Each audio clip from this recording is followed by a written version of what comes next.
This is ChestertonRadio.com.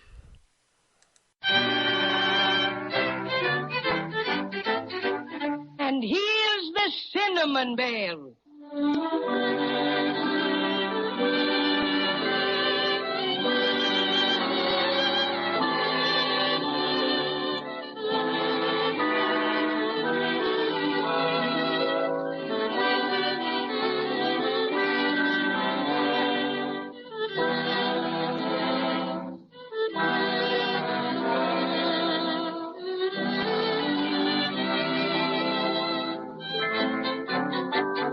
When we left Judy and Jimmy and the Cinnamon Bear last time, they were in high spirits, and for a very good reason, too. You'll remember that after the Crazy Quilt Dragon sat on the Silver Star and broke it into a dozen pieces, they decided to visit Melissa, the beautiful queen of Babyland, to see if she could help them. And sure enough, after the Grand Wunky presented them to Queen Melissa, she told them the Silver Star could be restored to one piece if they'd listen carefully to everything she said. And I, for one, am going to listen very carefully because this is most interesting. You mean you can fix it so our Silver Star will be all together again and won't be broken like it is now? That's exactly what I mean, Judy. Jiminy crickets. And will we be able to put it on our Christmas tree just like we used to? On the very tip-top, Jimmy, and no one will ever know it was the very least bit broken. Oh, that'll be wonderful. Now, I will have to write a few simple instructions for you to follow. Grand Wunky, will you please get me my magic ink? Yes, Your Majesty. We're awfully grateful, Melissa. We were just about to give up and go home. You bet. And after all the things we did to get the star, too. Here's the magic ink, Your Majesty. Thank you, Grand Wunky. And now I will write down the instructions for you to follow. There. Now, I've put the instructions inside this envelope, Jimmy, and you must follow them exactly. Oh, goody. Let's see what we have to do. Oh, I'm sorry, Judy, but you mustn't open it here. Oh, why? Because that would keep the magic from working. You see, restoring the Silver Star is going to take a special kind of magic. If it had been made in Babyland, it would be simple, but unfortunately it was made in the world, and that's another matter. It will need quite a little extra work. Will it be hard to do? No, not hard, but you must do exactly as they say. And unfortunately, you can only read these instructions in total darkness. But, Your Majesty, where can we find this absolute darkness? Ah, that is a part of the magic that you must do for yourselves. But don't worry, friends. I know it will work out all right. Gee, Melissa, I don't know how we'll ever be able to thank you. It'll just make Christmas perfect, Melissa. Allow me to express my deepest thanks, Melissa, for past favors and present courtesy. I bow. I'm not fancy, Melissa, but I'm much obliged to you. And you are all quite welcome, dear friends. I hope you will visit me again after the Silver Star has been restored to its original beauty. We'd sure like to, all right, Melissa. Then do so. And now, Grand Wunky, would you please set our friends on their way? I would be happy to entertain you in my palace for a while, but I know you're anxious to see your star mended and safe. Yes, ma'am. Thanks so much, but we do have to hurry, kinda. Yes, we've got to get it back before Christmas. Well, goodbye then, and good luck. Goodbye, Your Majesty. Will you please follow me, single file, if you please, in the order in which you came in? By the way, Wunky old thing, could you drop us some slight hint as to where we might find this absolute darkness of which Melissa spoke? I couldn't hint. It's ever so rude, but my duties as Grand Wunky to Melissa's court keep me quite confined. I don't know a great deal about the country of Mabyland at all, I'm sorry to say. Oh, dear. But I have heard. Now, mark you, this is only a rumor. I cannot verify it in any way. I have heard that the Wishing Woods are very dark. Extremely dark, in fact. Do you happen to know the way to the Wishing Woods? Oh, yes, I do. I'm happy to say. I got a good many travel folders on it before I went on my vacation. But Mrs. Wunky decided she'd rather go to the root beer seashore. And such a lovely time we had, too. Took a small cottage. Yes. Dear, now, where was I? You were going to tell us how to get to the Wishing Woods. Oh, yes, so I was. Well, it won't take you very long, not at all. They're directly north of the Marshmallow Meadows as the crow doesn't fly. Well, thanks, Wunky. Much obliged for the assistance. No, don't ever mention it. Just pop along down the marble staircase and straight ahead and... Dear. Almost forgot something. Here. This box is for you to take along with you. What's in it, Wonky? Some more magic? Oh, you'll find out when the time comes. And, here's the door.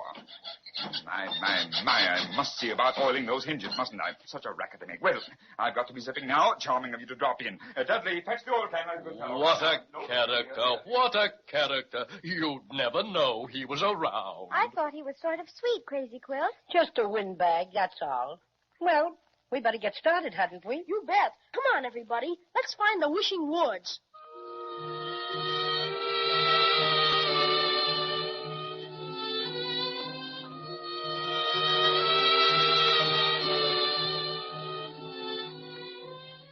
I wonder if this is the Wishing Woods. Oh, I'm sure it is. There's a sign over there that says Wishing Wood. Oh, I'm so glad. Look, there's another sign. What does it say? Wait a minute. It's printed a bit smaller. Oh, S.S. Crocodile-esque. What does that esque mean? I expect it means to esque S.S. Crocodile. Oh, I guess he spells like me. Have you still got the broken pieces of the silver star in your hanky, Jimmy? Yep, safe and sound. Well, you have Melissa's instructions, too. So I think I better carry your hanky for you. All right, here it is. And now, shall we follow this little path? Seems to be as good as any. Maybe this crocodile person can give us some idea as to where it is totally dark in the Wishing Woods. He might at that. Cinnamon Bear, did you look in that box that the Grand Wonky gave you when we left the palace? No, why? I was just awful curious, that's all. Well, there's no special orders about opening this, so here goes. Oh. But bless my stuffing cinnamon buns. Let me see. Oh, Jimmy, peanut butter sandwiches and apple pie? And lollipops, if I'm not mistaken. Oh, boy. Oh, this is swell. Oh, here's a note. My dear friends, I hope you will enjoy your picnic lunch in the Wishing Woods. When you have finished, tie up the box again, and the next time you are hungry, open it, and you will find another lunch. Love, Melissa. Gee, Melissa sure's a peach, all right. Well, far be it from me to call our gracious ruler by such a name, but she surely is kind and thoughtful. Yummy. Such cinnamon buns. Just full of currants, too. My, I didn't know I was hungry, but I certainly was. Delicious. I'll tie up the box just like she said. Well, and shall we be moving? Oh, I say, look ahead, down the path a bit. My goodness, it's a bathtub. Yeah, and it's a big white one just like we have at home. What a strange place for a bathtub. What's that funny noise? It's coming from the bathtub. Why, so it is. There must be something in it. Oh, bless my stuffing, it's a crocodile. It must be the one on the sign. S.S. Crocodile-esque. Welcome to the Wishing Woods. Who am I? I can see it by the look in your eye. Ha-ha! Why, I'm Snappersnick. Of course. By the way, who are you? I'm Judy, Mr. What did you say your name was? Snappersnick, little girl. And who are the rest of you? I'm Jimmy. Patio Cinnamon, the Cinnamon Bear. I'm the Crazy Quilt Dragon. Well. So kind of you to come all this way to see me. But I'm very glad you came today. There hasn't been a single person, and I was beginning to feel quite lonesome. Well, you see... Of course, I'm very comfortable with my bath. Like my tub. Quite an acquisition it was, very. I got it when they redecorated the royal bath last spring. Genuine porcelain with chromium taps. It's very nice, but you say one can't spend all one's time in the bath. Ha-ha! That's because you've never thought of the bath in all its possibilities. You are quite right, Have you ever noticed the wonderful acoustics in a bathtub? Of course you haven't. Have you ever thought of a bathtub singing as a fine art? Again, you have not. But Snappersnick has. Oh, yes, indeed. That is why I've remained a hermit, as it were, in the midst of the Wishing Woods, perfecting my art until it can be heard in all its glory by the listening world.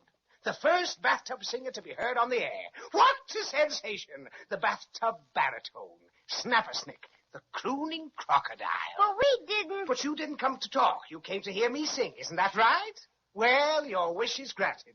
I'll sing without delay. Hey, we didn't come to see you. Oh, you didn't? Why didn't you say so? Sure, and you didn't give us a chance. These young people are on a very important mission. Oh, indeed. And where did you come from? Just now we came from the Queen of Maybeland. Oh, dear, dear Melissa. And how is she? Always so kind to me, Melissa is so kind.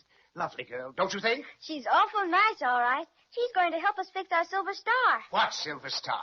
Ours. It belongs on top of our Christmas tree. First it got lost. Lost? Oh, and don't I know how you must feel. Don't I, though? Last spring, I lost my voice. Congratulations. What do you mean, congratulations? For days, I was petrified. And then my beautiful voice came back. Twice as lovely as ever before. However, it's too bad you weren't here to notice the improvement. I'll demonstrate by singing my favorite number. That's why crocodiles were born, in the key of Q. But we haven't time to listen. Besides, the star isn't lost anymore. We found it, and it got broken into a dozen pieces. And Melissa gave us some wonderful instructions so we can get it all back together again. But they aren't to be read except in total darkness. Oh, most intriguing. May I take a squint? Of course. They're right here in this envelope. My, would you mind holding it a little closer? Broke my bifocals last week. Can't see worth anything. There. You sure ought to be able to see now, Mr. Crocodile. Ah, much better. Much better. Ha ha! Hey, don't do that. Well, I never. Our magic instructions. He swallowed them.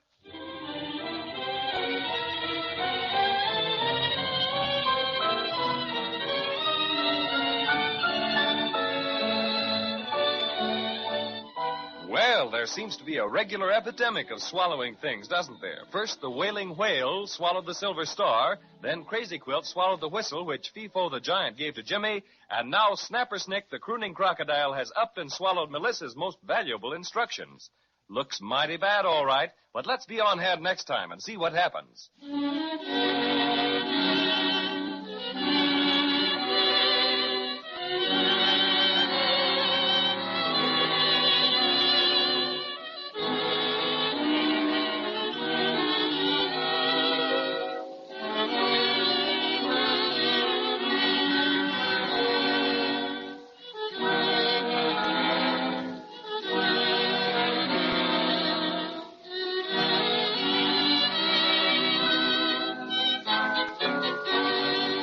This is Chesterton Radio, your home for podcasts of works by G.K. Chesterton, plus drama, comedy, mystery, science fiction, big bands, and much more. The soundtrack to your Chesterton day at chestertonradio.com. The Johnson's Wax Program with Fibber, McGee, and Molly.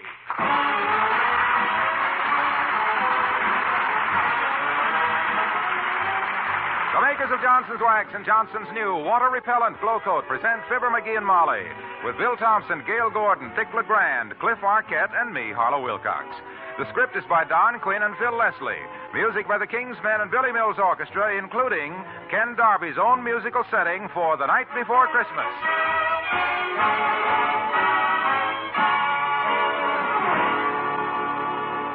Johnson's new glow coat is now water-repellent.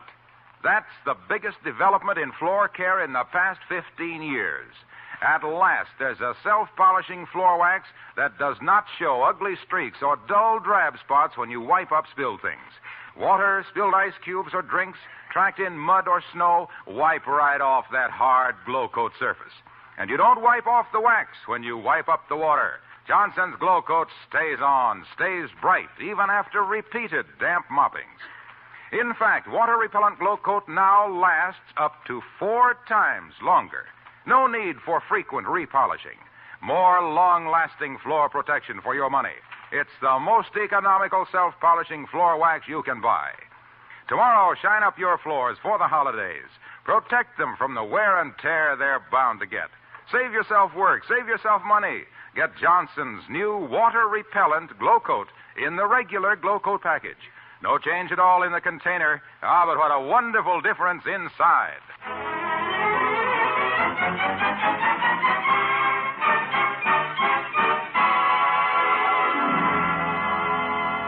There has always been a lot of rivalry in Wistful Vista over whose house is the most beautifully decorated for Christmas. Mr. McGee of number 79 has never placed in the first 25. Until maybe this year. Because here in the hardware store, laying in a supply of outdoor lighting equipment, we find that once a year exterior decorator and his wife, Fibber, McGee, and Molly.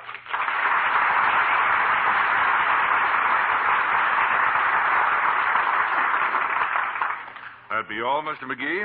The reason I ask is on account I think you got everything we had in the store. Well, now, let me see. Check the list over with me, Bud. 900 foot of wire. Wire. 3 pairs of pliers. Better make that 5 pairs. I keep losing them in the shrubbery. Why don't you get a dozen pairs, McGee? We could give the extra ones as Christmas presents.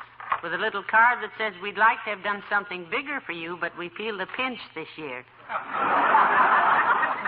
No, let's be practical, Molly. 300 assorted light bulbs. 300 light bulbs. Yeah, that's it. Sure 300 will be enough, dearie? That'll hardly light up the country as far as Kansas City. No kidding, Molly. You gotta allow for some of them burning out. I've had experience with these things. I'll bet you $2, kiddo, that the first person that comes to the door says, you got the prettiest decorated house on the whole block. Well, make it $6. I want that one across the board. Okay. $6 it is. Okay, Bud, we got the bulbs, the wire, 5 rolls of friction tape, 4 bags of nails, 2 cartons of holly, and 5 dozen assorted sockets. Check? Well, we'd prefer cash. I mean, you check with me on the list? Oh, yes. Check, Mr. McGee, yes. Yeah. Check.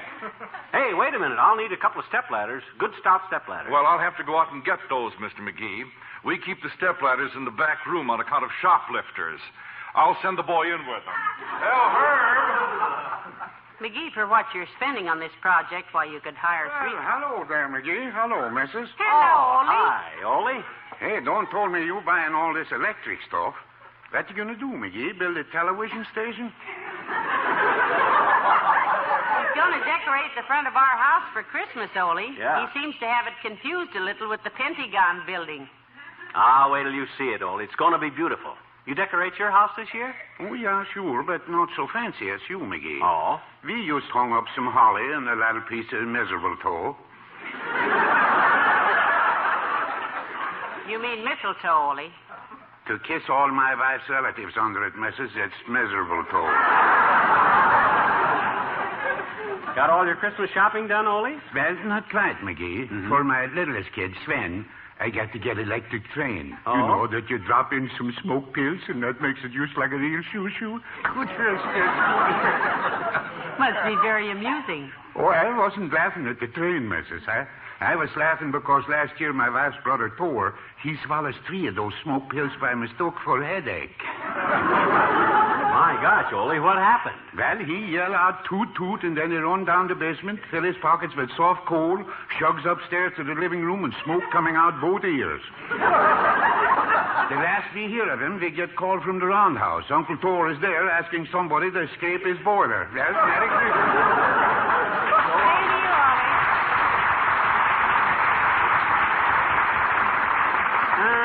If I've forgotten everything now. Let's see. Wire, bulbs, pliers, tape, wires, stepladders, nails. If you overlook anything, they can send it out in 2 or 3 truckloads. Well, here comes the lad with the ladders now, so let's see. Pardon me, sir, but I got a couple of flatters here. Are these yours? How's that, Bud? Oh, the ladders. Oh, the stepladders. Yeah, just set them down there. Oh, whew. Glad to. Yes, you must be a little tired by now. I imagine this has been a rough week for you clerks. Oh, I don't mind the work so much, but I don't feel so good today. I got up twirly. You got up twirly? Yes, ma'am, I didn't get enough sleep getting up swirly.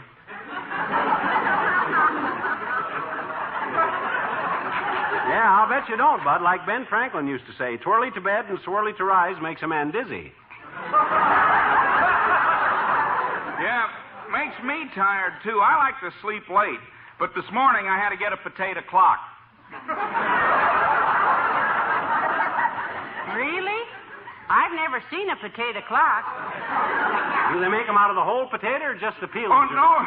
I guess you didn't understand me, sir. Oh? I mean, I got up early this morning. 8 o'clock.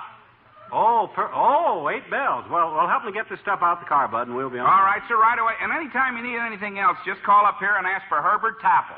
Well, thank you, Mr. Tapple. We'll... Oh, no, not Tapple, ma'am. Apple. Herbert Tapple. Oh. Yeah.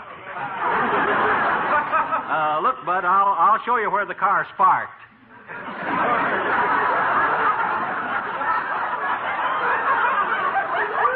You can carry the junk out. Come on, Molly, let's go.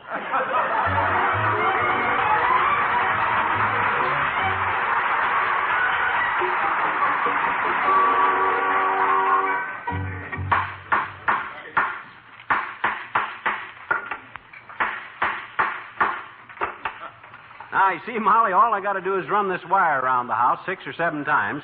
That's where I was, running back with it. Run around the house 6 or 7 times and then hook up the lights to it, see? Run the wire 6 or 7 times around the house? Well, why? Why? To build up the current. You got to understand electricity to know these things. You see, that acts as an armature. Oh? Steps up the power. I see. You see, electricity is simply the result of friction. It was invented by 2 guys from Poland, Naprosky and Novotny. Oh? Naprosky always says, yes, electricity is friction, and Novotny always says, no, it ain't. And they became known to science as the positive pole and the negative pole. So when the positive impulse connected to a negative armature gets a resistance, it sets up a kilowatt. Hence the electrode. You see? No. Well, I'll break it down for you, Tootsie, except here comes Latrivia. Hi, Latrivia. Hello, Your Honor. Oh, hello, Molly. Hello, McGee. Say, that's quite a job you've undertaken there. You betcha. I got a $6 bet with Molly that when I get done with this job, the first person that sees it will say, you got the prettiest decorated house in the whole block. Well, you have enough ungrammatical friends to get pretty good odds on it. You care to stay and help, Mr. Mayor? Otherwise, I doubt if he'll be finished by Labor Day. Oh, yeah? I've forgotten more about this stuff than most people ever knew. I wish I could remember some of it. But I suppose a politician like you is too busy for such low-type labor, eh, Latriv? Yes, except that I prefer to consider myself a statesman rather than a politician. Mr. Mayor, what is the difference between a statesman and a politician? A statesman is always out to get his country the best deal he can. A politician is always out to get his. That's very good, Latriv. You hear that, Molly? Latrivia just made a very neat epigraph. Yes, I heard it. You sure you can't stay and see this demonstration of electrical inefficiency, Mr. Mayor? No, I'm afraid not, Molly. I'm on my way over to Westchester. I'm making a speech in favor of John Netcher for dog catcher. Netcher for dog catcher of Westchester, eh? Oh, that's cute. Who's he running against, Mr. Mayor? A man named Fletcher, Molly. Both Netcher and Catcher running for dog Fletcher of Chestwester? No.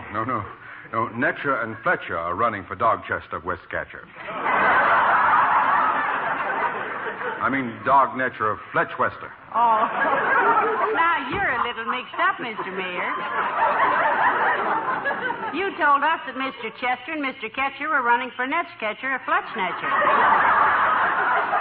Or was it Dog Fetcher of Netwetcher? You betcha. No, let me take this slowly, please. Yes, you better. Fletcher and Netcher are running for dog catcher of Nestwetster. I mean, of Wetsnatchter. Natchditchter. Look, I said Netcher... Now, hold it, Mr. Mayor, hold it. We better get this straightened out before you try to make a speech in favor of anybody. Yeah. Now, then, you're going to Westchester, right? That is correct. 2 guys are running for dog Fletcher, right? No.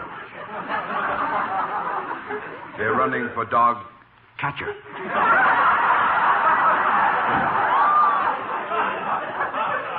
In Fletchwester.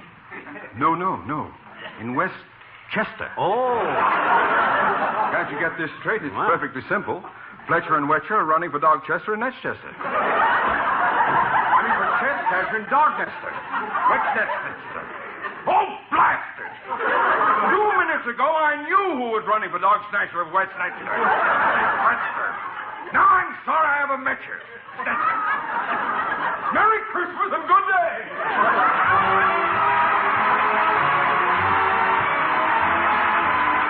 Billy Mills and the orchestra with the Christmas medley.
For you. Oh, I'm okay. I'm coming down in a minute. My goodness. The string of colored lights certainly looks pretty, dearie. You like them, kiddo? Lovely. When are you going to put them up?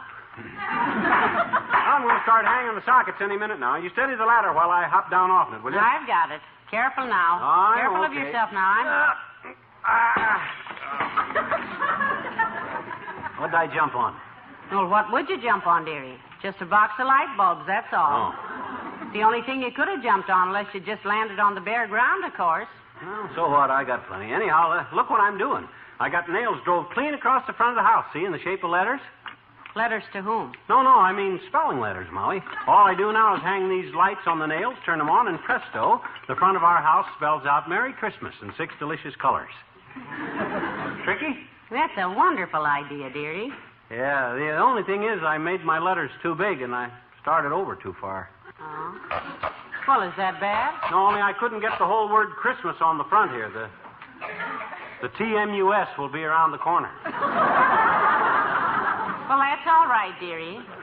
Christmas is just around the corner anyway.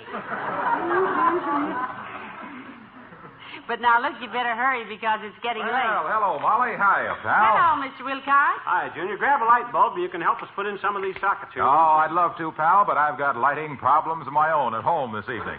Going to trim a Christmas tree. That's no problem, Mr. Wilcox, if you have the light. Well, I checked over the lights last night, Molly. Had 4 strings left from last year, but 3 of them wouldn't work. Did you finally find one that would work, Junior? Say, I'm glad you mentioned woodwork, pal. What? Of course, you sort of dragged it in by the heels there, pal. But as long as you brought up the subject of woodwork, let me tell you about the greatest discovery in years for protecting your wood floors and linoleum. What? It's Johnson's new water-repellent glow coat. Oh, of all the... Look, Junior. Oh, now, McGee, it's Christmas week. Let's humor him. Oh, well...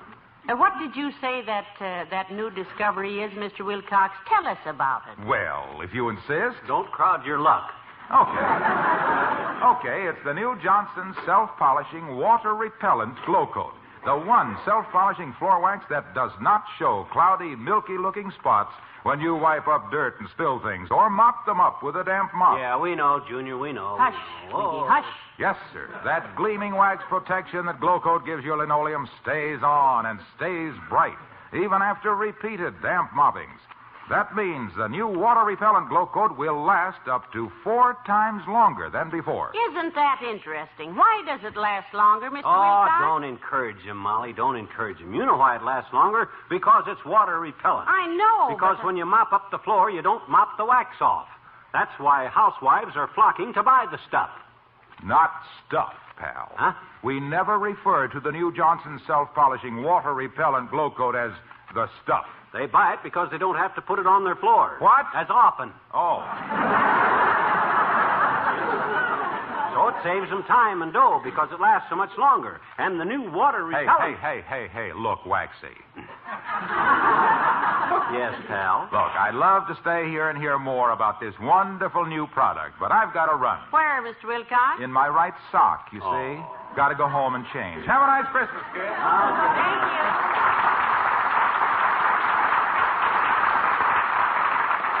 Doggone it, I wish I had a flashlight to see these lights with. It's darker here than I thought. You have, dearie. Huh? Flashlight? I had a hunch you might take a little longer than you thought, so what did I do? I brought your old brakeman's lantern out, the one with the green shade. Hello there, daughter. Hello, Johnny. Well, Mr. Oldtimer, and hello there, Bessie. Hello, you all. Excuse me while I keep working, old-timer. Hold the light here, Molly. Where you been? Christmas shopping? Nope, been to the post office, Johnny. Bessie got a letter. Yes, I did. It's a letter from my sister, Mrs. McGee. She's away at finishing school. Well, at finishing school, your sister? I'll read it to you. It says, Buckley Finishing School. Dear Bessie, I'm finished. Love, Essie. Nice letter. Bessie and Essie, eh? Interesting names. Yes, Bessie and Essie was twins at one time, Johnny. Just for a while, of course. Oh, how can you be twins just for a while? How long were you twins, Bessie? 30 minutes. Then my brother Jesse was born and made us triplets. Oh,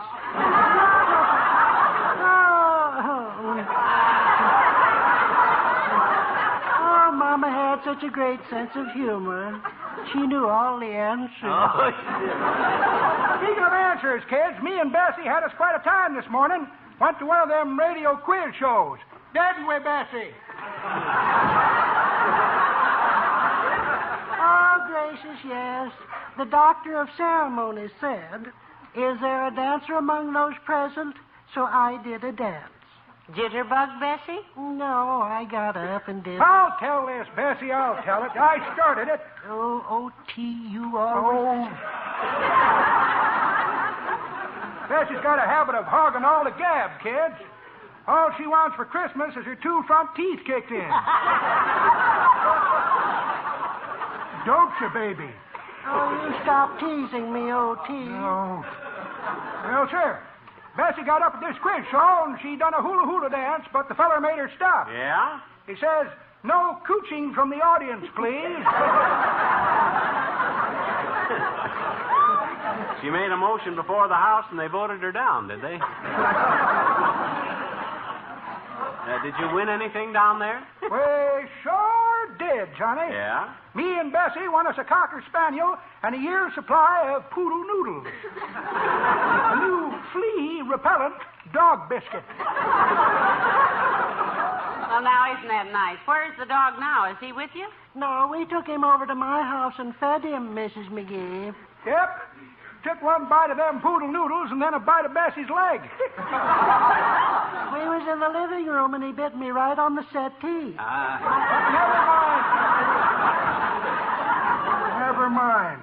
Anyways, he barked, bit Bessie, and bolted. And we ain't seen him since. My gosh.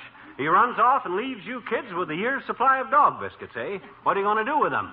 What are we going to do? Put jelly on him, Johnny. Come on, Bessie. I'll tell you all Merry Christmas. Well, so long, Bessie.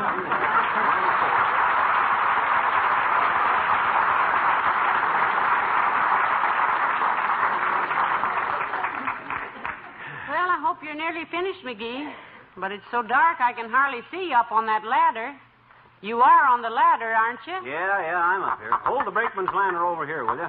I'm almost through, and there's the last bulb in. Well, thank goodness. Now get down off that ladder before you break just your... a second, kiddo. I'll be right down. As soon as I turn the juice on by twisting these two little wires together, I got them right here and...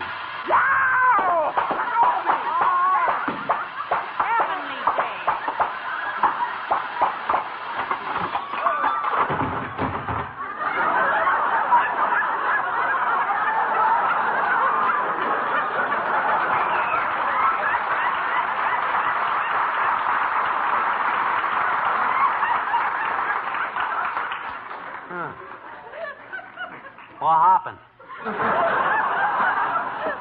You came down. Also, our lights are out. Also, so are all the lights in the neighborhood except this little brakeman's lantern. And I'm going to hang it up here on the steps so we can see our way through this mess. Are you hurt, dearie? No, but let's get in the house before the neighbors start beeping.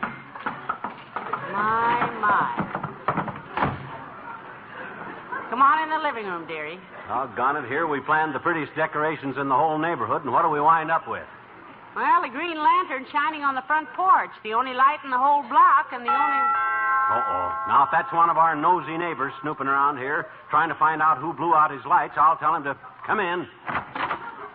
Hi, mister. Oh, Teeny. Hello Hi, there, Teeny. Teeny. Now, look, if your father sent you over here to beef about his lights being out... Oh, no, mister, no. I just came to tell you you got the prettiest decorated house in the whole block. Yeah, but... What did you say? Who? You. When? Just now. About what? About we got the prettiest decorated house in the whole block. I know it. It's just peachy, the simplicity of it. When I saw that green lantern shining on the faces of all those carolers out there. Carolers? What carolers, Teeny? I didn't hear any carolers. Sure you didn't, I bet you. They haven't started yet. Hey, Kenny and Ratty and Buddy and Johnny, come on in, kids. Hello, boy. Hi. Now, the rest of you carolers sit down, and you sit over there, Diane. Ready, gentlemen? And a 1, and a 2, and a 3.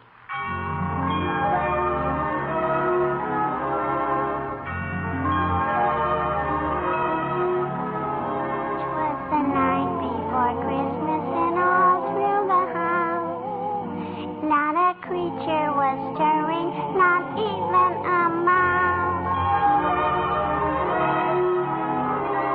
The stockings were hung by the chimney with care, in hope that St. Nicholas soon would be there. The children were nestled all warm in their wee little beds, while visions of sugar plums danced in their wee little heads. Mama in her kerchief and I in my cap had just settled down for a long winter's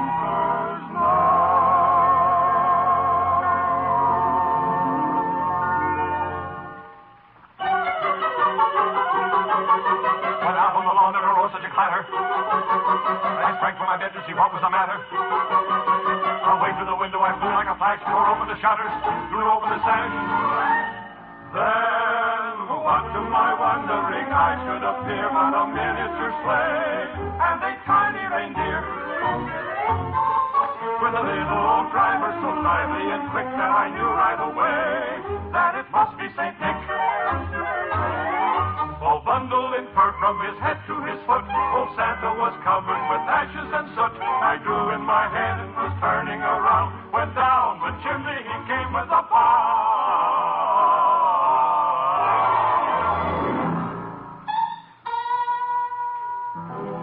His eyes, how they twinkled. His dimples, how merry. His cheeks were like roses. His nose like a cherry. His droll little mouth was drawn up like a bow. The beard on his chin was as white as the snow.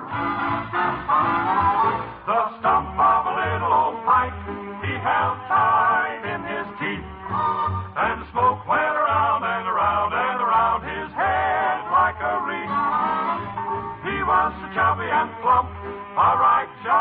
jolly old elf. And I laughed, and I laughed, and I laughed when I saw him in spite of myself. He had a broad face, and a little round belly, that shook when he laughed, like a bowl full of jelly. He gave me a wink of his eye, and a twist of his head, a chuckle and a smile I knew all the while I had nothing to dread. He spoke not a word, but went straight to his work and filled all the stockings. Oh, boy. Then turned with a jerk. Then laying a finger aside of his nose and giving a nod, up the chimney he rose.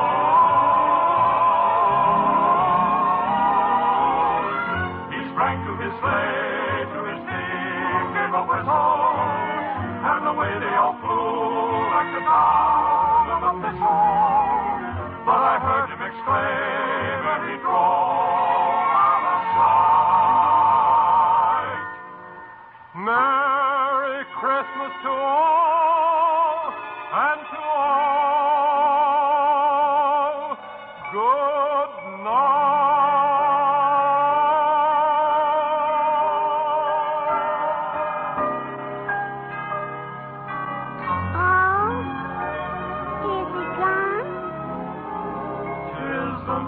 after Christmas and all through the house. Not a creature is stirring, not even a mouse.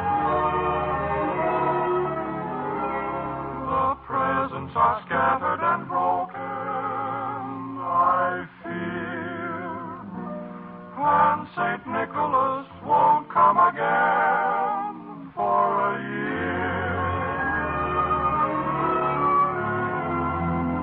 Children are nestled all warm in their wee little beds, while memories of sugar plums dance in their wee little heads.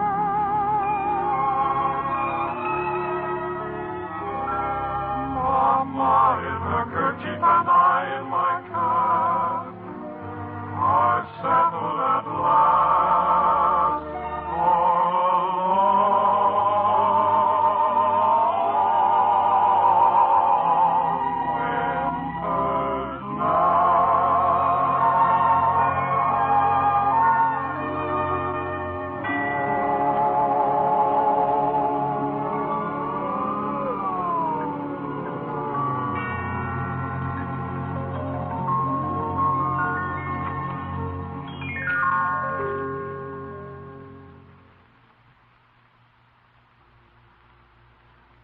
Stay tuned for Big Town, coming up next on NBC.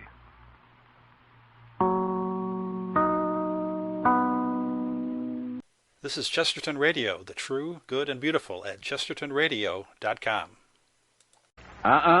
Don't turn that dial. This is the right station if you want to hear some more about Jonathan Thomas and his Christmas on the Moon.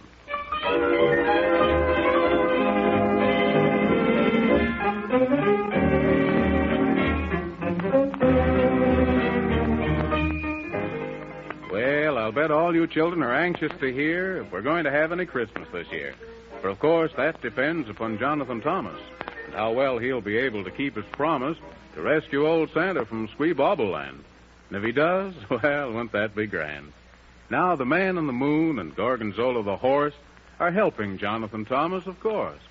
But in spite of the fact that they learned how to say the magic of Hon Squeenon Squeegiggly Bay, the wicked old witch of Rumplestitch set her kettle of trouble to boil and bubble. But the good fairy queen said she'd spoil her scheme, and she's been their very good friend and helped them no end. For she gave them a magical acorn to take that would be a sure cure to keep all of them awake. For she said 'twould be fatal if they fell asleep as they went through the nightmare forest so deep. But Jonathan Thomas, he fell right off the horse, and that was the worst that could happen, of course, for he went sound asleep, which was really quite sad. and Whiskery Bill felt ever so bad, till the good fairy queen said only a rose as red as a ruby, held close to his nose, could wake him up. But for miles around, there wasn't a red, red rose to be found, until Whiskery Bill met a rose bush fairy who grew them a rose that was ever so rare. But on the way back, on the river of ice, they all fell in, and that wasn't so nice. But the walrus said, "Climb up on my head, we'll show that old witch that we're not dead."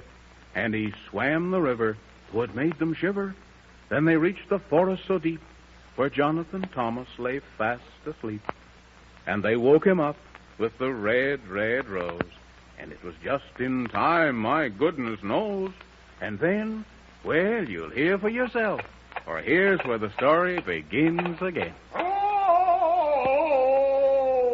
jingle bells, jingle all the while. We must go through the ice and snow to such an awful trial. So, don't you worry, 'cause we will hurry, and we won't fail because when we're done, we'll bring back one who's known as Santa Claus. Please, Mr. Man in the Moon, when do you suppose we'll get there? When we arrive, of course. Anyone knows that, even the horse. Oh, but I wish it would be pretty soon, because I... Wait a minute, Jonathan Thomas. What's that noise? Oh, it sounds like my Uncle Bill does when he snores. I hope it isn't a dragon with his 13 tails a wagging. Hello. Ditto. My gracious to goodness and sakes alive. What are you trying to do? Frighten us half to death? A half and a half equals 1, and 1 and 1 equals 2. So if you were frightened half to death, you couldn't take a breath, for the one that was dead would be you. Ditto. My goodness. Who are you? That's no riddle. My name's Tittle, and this is my brother. Wink. Get it? Tittle. Wink. A 40 wink.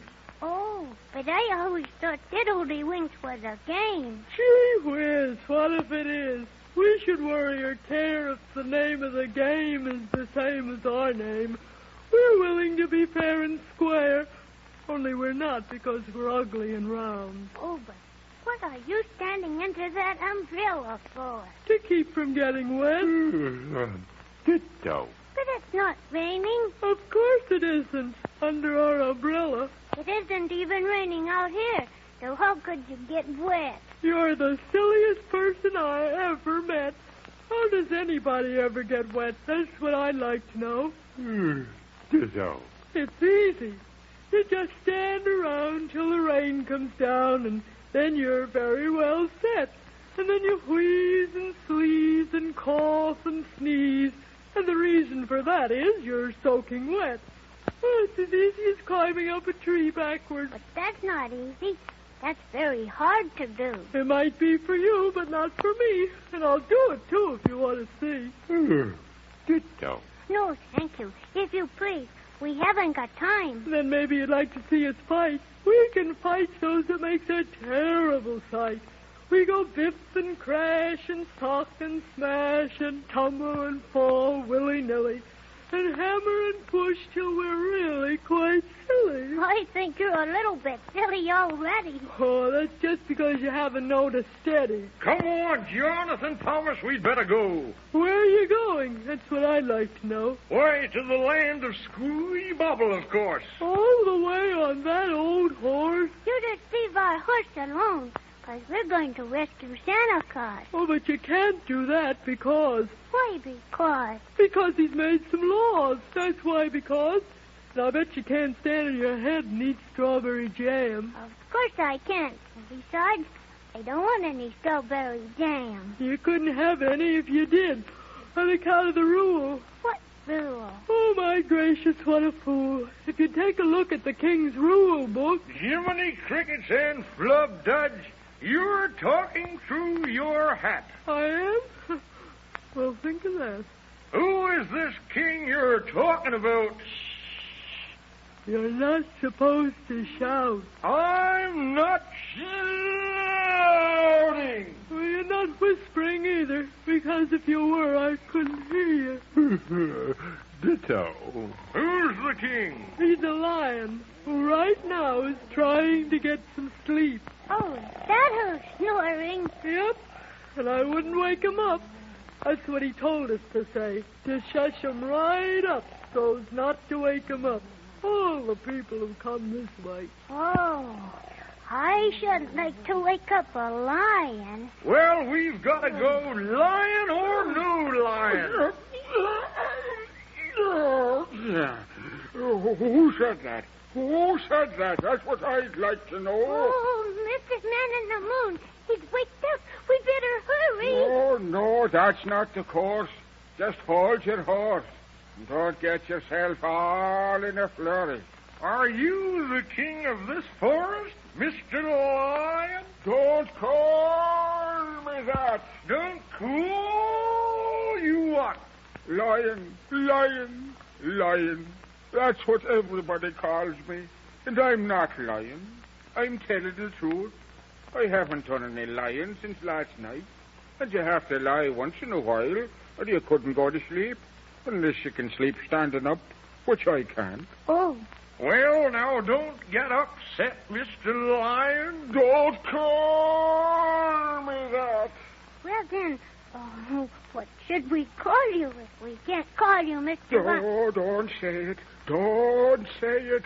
Well, I mean, if we can't call you, you know. Oh, I wish I knew. I've thought and thought and thought and thought. How many thoughts is that? 7, I think. That's what I thought. But as much as I think, I don't get a good name for myself. All I ever get is a headache.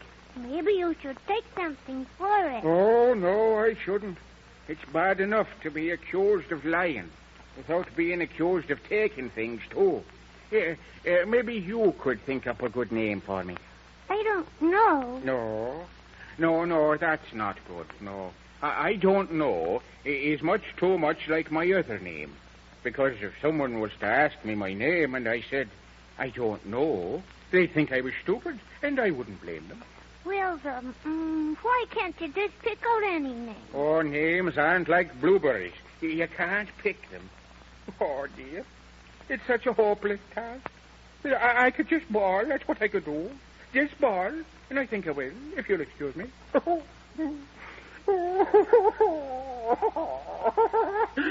my goodness, Mr. Man in the Moon. Can't we think up a name for your lion? Jiminy Crickets and Swilligig. We've got to hurry up and rescue Santa Claus and not spend our time thinking up names for people. For goodness sakes to gracious and Ogigraf. What did you say? I said for goodness sakes to gracious Ogigraf. Oh, that's it. That's it. What's it? Yes, what's it? Ogigraf. It's a beautiful name. A most gorgeous name. Ogigraf. King of the forest. Truthful Ogigraf. The genuine, jaunty, and jolly judge of the jungle. Without fear of jeer or jest or joke. Oh, be jabbers, I'm joyous. Thank you, my friend. Thank you 1,000,000 trillion times. And now you must come home for dinner. But, Mr. Ogigraf's the name, and you're to blame. But hurry up, and we'll go home and tell Mrs. Ogigraf to put another quart of water in the stew, and then we'll have enough for you, and you, and you, and, who else now? Let me see now. Who can it be? Of course it's me.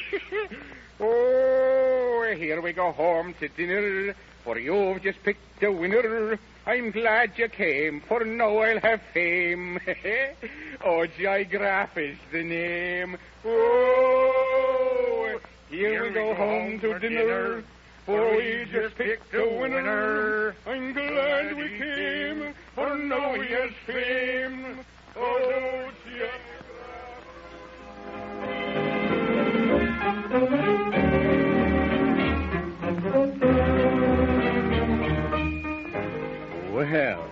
there they go, down the forest road to the house of Mr. Lion. Oh, I beg your pardon. I mean Mr. Ogigraf.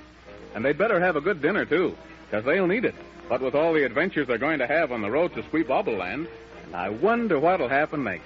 But we'll find out in the next story of Jonathan Thomas and his Christmas on the Moon, won't we? Of course we will. You are listening to Chesterton Radio at chestertonradio.com.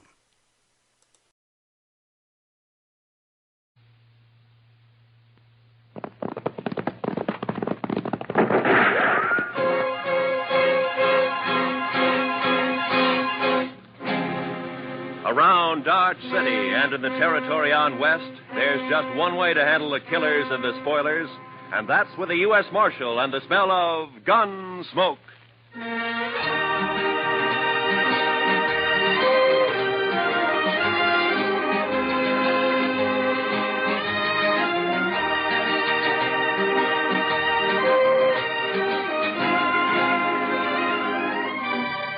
Gunsmoke, starring William Conrad.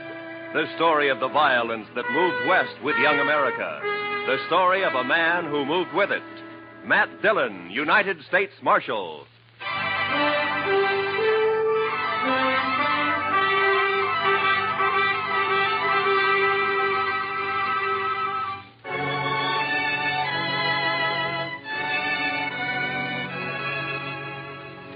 Everything was all right until about a mile north of the Cimarron.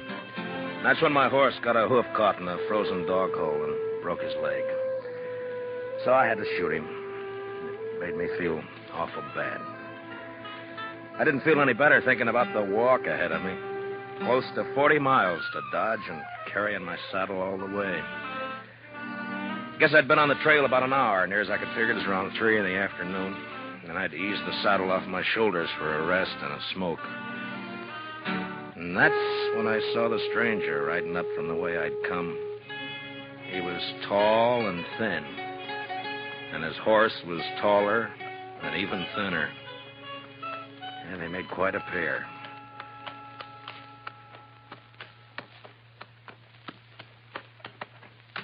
Hi. How are you? You lost? No. My horse busted his leg away back. I'm on my way to Dodge. Oh, it's your house, huh? I saw it. Yeah. On your way to Dodge, huh? Yeah, that's right. You got any more of that tobacco? Yeah, sure. Here you are. Thanks. Thanks a lot. That's okay. Kind of a big walk you've got ahead, ain't it? Kinda. It's going to be dark soon. You figure making camp? That's the idea. Well, it's too bad. Yeah. Do you need any food? No, thanks. I got enough. Well, I thank you for the tobacco. Sure. Anytime.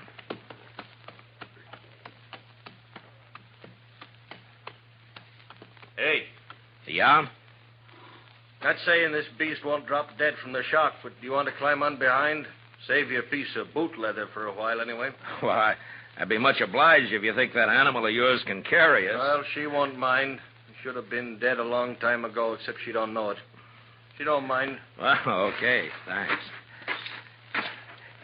Here, will you hold my saddle till I get up, huh? Yeah, give it here. Yeah.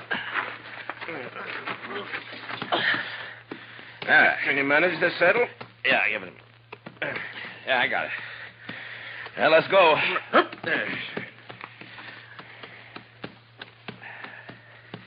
You heading for Dodge, too? Not in particular. Just north. Uh-huh. This beast will do about 10 knots with the wind behind her, but we ain't going to get more than 5 with this load. You ain't in no hurry, are you? Well, I was kind of hoping to get back tonight. It's Christmas Eve, you know. Oh, yeah, that's right, ain't it? Yeah.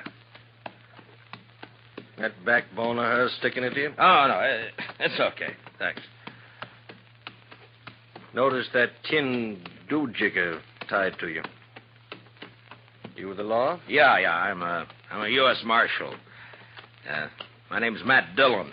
That's so. I never seen a marshal on foot. Well, it happens sometimes. How is it you're down this way? You need to mite off your course? So you marshal down here as well as Dodge? No. I just took a prisoner across the Cimarron into Oklahoma territory. Turned him over to the Army there. Did, huh?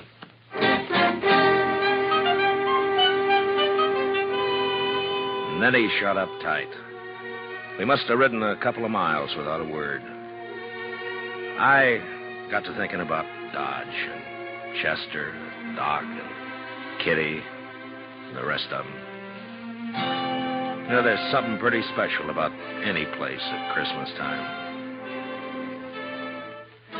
The backbone on the stranger's nag was just about to split me in two when he talked up.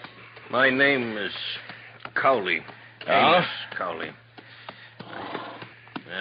Better heave to a spell. She's breathing mighty hard. All right, hold up. Yes.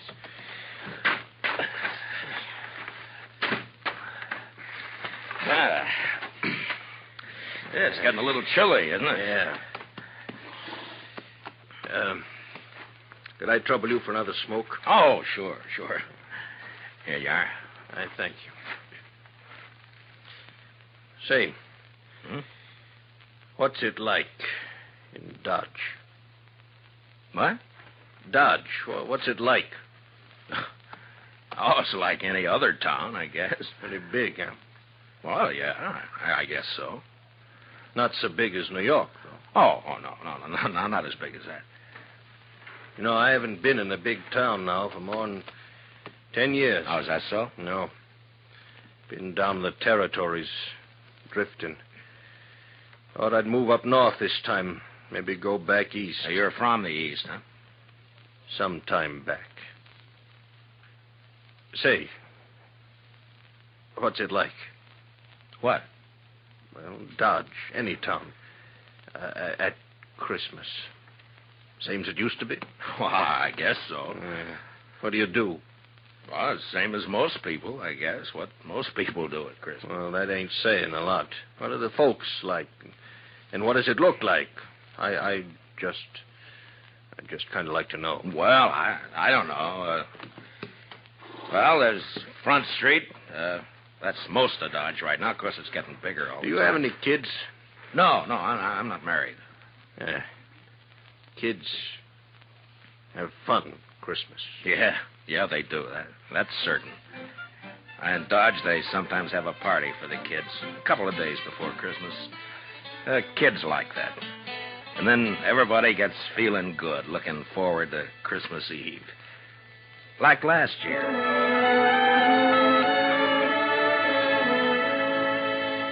There was snow on the ground, but the sky was clear. You could even see the stars.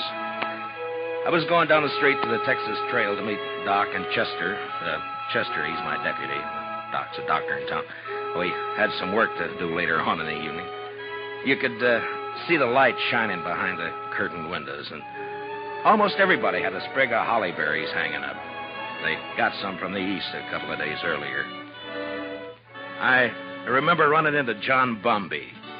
He's a kind of general handyman in Dodge. Never says much, but he sure had a lot to say that night.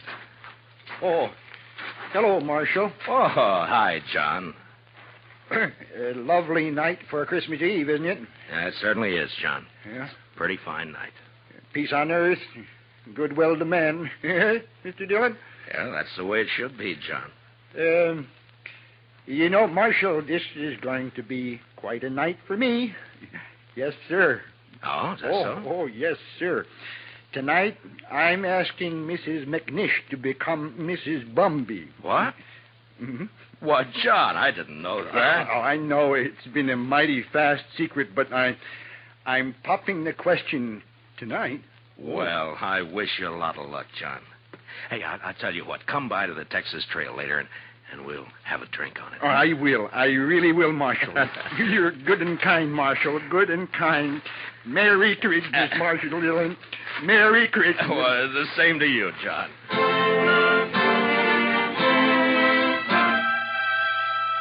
That may sound kind of funny to you, but John Bumby's a good man. A little peculiar sometimes, but good as they come. And they don't make enough like him. Of course, most everybody in Dodge suspected Doc and Ms. McNish were sweet on each other. But it just goes to show you. I'll tell you about John and Ms. McNish a little later. So I went on down the street. You know, it's a funny thing about those words, Merry Christmas. Men say it to each other, and, well, it makes them feel kind of good. Yeah, I know what you mean. Used to be a seafaring man myself. When you're on the sea and it comes Christmas, things like that they can count a lot. Yeah. And we might as well get underway again, huh? Sure. All right. Hey, you want to take my saddle? Give it here. Okay. Yes. Give it to me. Okay. Come. I guess you'll miss it in Dodge tonight. Won't you? Well, if you could get a little more out of this nag of yours, we might make it tonight. No, there's not a chance. She'll be on her beam ends pretty quick. She's been on a long reach since sunup. Oh. Mighty bare country up this way. Oh, it depends on what you're used to. Well, mighty bare where I've been, too. It's not like the sea. That's always different. How come you left it? I always heard a sailor doesn't ever get it out of his blood. The sea? I guess you can get it out of your blood, all right. You got the right reason you can. Yeah, I guess so. Hey, you trying to get something out of me? Well, no. Get what? I would just remark. You want to ride with me? I don't want any talk about the sea. Well, you brought it up. Get it.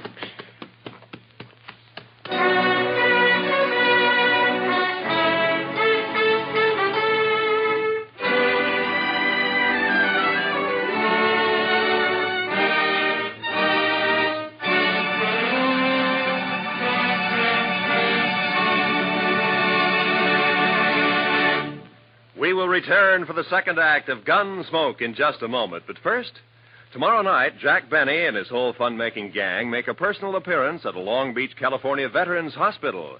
It's going to be a Christmas they'll never forget, as Benny and the bunch cut loose while they assist the folks at the hospital in trimming their Christmas tree. Be sure to join the fun tomorrow night on CBS Radio, when it's Jack Benny time all across America. Now for the second act of Gunsmoke.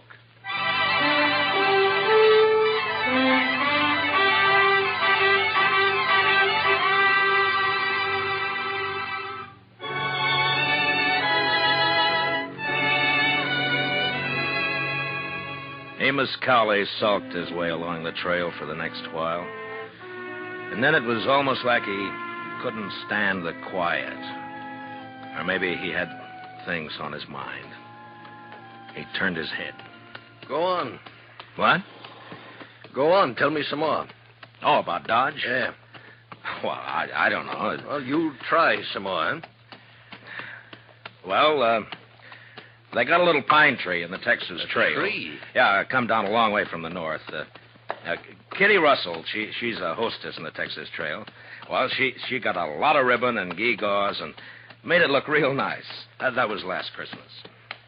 A star at the top? A star? Yeah. Yeah, I think so. It looked like a star, I guess. It sure looked pretty. And there was a difference in the place that day. Everybody was celebrating and feeling real good. The doors would swing open and somebody would come in and, maybe somebody you just knew to nod at, but because it was Christmas Eve, he'd come right up and say, hello.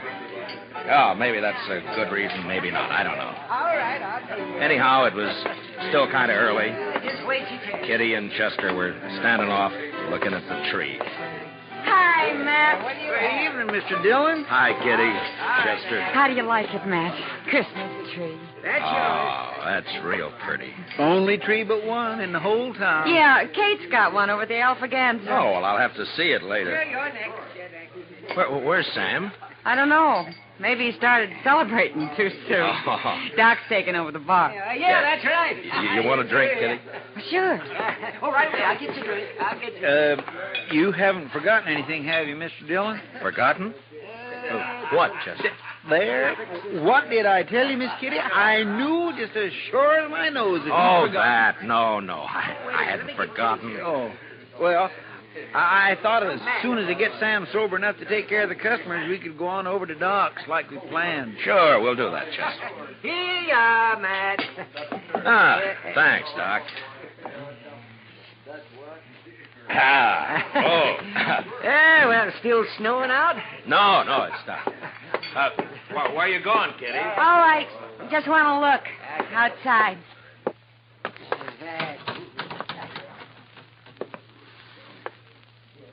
Ah, real pretty.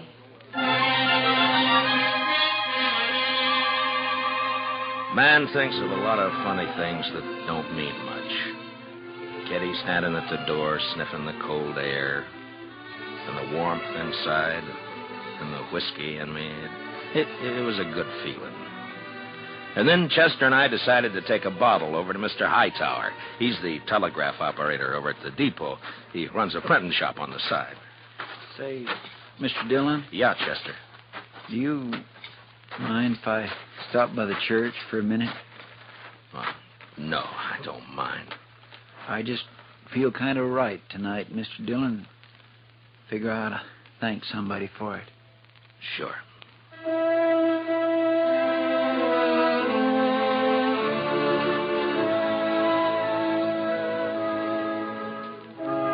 So we stopped by the church. I've never been much of a man for church, I guess, but I went along with Chester. Wasn't anybody else there, just the two of us. Guess we sat for 10 minutes in that place. Chester a little way off with his head bowed. You know, there's a lot of peace in a church. Maybe it's the quiet. Maybe it's the good that people find in there. Whatever it was, it made a man feel glad about pretty much everything. I haven't been in a church since I don't know when. Oh, is that so? Heave to. Well, she's becalmed again, mister. Okay.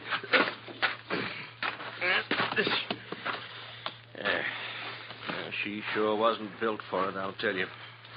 You ever see anything like that?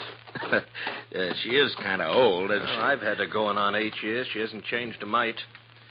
Eats like a pig and looks like a four-legged mizzenmast. Smoke? Don't mind. Hey, what about that fellow Hightower? Did you get that bottle to him? Oh, sure. Yeah, I guess it was lonely over in the depot all alone. He was glad for the company. There was a wood fire burning in the stove, but it didn't keep out the cold much.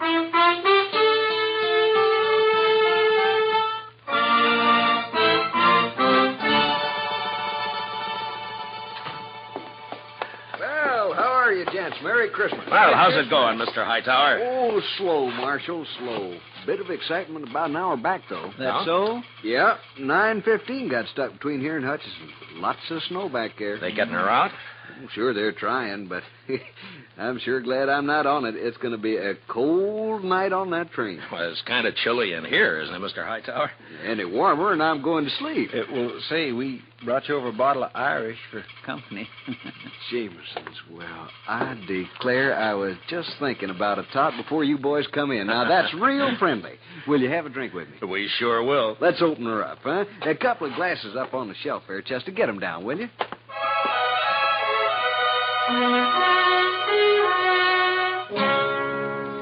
I don't know if you get an idea about the folks in Dodge or not. They're not any different than any other people, or the town either. I guess maybe it's a pretty small place at that. The depot, the hall, a few stores, a church, Doc's office, a Texas Trail, Alafraganza, my office. Not much, but it's where you live, you know? Sounds all right. I lived in a town once back east. Small. I know what you mean. Well, maybe you'll be going back. Maybe. Say, kids, they still believe in St. Nick? Oh, sure, I Mighty suppose. few kids down where I've been. Injun kids, they don't believe in St. Nick. No reason they should, I guess. I used to believe in it, you know that? Well, I guess most people did one time or another. Hey, you figure we come maybe 10 miles? Maybe. Yeah, it's getting dark. Yeah. Well, come on. You want to ride the saddle for a bit? Oh, no. That's okay. Well, then, okay.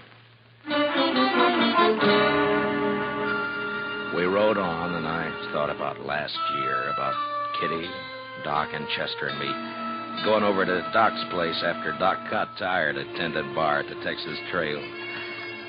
It was about 1:45, and we stood around and sang Christmas carols. And I remember how it sounded that night, how it looked.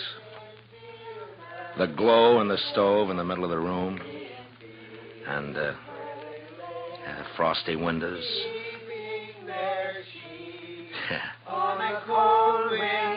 Yeah, it was Christmas Eve, all right. It was so deep. Noel, Noel, Noel, Noel. Born is the King of Israel. Say, that was fine. That was just fine. Yes, it was. Oh, gee. Say, now, what do you say if we... Listen. Huh? Oh. Merry Christmas. Merry Christmas. Merry Christmas. Merry Christmas. You know, I feel sentimental. That's exactly what I feel. I feel sentimental. I know what you mean, Doc. I surely know. Okay, Doc. Bring 'em out.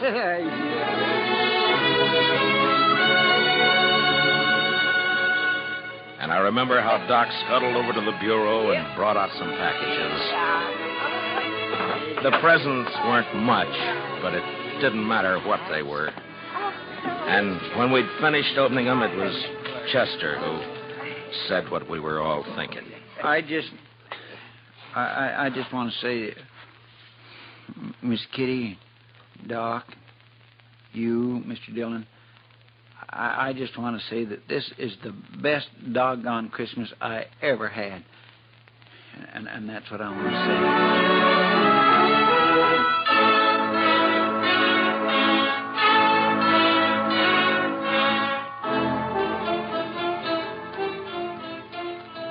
Say, you was going to tell me about that fella John was courting that woman.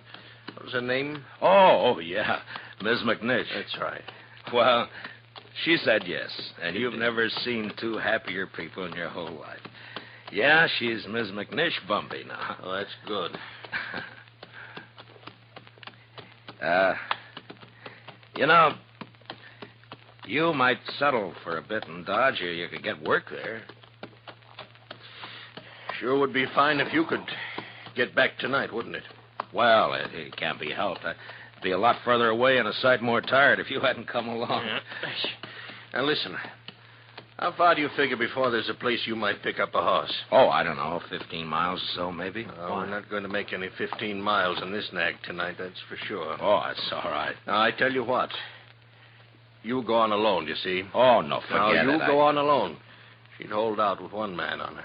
And then you get a fresh horse and you ride into Dodge tonight. Well, thanks. That's very I'm telling you, I want you to go. I'll be fine. I've walked before. Probably make it almost as quick as you. Look, it's real nice of you, Mr. Cowley, but no thanks. Now, Christmas don't mean nothing to me. You got friends waiting for you. Well, I'll see them tomorrow.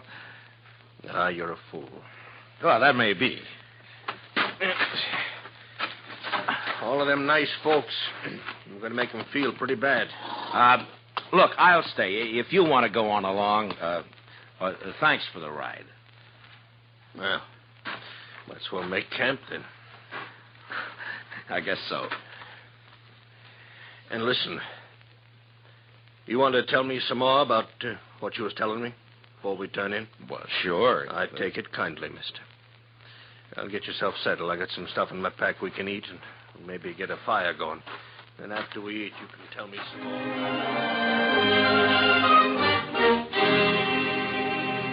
We made a fire and then shared what we had for supper.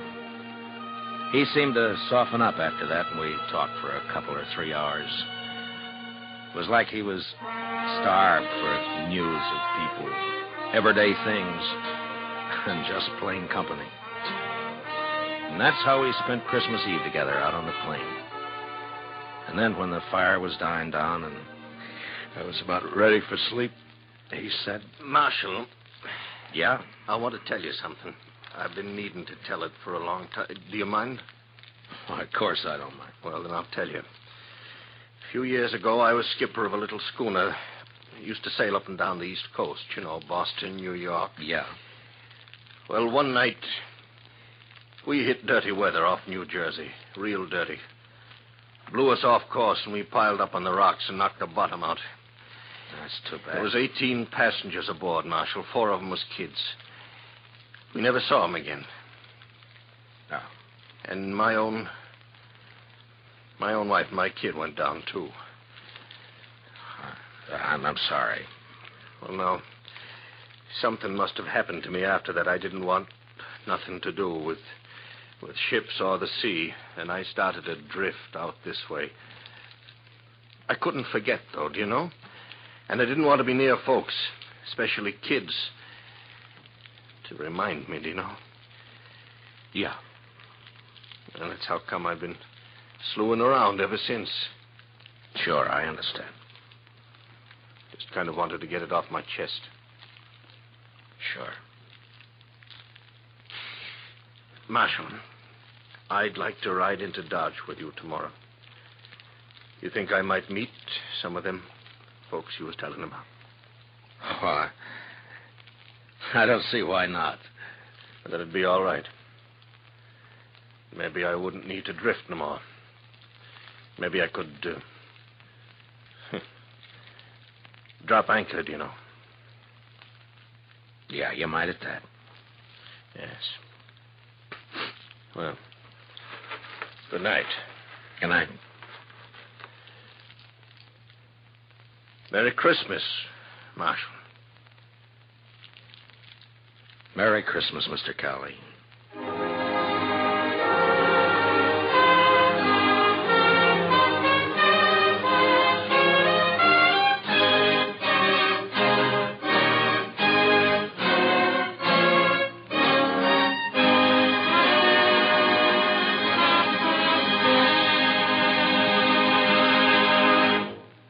Gunsmoke, under the direction of Norman MacDonald, stars William Conrad as Matt Dillon, U.S. Marshal.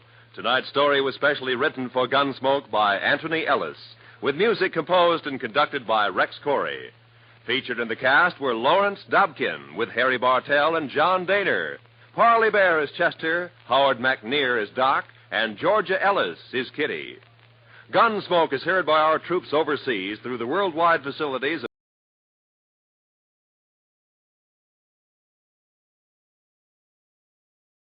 Now, Sugar Crinkles, the sugar rice treat that's just right sweet, is proud to present Gunsmoke.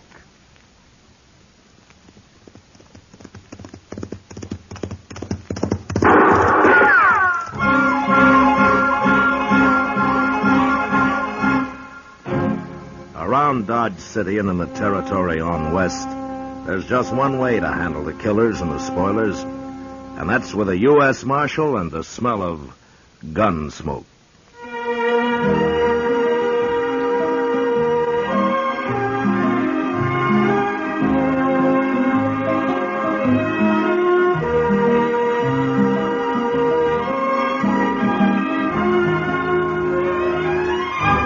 Gunsmoke, the story of the violence that moved west with young America. The story of a man who moved with it. Matt Dillon, United States Marshal. Take it easy, Mom. You know your young folks are going to eat when you give them sugar crinkles for breakfast. Yes, boys and girls love sugar crinkles. And no wonder. It's the sugar rice treat that's just right sweet. Makes breakfast more fun than a circus. Now, the reason sugar crinkles suit your folks to a T is this. Some sugar-coated cereals they've tried seem too sweet. Others don't seem sweet enough. But when they dip their first spoonful of sugar crinkles, they've discovered a sugar-coated cereal that's just right sweet. And say those young folks of yours love to dip into the pack and eat sugar crinkles as a snack, too. So better get several packages. And now, Gunsmoke, starring William Conrad.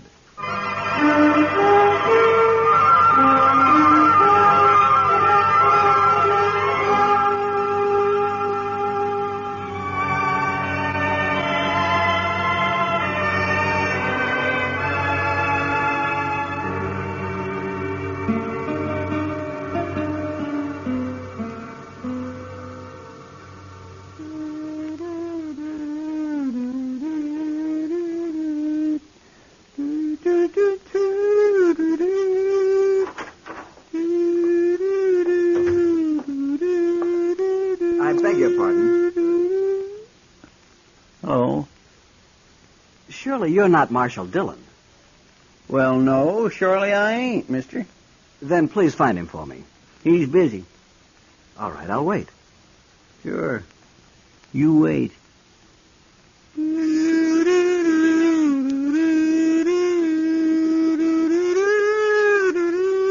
Good heavens, man. You like it? No. Then listen to this one.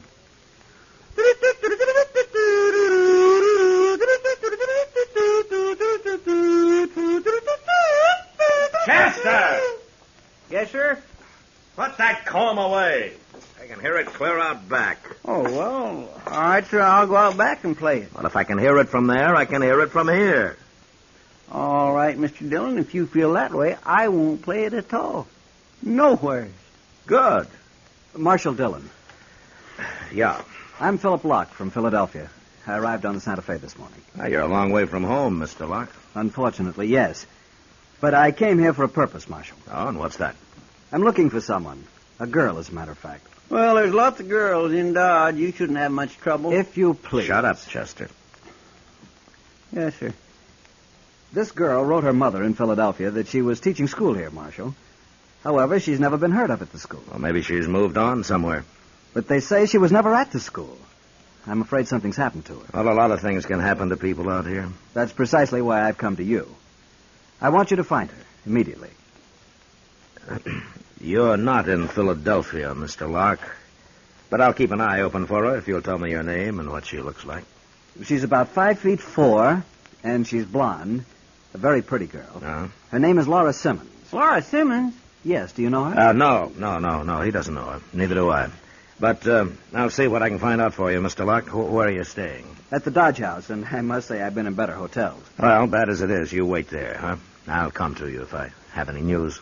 It's most urgent that I find her at once, Marshal. Sure. Good day.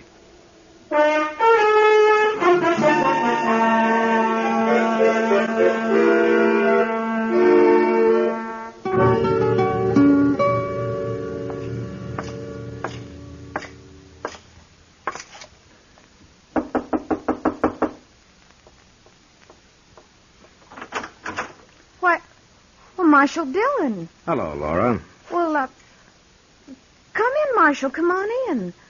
Thank you. Hello, Matt.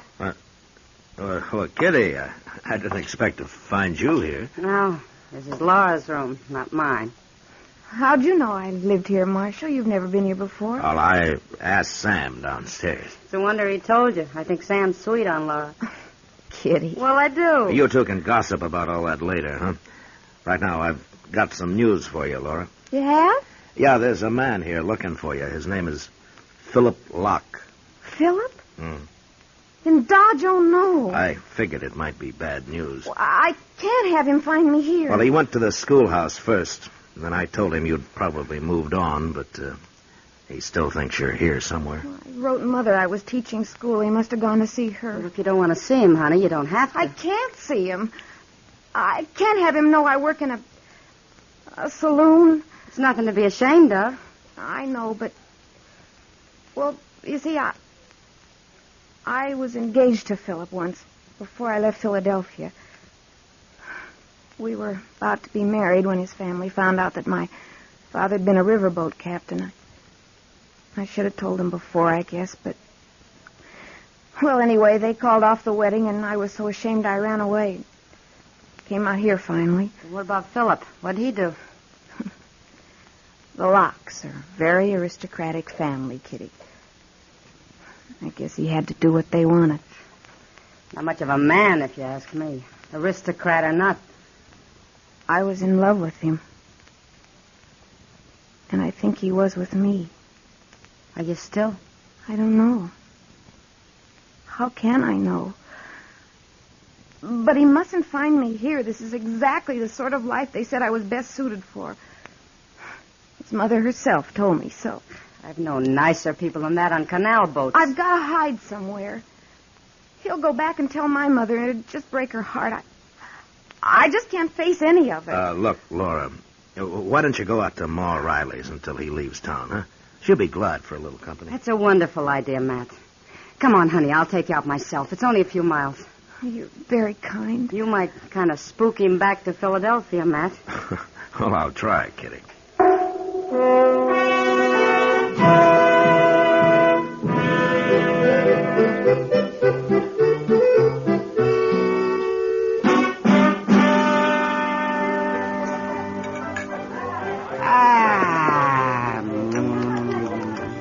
That's mighty warm beer for a nickel. I paid for that beer, Doc. I know, and I thank you for it, Chester, but I hate to see you not get your money's worth. Oh, I'll get it. When you decide it's time to buy us a beer. Oh, I'll buy. It's almost time, Doc. Sure, it's okay. Oh, well, tell me, Matt, is Laura still out at the Riley place? You're shying away from the problem. But anyway, she's there. Locke isn't likely to leave town this soon. I saw him last night, and I told him I'd heard Laura had gone to Denver. Did he believe you? I don't think so. But I warned Sam to tell him the same thing in case he came snooping around here. Oh, it's a sad story. Poor girl. Well, she's better off without the likes of him, if you ask me. Women are strange, Chester. They fall in love, and that's that. I sometimes wonder if it has anything at all to do with a particular man. Why, of course it has, Doc.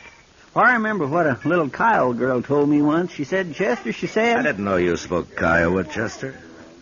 Well, I don't exactly. We used a kind of a sign language, you know. Yeah, I can guess. Who's this? Marshal Dillon? Hello, Locke. I want to talk to you, Marshal. You've met Chester here, and this is Doc Adams, Philip Locke. Hello? How do you do? Marshal, I think you lied to me about Laura. Oh, is that so? Most certainly is. There's something mighty strange going on here, and I think you're mixed up in it. Oh, look, maybe Laura doesn't want to see you. Have you thought of that? I'm going to see her if I have to kill you to do it.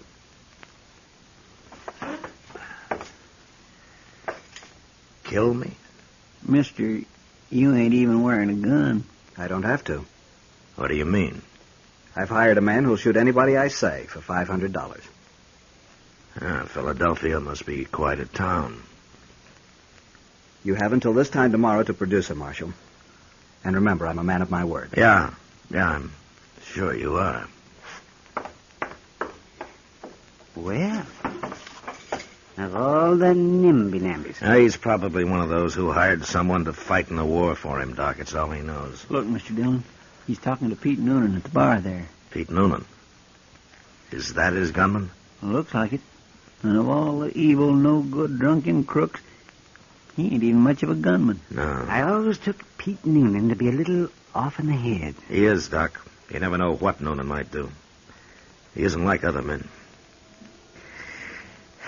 That's what makes him really dangerous.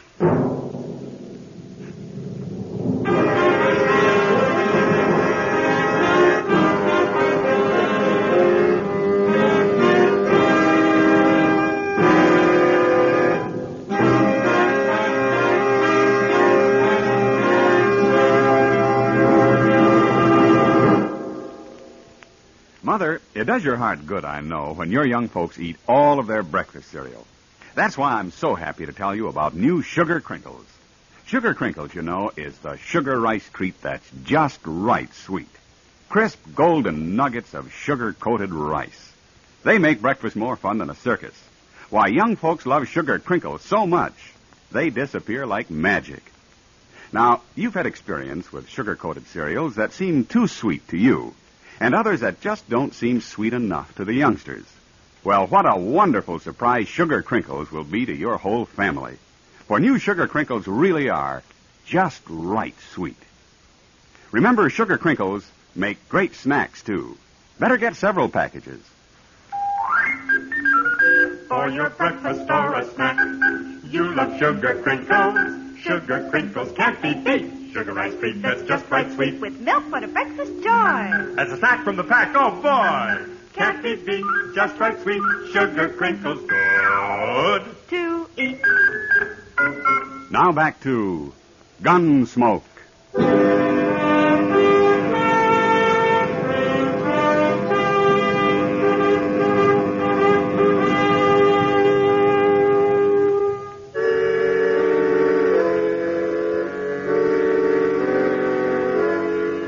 When Philip Locke first hit Dodge looking for Laura, I didn't think he'd cause any real trouble. I felt sorry for her, of course, but I wasn't hired to settle love affairs, good or bad. And it wasn't until he hired Pete Noonan for a gunman that I began to get worried. Noonan was off in the head and about as predictable as a locoed steer. With him around, it made for a bad situation. But there was nothing I could do except wait and see what happened. Locke had given me 24 hours to produce Laura. It was getting close to the deadline when I went over to the Texas Trail. I saw her this morning, Matt, but she didn't say much about anything. The poor kid. Well, she can't stay there forever. And Locke hasn't shown any signs of leaving. Maybe she ought to go on to Pueblo or Santa Fe or someplace. Give her time, Matt. Yeah, sure. And I got nothing to do with it. Kitty. Oh, you too, Marshal. Oh, what is it, Sam? One out back, both of you. Huh? What for? You'll see. I gotta go take care of the bar. Sam must be drunk. No, he's sober. Come on, let's have a look. All right. I still say he's drunk. Sam doesn't drink his own liquor. I don't blame him. I wish I didn't have to. You don't? I wouldn't if I lived on a little ranch somewhere, Matt. Had chickens and things. Sam's liquor isn't that bad, Kitty. Laura, what are you doing here? I made up my mind.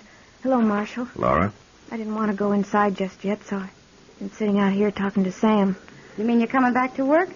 I've been thinking a lot about everything, and I'm going to face it out. No matter what anybody says. Are you sure you're right, honey? There isn't any other way to do it. Philip came here because he wants me back, and I won't lie to him. Well, guess it's up to you. What do you want to talk to him? Marshal, would you find him and bring him here? Out here? No, just take him to the bar inside. I'll meet him there.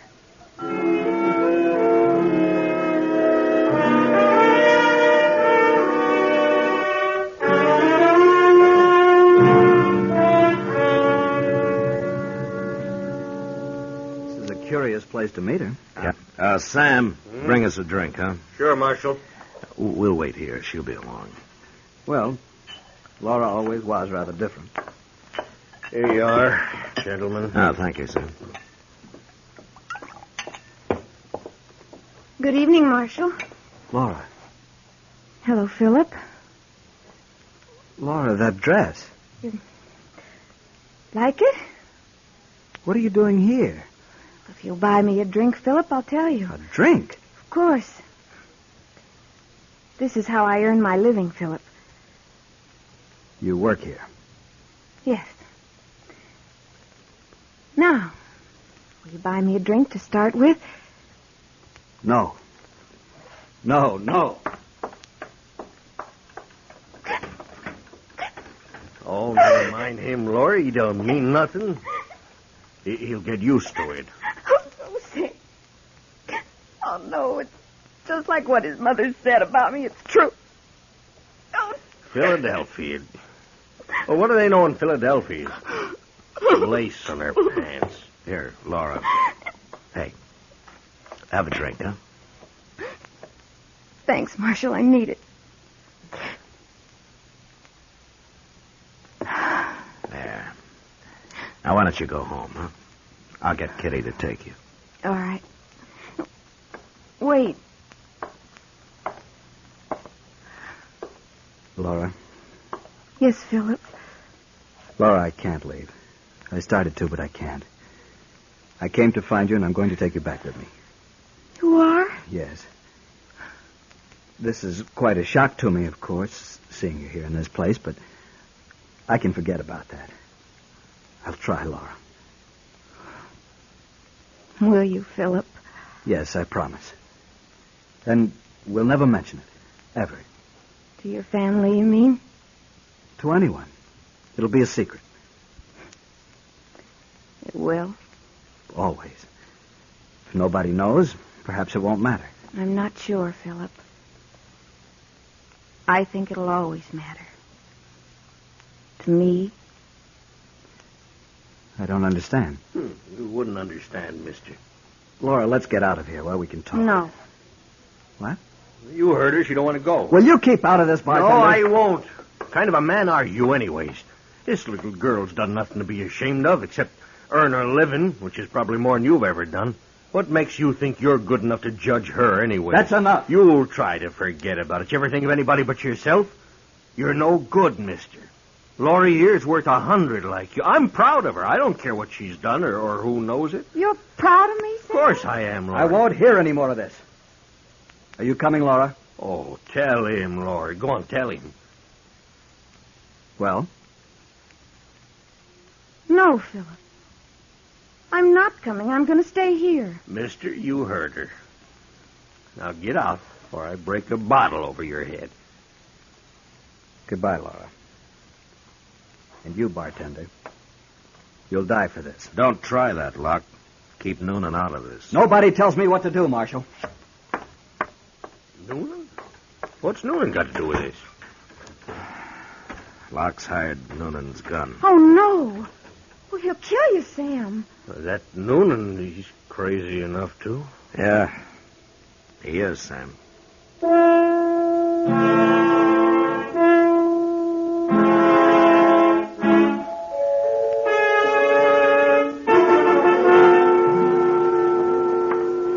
Mr. Dillon? Yeah, what is it, Chester?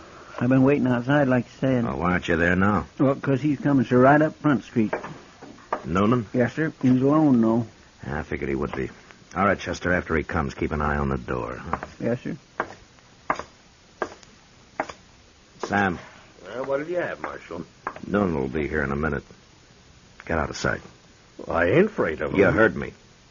Now get out of sight. Okay, Marshal.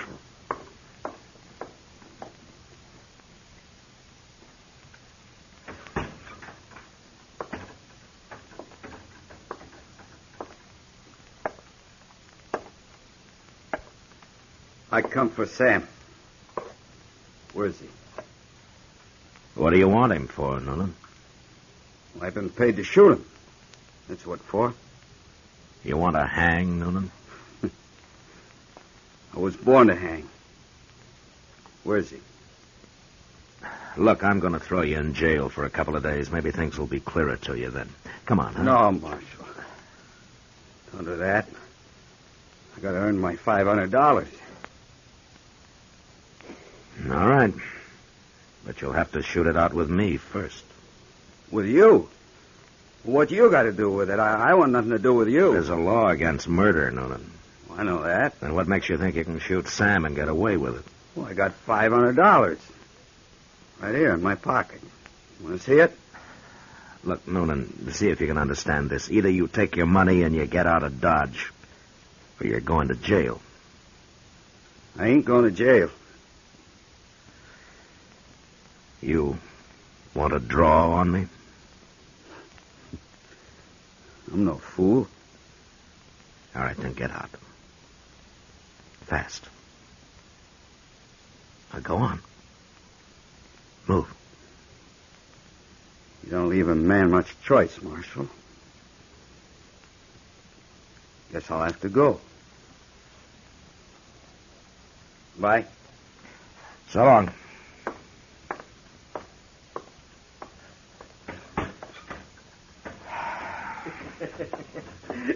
Well, you sure got rid of him, Marshal. Well, I hope so. But he wouldn't have had much of a chance at you anyway. What? Look at Laura there. I wouldn't have missed him, Sam, even if he had got the marshal. Well, I'll be it. Laurie, where'd you get that shotgun? It's yours. The one you keep upstairs. I borrowed it. There's blood in this girl, Sam. Did she ever tell you her father was a riverboat captain? Well, Marshal, huh? I'm closing bar. You'll have to do your drinking somewhere else tonight. It'll be a pleasure, Sam. Come on, Laurie. I want to hear more about your old man. Sure, Sam. Sure.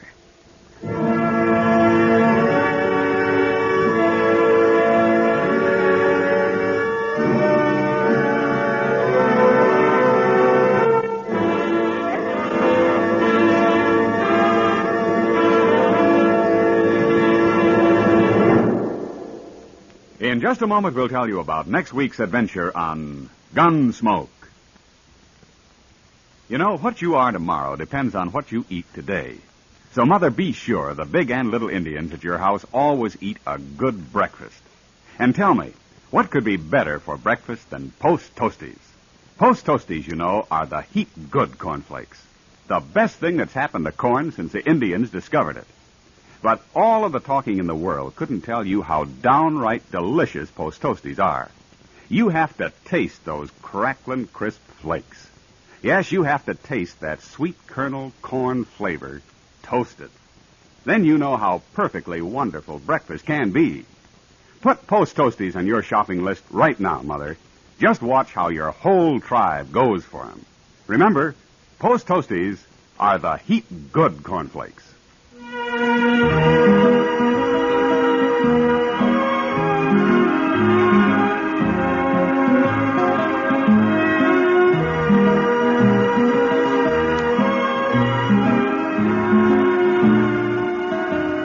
Gunsmoke, under the direction of Norman MacDonald, stars William Conrad as Matt Dillon, U.S. Marshal. Tonight's story was specially written for Gunsmoke by John Meston, with music composed and conducted by Rex Corey. Featured in the cast were Joyce McCluskey, Harry Bartell, Vic Perrin, and Lawrence Dobkin. Parley Bearer is Chester, Howard McNear is Doc, and Georgia Ellis is Kitty. Ken Peters speaking. Join us again next week as Matt Dillon, U.S. Marshal, fights to bring law and order out of the wild violence of the West in Gunsmoke.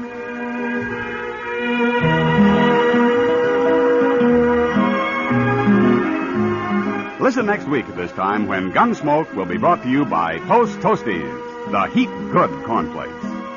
And now Post Toasties and Sugar Crinkles wish all of our listeners a very Merry Christmas.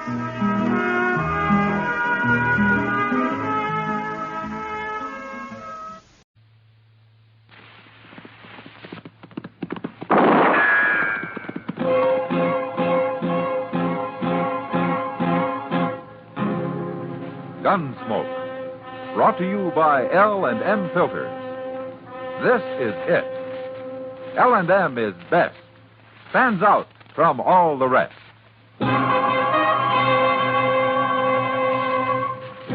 Around Dodge City and in the territory on West, there's just one way to handle the killers and the spoilers, and that's with a U.S. Marshal and the smell of Gunsmoke.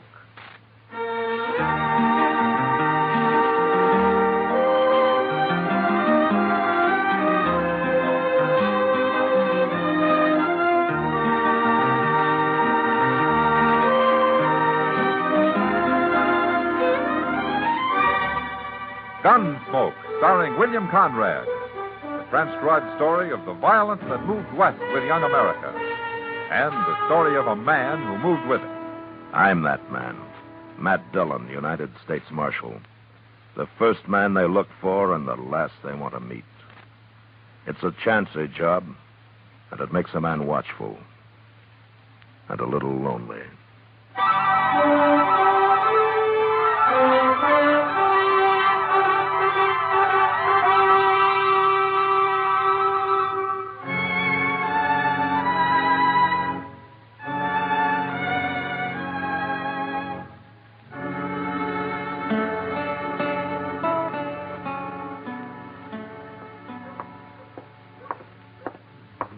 Shucks. Doggone the luck. Cuss it. Oh, hello, Chester. Oh, hello, John. Doggone the luck, anyway. Mr. Dillon? Well, how are you, Chester? How long you been standing here? Oh, not long. I'm waiting to go to dinner with Doc, if he ever comes out of his office, that is. Well, have you been here a half hour? No, not that long, I don't think. Why? Well, I thought maybe you'd seen Miss Kitty out here in the street somewhere. No, I haven't seen her. She's got to be someplace. Well, I expect she is, Chester. Well, there's no place I know of. I can't find her. How'd you try the Longhorn? Oh, no, sir. She's never in there before afternoon sometime. Oh, what about her room? That's where I was supposed to meet her, Mr. Dillon. But she ain't there, and nobody saw her. Nobody I talked to, anyway. Oh, she'll be around. Yeah, but it ain't like Miss Kitty not to be where she says she'd be. Now, don't get so worried, Chester. It can't be that important. Well, it's pretty important to me. Oh? Yes, sir. I got a date tonight with a little girl who works over at the Alphagenza. Oh, what's that got to do with Kitty? Well, my only pair of good pants got busted, Mr. Dillon, and Miss Kitty was patching them up for me. She told me to come pick them up today just before noon. No wonder you're worried. Is this a new girl that you got, Chester? Yes, sir.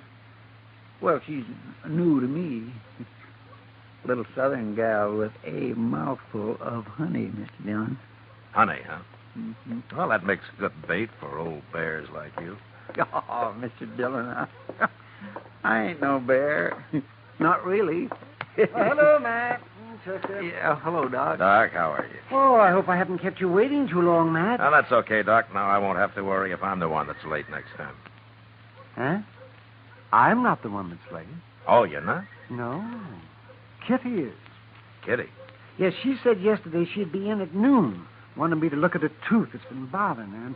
And I promised I'd be there, but I can't wait forever. Oh, it seems like Kitty's late all the way around today, doesn't it? I was supposed to see her too, Doc, but I can't find her no place. Well, it doesn't matter. She's probably sleeping in for a change. No, she ain't. I've been to her room.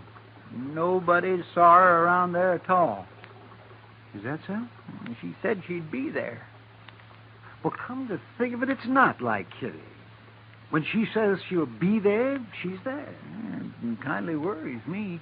Now, you two getting all worked up over nothing. Kitty isn't that clock-like. And well, then it. Where is she, Matt? I don't know where she is. Kitty's a big girl. She can take care of herself. Now, stop worrying about her. Hey, here comes Sam Noonan. Maybe he knows where she's at. Well, how would he know? Well, Miss Kitty works for him at the Long Branch, don't she? Sure, but Sam doesn't keep her on a string. Her time's her own. Morning, gentlemen. Hello, Sam. How are you, Hello, Sam? Sam. Sam, you ain't seen Miss Kitty around today, have you? Oh, Chester, I ain't. Noticed you men standing here. Thought I'd come ask you.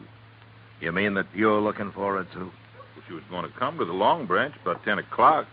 Went down early to meet her, and she ain't showed up yet, Marshal. 10 o'clock's pretty early for Kitty, isn't it, Sam? For sure, but she was doing it as a favor to me. I want to get started repainting the place, and she was going to give me some ideas about making it real fancy. She said she'd be there, and I got a man waiting to go to work on it this afternoon. You know, it beats me. Kitty takes one morning off, and everybody in Dodge is out looking for her. Well, I don't know about everybody else, Marshal, but I do know when Kitty says she'll do something, she does it. That's just what we've been saying, Sam. Where do you think she's got to, anyway? I ain't gone looking for it, Chester. I've just been waiting. Matt. Yeah, what, Doc? Kitty might miss one appointment, but she'd never in the world miss 3. Who saw her last? You, Sam? What time did she leave the Long Branch last night? Oh, it was early, Marshal. It was real early. Oh, why? Where did she go? Well, she was talking to some dude from back east. I never saw him before, and they both disappeared about 10 o'clock. I don't know where they went. She didn't come back? That's the last I seen of her. Yeah. Who is this dude? You know his name? No, I don't. He was a tall, thin fella, had fancy clothes. That's all I know. I don't trust them dudes and never did. Well, maybe we better find him and talk to him. Well, where are we going to find him? The Dodge House, Chester. A man like that wouldn't stop anyplace else. Look, Doc, you better go ahead and eat. I'll join you if I can.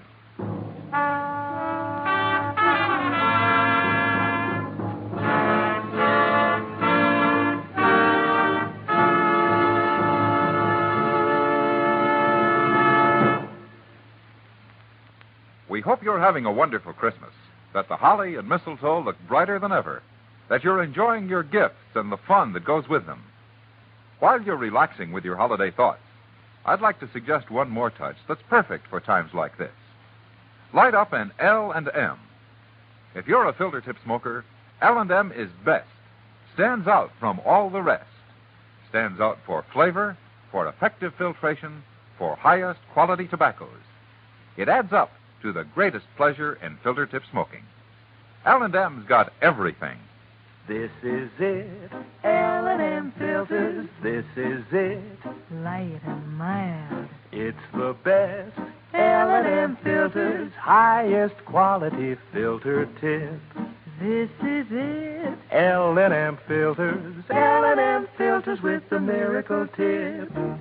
King size or regular, L&M is best. Stands out from all the rest.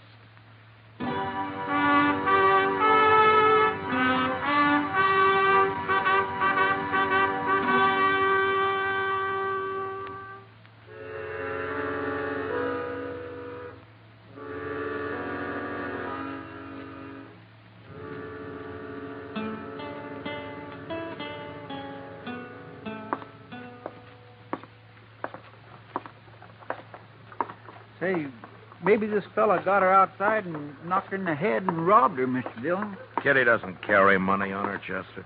Well, she wears jewelry. She's also over 21 years old, and she's got enough sense not to let anybody knock her on the head.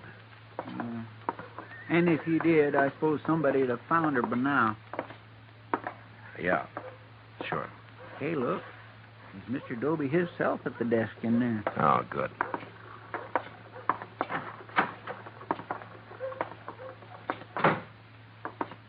Well, hello, Marshal. Chester. Hello, Mr. Dobie. Are you, Dobie? Now, don't tell me the Dodge House has taken in another gunman. You're going to shoot the place up again. Well, it wouldn't happen so often if you'd make your guests check their guns, Dobie. Kind of people come in here to take the army to do that.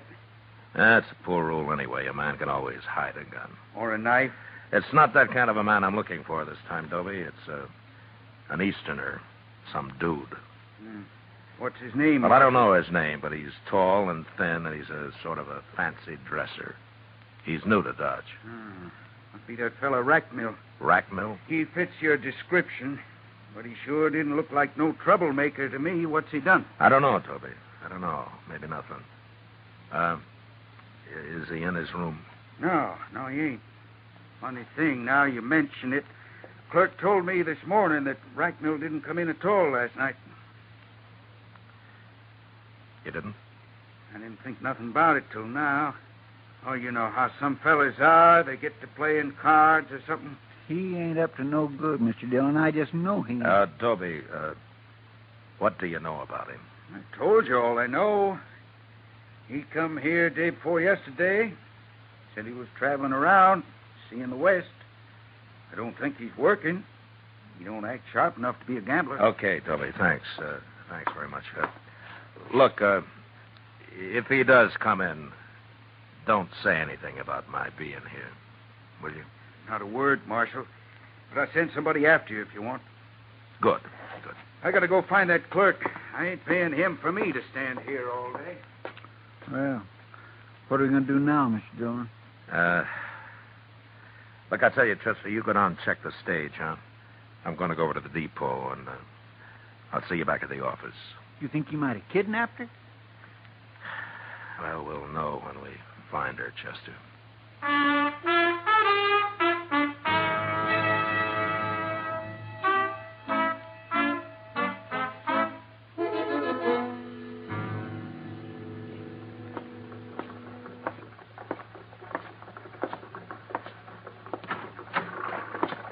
Did you find anything, Chester? Oh, hello, Doc. Oh, hello, Matt. Nobody ain't seen him at the stage office, Mr. Dillon. There's only one stage out today, and that left this morning, and they wasn't on it. Yeah, Matt, I didn't think there would be. What about the train? Did they leave on that? They remember Rackmill when he came in the other day, but he hasn't bought any ticket to leave. Then he must be somewhere in Dodge, Matt. I stopped by Miss Kitty's room on my way back, Mr. Dillon. She ain't been in yet. You know, they tell me back in New York, some policemen do nothing but look for people that are missing. That's how many disappear all the time. Do they find them, Doc? Sometimes, yes, of course. They always check the city morgue first. Oh, that's where they find a lot of them. People that got killed, you mean? Mm-hmm. Well, some just fall down and die on the streets. Heart seizure, something like that kind of hits them. But, of course, a lot of them are victims of murder or killing of one kind of, fights and things like that.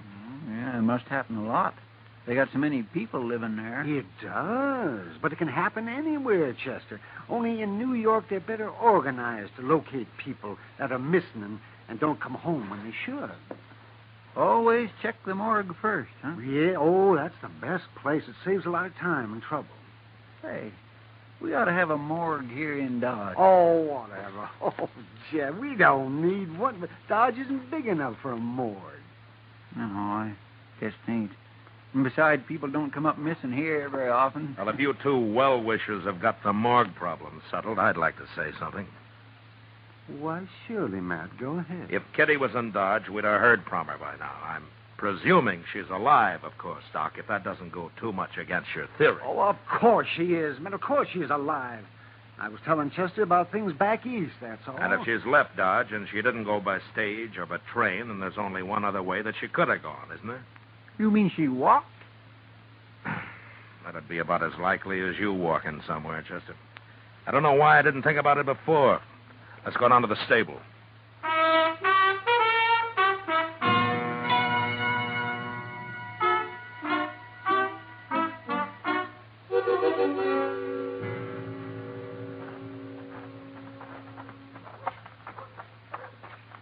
I don't know why I didn't think about them going horseback either, Mr. Dillon.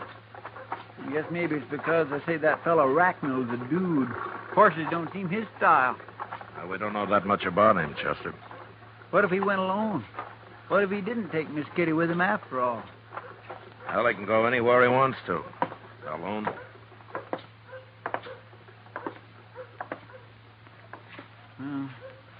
I don't see Moss Grimmick nowhere. Hey, Moss. Moss Grimmick. Hey. Here now. Who's doing all that hollering? He's laying in that stall over there, Mr. Dillon. He's been sleeping. Yeah. Oh, it's you, Marshal. Chester, you woke me up. I'm sorry to bother you, Moss, but I got to talk to you. Trouble, Marshal? Well, I don't know. But if there is, maybe you can help me. Always willing to help, Marshal. Tell me, have you rented out any horses lately, Moss? Last night or today? No, I haven't. Business has been mighty slow all week, Marshal. No, you haven't. You sure? Well, you mean saddle horses, don't you? Yeah, sure. I thought so. No man's gonna make a getaway in a buggy, is he? In a buggy? What, do you rent buggies? Not often, but I did last night. By golly, I'm glad you reminded me. He ain't brought it back yet. That fellow still got my buggy, Marshal. Who was it, Moss? Oh, some stranger I never saw him before. Was he an Easterner? He ain't from around here, not in them clothes. Did he, have anybody with him? Yeah, he had a girl. She waited outside for him. I didn't pay no attention to her. It was a good moon last night, and they was going for a little drive. But I want my horse and buggy back, Marshal. You think they went and stole it?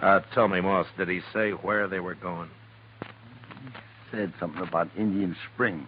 Asked me how far it was. I told him 20 miles. He figured that was too far, but said maybe they'd drive down Parkway. What'll I do, Marshal? Oh, what time was it when they took the buggy? 10 o'clock, maybe? Well, there's nothing down toward Indian Spring I know of, Mr. Dillon. There's hardly even any ranches down there. They must have run into trouble of some kind. Maybe that's it, Marshal. I'll tell you. I didn't bother to mention it since they wasn't going far, but one of the iron rims is off the left wheel on that buggy. Could be they hit a rock and the wheel busted. Yeah, maybe. But it doesn't take all night and half a day to walk 20 miles. But don't worry about your buggy, Moss. We'll find it.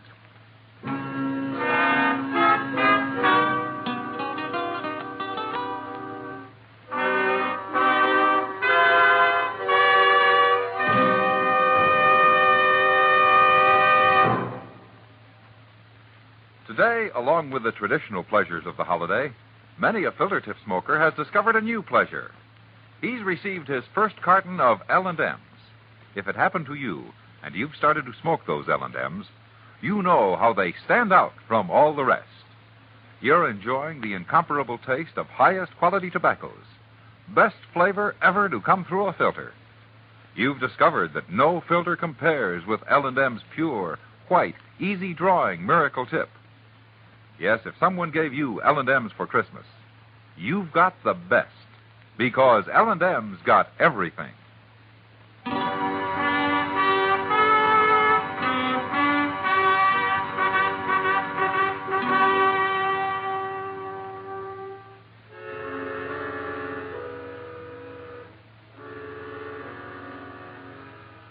There was no trail going to Indian Spring, so all we could do was start out in the general direction and then ride back and forth across the prairie till we found the buggy tracks. That took an hour, but from then on it was easy.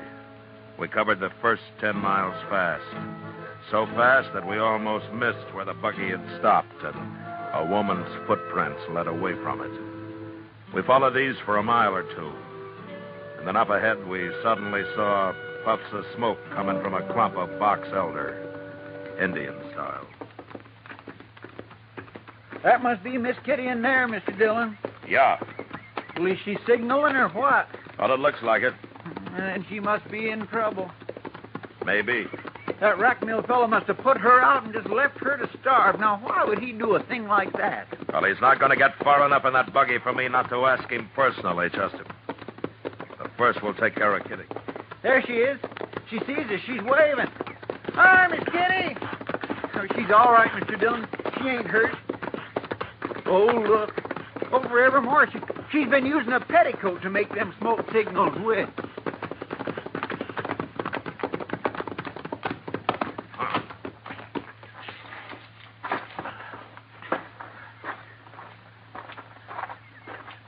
See my smoke signal?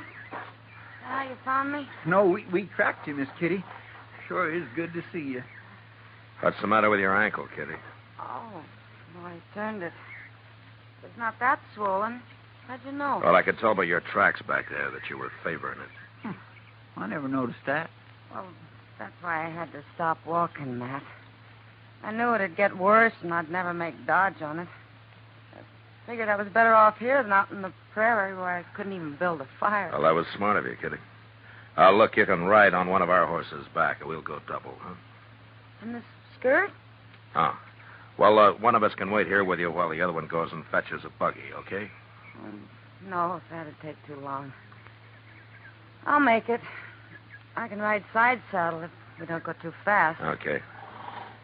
You must be hungry. Oh, You know, we didn't think to bring anything to eat. I'm starved. At least I've had water. There's a tiny little spring under that rock over there. Yeah.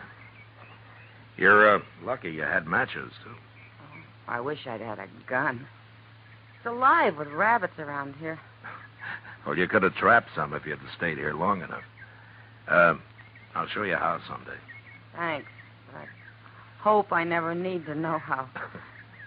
Oh, Chester, will you go get our hat and stuff and then throw some sand on that fire? All right, sir. And I'll have me a drink of water while I'm at it, too.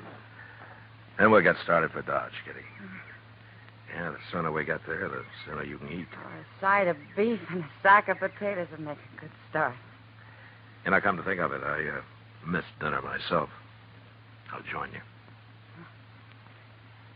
I'm sorry I'm so much trouble, Matt.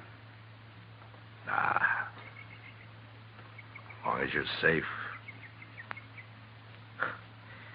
You know, you had everybody worried.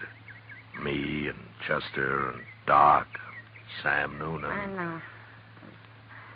I've been thinking about it. Matt? Yeah. I turn up missing, so you scout around and finally track me down clear out here in the prairie and find me standing around on one foot in a bunch of little trees playing Indian. And you don't even ask me how I got here. I know how you got here. Well, sure, of course. With Jim Rackmill and that fool buggy. Part way, anyhow. But That's not what I mean, Matt. Well, if he'd been out to kidnap or murder you, I guess you'd have mentioned it before this, wouldn't you? Oh, it's silly. I feel like a fool telling it. Well, go ahead, say it. It can't be that bad. Rackmill's an Easterner. He's never been out here before. And we got to talking. And he said he'd like to see the prairie in the moonlight. It was my idea. We rent a buggy and take a drive for an hour or so. Anything to get out of that smoky saloon for a while. So we did. And he tried to hold your hand. And you got mad. And you slapped him. And you jumped down and you started walking. How'd you know that? I know you, Kitty. You know, sometimes you've got a terrible temper. Well, I paid for it this time. Honest, Matt, that's all he did. Tried to hold my hand. I believe it. You know, but you'd have been smarter if you just slapped him and let it go at that. You could have ridden back to Dodge in style. Why'd I have to act like a schoolgirl, Matt? I don't know, Kitty. Some people grow up slow. But I'll tell you one thing. It's a lot better than growing up too fast. Well, thanks for that anyway, Matt. Hey, look out yonder, Mr. Dillon. Look what's coming. What? It's Rackmill in the buggy. I forgot all about him. Where in the world's he been all this time? Well, looks like we ain't going to have to run him down after all, don't it? Well, he didn't do anything, Chester. He tried to hold my hand. Well, he sure looks wild now. Now, listen, you two. You stay out of this. Leave Rackmill to me. I'll handle him. Come on, Chester. Let's ease up those saddles, huh? Yes, sir. Miss Kitty. Miss Kitty, are you all right? Am I all right? I've been going crazy trying to find you. It was dark, and you disappeared so fast, and then I finally saw the smoke a while ago. You did, huh? How'd you know that smoke wasn't Indian? Well, I didn't know. In fact, I thought it must be. I had to make sure, Miss Kitty. Well, dude, you're a pretty brave man, Mr. Rackmill. Oh, I knew it wasn't Indians as soon as I saw them. Have they been bothering you, Miss Kitty? What? Come on, Miss Kitty. Get in the buggy. Aren't you forgetting I got out of that buggy once? We'll talk about it later. Take my arm. Take it. Well, I'll say one thing, Mr. Rackmill. You're sure right about going crazy. Please, Miss Kitty. No. I like it here. I've been real comfortable. I'm going to stay. Learn how to trap rabbits. I may decide to live here, Mr. Rackmill. No, you don't understand. Miss Kitty, we're all alone, way out in the prairie. I don't like the looks of those men. I've got to get you out of here. You've got to get me out of here. You. Please be sensible before it's too late. It's already too late. Now, get in your buggy and go on back to Dodge, if you can find it. I can find it, all right. I promise you I can. Come, Miss Kitty. Which way is Dodge? What? Why, it's right back there. You're pointing towards Texas. Well, it doesn't matter. We'll find it. I won't leave you here, Miss Kitty. I don't care how mad you get. Oh, I'm getting mad again, It doesn't matter. I don't blame you for last night. I apologize. I shouldn't have tried to hold your hand. I just lost myself for a moment, that's all. It won't happen again. I promise you. But I am not going to leave you here. Oh, I'm sorry, Mr. Rackmill. I've been unfair. I do have a bad temper, you know. Yes, I know. And you're right about those two. They are a pretty tough-looking pair, aren't they? They're coming back. As a matter of fact, they do look more like desperados than lawmen. Lawmen? Mr. Rackmill, this is Marshal Dillon of Dodge City, Kansas. Marshal Dillon? And that's Chester Proudfoot. How do you do? How do you do? It's okay, Rackmill. We're not after you. I didn't know that she knew you. I mean, I thought you were strangers. No, we're not strangers. In fact, we rode out here to find Kitty. I've been trying to find her, too. All night and all day, I've been driving round. Now, wait a minute. You men aren't going to make all this my fault. I only did what any lady would do. Kitty, you do a lot better if you get something to eat. Eat? What are we standing around here for? Matt, will you and Chester ride along with us? Sure we will, Kitty. And Mr. Rackmill, when we get to Dodge, maybe you'll have supper with us. That's very kind of you, Miss Kitty. Good. Now, if you'll hold my hand, you can help me into the buggy.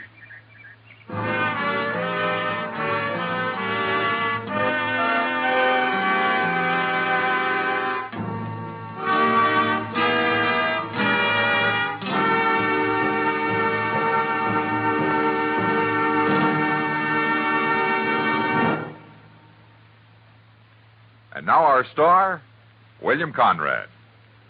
Thank you, George.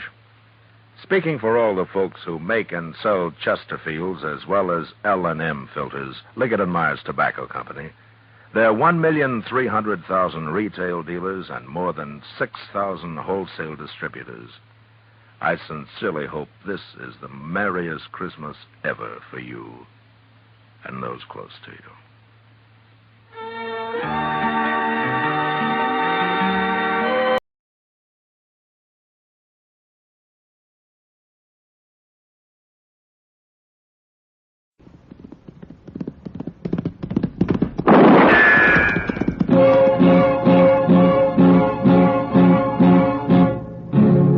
Gunsmoke, brought to you by Chesterfield. Chesterfield packs more pleasure because it's more perfectly packed, thanks to Accuray.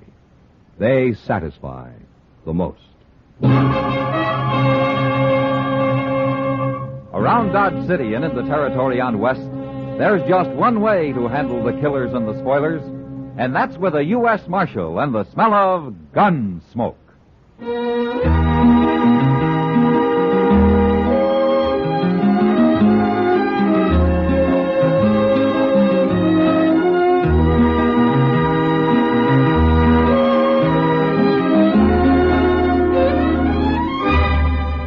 Gunsmoke, starring William Conrad, the transcribed story of the violence that moved west with young America, and the story of a man who moved with it. I'm that man, Matt Dillon, United States Marshal. The first man they look for and the last they want to meet. It's a chancy job, and it makes a man watchful and a little lonely.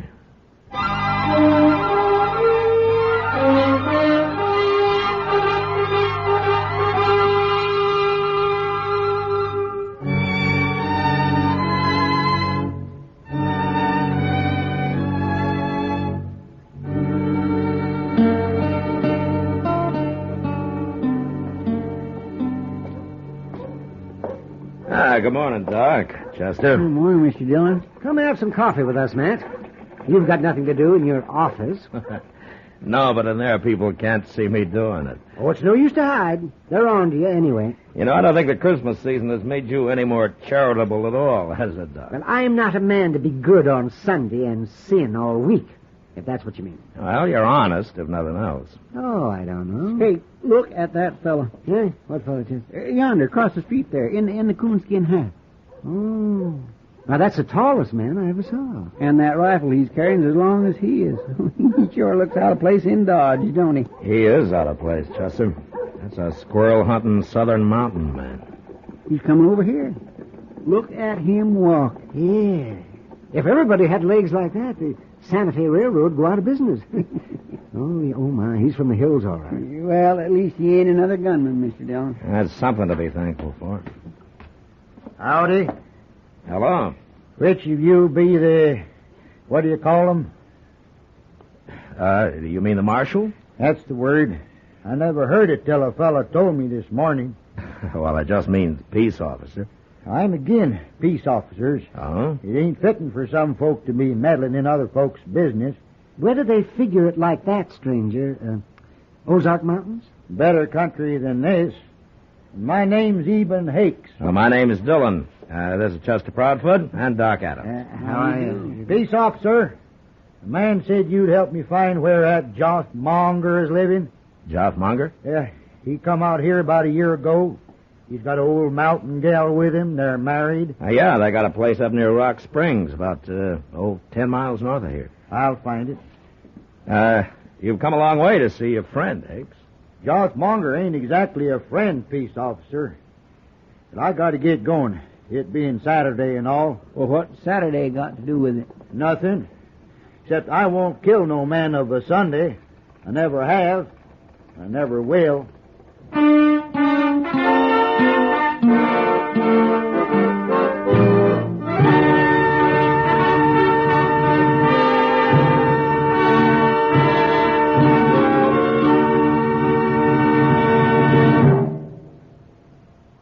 People everywhere are finding that Chesterfield packs more pleasure. Yes, Chesterfield packs more pleasure. because it's more perfectly packed. For the more perfectly packed your cigarette, the more taste and mildness are released for you. And Chesterfield, made with Accuray, is more perfectly packed than any cigarette ever could be before. Firm and pleasing to the lips, mild, yet deeply satisfying to the taste. And Accuray Chesterfield has an open, easy draw that unlocks all the pleasure of fine tobaccos. So remember, Chesterfield packs more pleasure. Buy Chesterfield. Mild, yet they satisfy the most.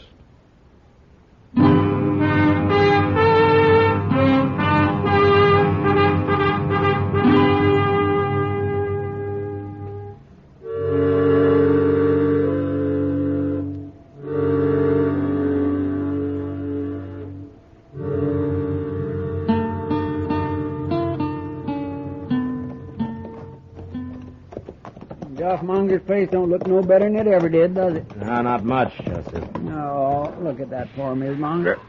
Out doing chores as usual. I wonder where Joth is. Asleep somewheres, probably. Morning, Miss Monger. Howdy. Hi, ma'am. Poorly. Is Joth here, ma'am? If today wasn't Saturday, he'd be here. What? Jock goes to Dodge every Saturday. He does? I never see him. If he socialized more, you'd see him. Jock's got his ways, Marshal. They're lonesome, but they're his'n. I see. Miss Monger, do you know a man called Eben Hakes? Hakes. If you speak that name round here, you won't be welcome, Marshal. There's trouble between you? If you call Jock being the only Monger left, and Eben being the only Hakes left, then you could say there's trouble. Oh, you mean it's a feud, huh? Both families been whittled down to just them two. I see. Is that why Joth came out to Kansas, to get away from it? Not if he's always talking about going back long enough to kill Eben Hakes. Yeah. Well, what do you think, ma'am? Don't you think it's gone far enough? Either one of them could call it off if he wants so muley. How did this feud start, ma'am? If you had any upbringing, you wouldn't ask. Well, it's a family matter. Mm-hmm. Where'd you see Eben Hakes anyway? Well, he was in Dodge asking about Joth. If he was asking, then he'll find him, and that's bad. Jock don't even know he's around. Well, that's why I came out here. Jock knew about him. I wouldn't worry. Jock's a better shot than Eben Hakes any day. Look, Miss Monger, the law doesn't hold with feuding. Whichever one kills the other, he'll hang for it. You start meddling, they'll shoot you. But I'm worried about Jock. He'll be drunk soon as it's dark. Well, I'll find him, then. Goodbye. Goodbye.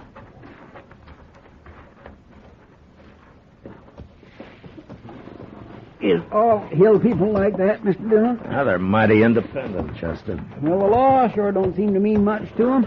Not when it comes to feuding. Now, look over there. By that little bluff there. Well, now, how did he get here? I don't see no horse. Well, let's go ask him.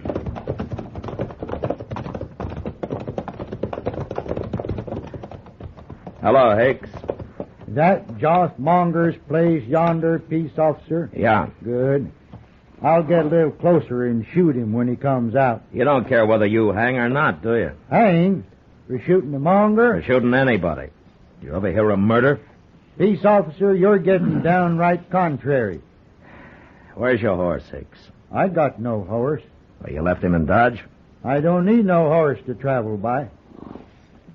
You mean you walked all the way from the Ozarks? It's mostly downhill, peace officer. But I'd walk anywheres to get me a Monger. Well, maybe I ought to throw you in jail. Now you are being meddlesome. I gotta get closer to that house. And don't you fret none about the old lady. I don't aim to shoot her. Mr. Dillon, you gonna let Hakes wait here and shoot Joth? Now, let him go, Chester. Let's get back to Dodge. We'll find Joth and warn him. Why don't you just let them shoot each other and have done with it? Don't tempt me, Chester.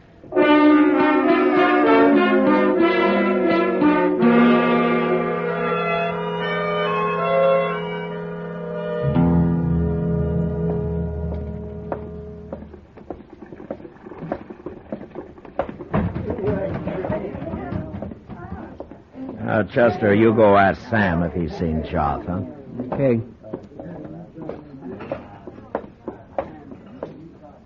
Evening, Kitty. Hello, Matt. Where you been? It's pretty near midnight. I've been trying to stop a feud.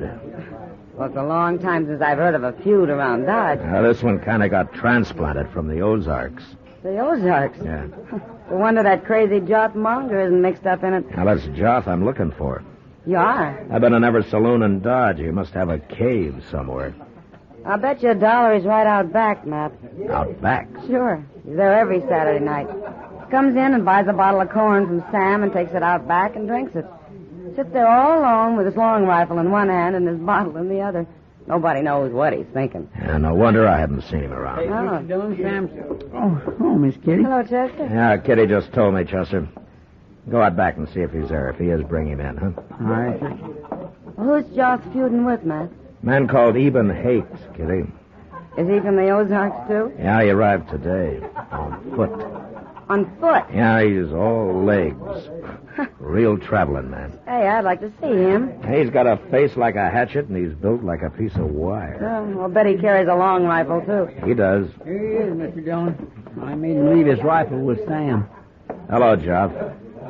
You just up and say what you want, Marshal, because I don't care to be cooped up inside here very long. Eben Hakes is looking for you, Joth. Of course he is. Mongers and the Hakes been looking for each other nigh under 40 years. They most all got found, too. You been drinking, Joth?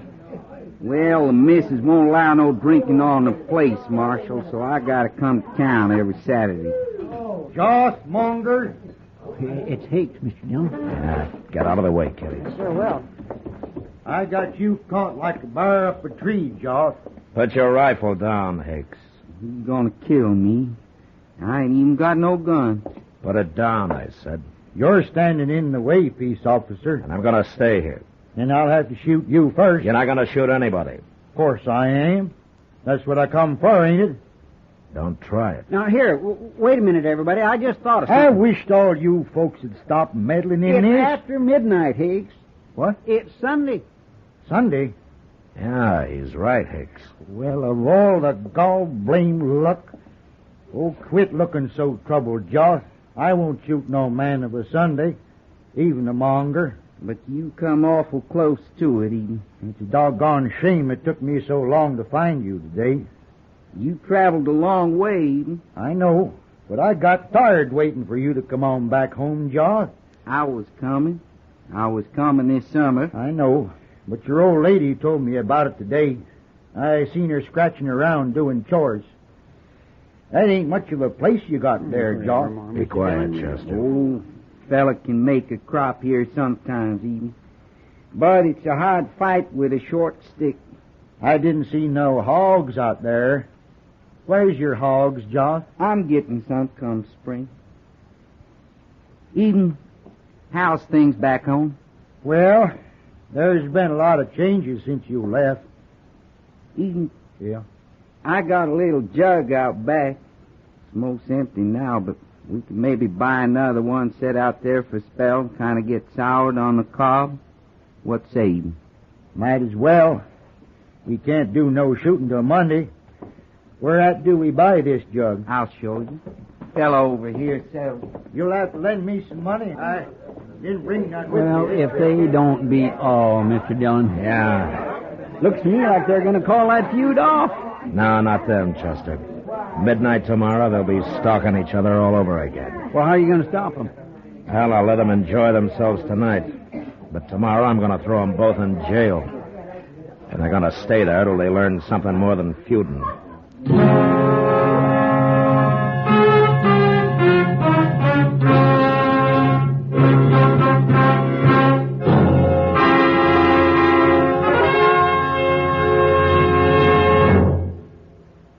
People everywhere are finding that Chesterfield packs more pleasure. Yes, Chesterfield packs more pleasure because it's more perfectly packed. For the more perfectly packed your cigarette, the more taste and mildness are released for you. And Chesterfield, made with Accuray, is more perfectly packed than any cigarette ever could be before. Firm and pleasing to the lips, mild, yet deeply satisfying to the taste. And Accuray Chesterfield has an open, easy draw that unlocks all the pleasure of fine tobaccos. So remember, Chesterfield packs more pleasure. Buy Chesterfield. Mild, yet they satisfy the most.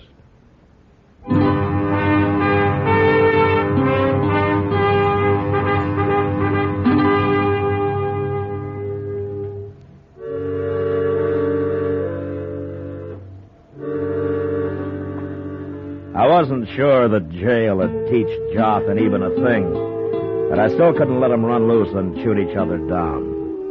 So the next morning, Chester and I went looking for them. We found where they'd built a small fire out back of the Long Branch, and we found a number of empty bottles, but that was all. We searched the town till noon with no luck, and I decided to ride out to the Monger place and see if by any chance Joth had returned. There was nobody in sight when we got there, so we dismounted and walked up to the door. There's smoke coming out of the chimney, Mr. Jones. Yeah, that doesn't mean Joth's here, Chester. Well, no, sir.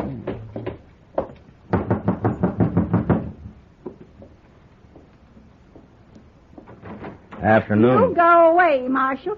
Now, wait a minute, Miss Monger. If you don't want to get shot, you do what I say. Friendly, ain't she? Yeah. But she didn't have no gun. It must be Joth in there. Yeah, probably. Well, if it is, why would he want to shoot you? Well, there's one reason I can think of. You mean he's gone and killed Eben Hakes? I don't know, Chester, but I'm sure going to find out.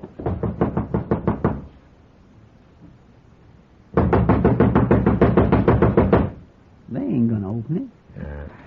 Oh, there's a window around the side.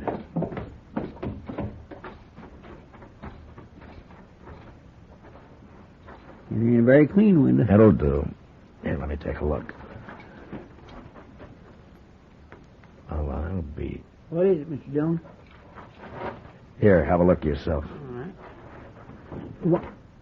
Well, they're eating dinner. All three of them. Yeah. Come on.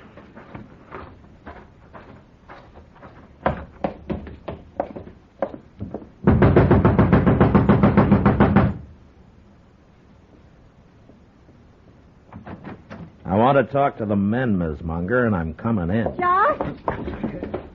All right, stay away from those rifles. Why, he busted in. He busted in right past the woman. I never heard of a man coming into another man's house that way. If he had any upbringing, he wouldn't have. Is this the kind of people they got in Kansas, Josh? It's the first I seen of Never mind about that, Josh. Now, why did your wife threaten to shoot me? What's going on here? If you hadn't come to put them in jail, you wouldn't get shot, Marshal. How did you know I was going to put him in jail? Even says you told him you was. Well, that's right, I did. If he killed anybody. I ain't killed nobody. The feud's off. We stopped it. You stopped it? Sure. Last night. We got to talking a little about old times and everything. You know what we found out? No, what? You tell him. Well, peace officer, this here feud started a long time ago. What happened was my grandfather stole Joth's grandfather's girl and married up with her. So Joth's grandfather declared a feud right then and there. But you ain't told him what we found out yet, Eden. Oh, well, we hadn't thought of it before, peace officer, but last night we was thinking that if my grandfather hadn't done that, then Joth here would have been me. What? Don't you see?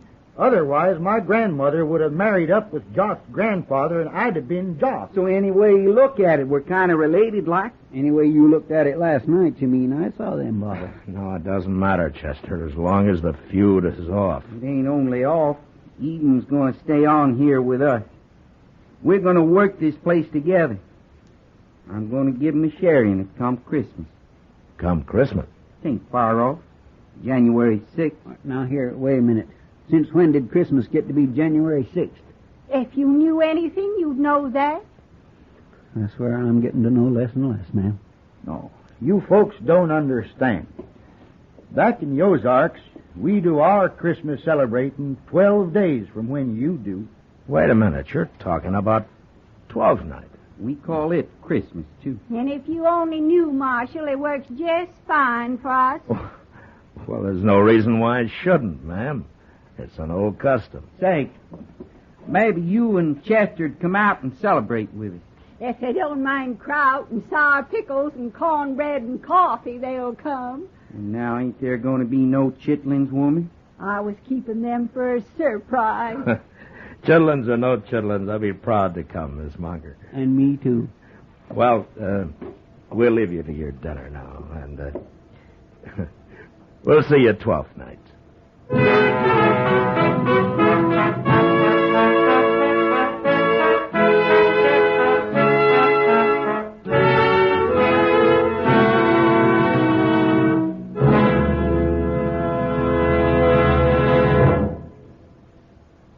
Now our star, William Conrad. Friends, at this time, I'd like to join with Liggett & Myers, the makers of Chesterfield and L&M filters. There are over 6,000 wholesale distributors and the 1,300,000 retail cigarette dealers. And wish all of you a very Merry Christmas. On the frontier, violent death might come to a man in a number of ways, and life around him served as a daily reminder.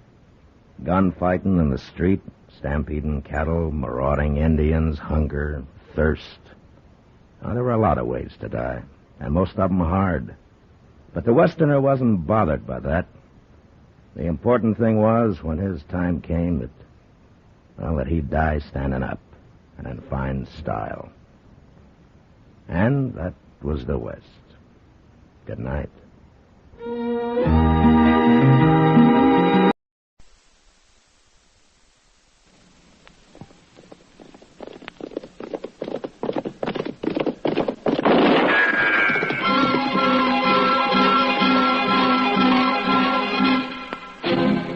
Around Dodge City and in the territory on West, there's just one way to handle the killers and the spoilers, and that's with a U.S. Marshal and the smell of Gunsmoke.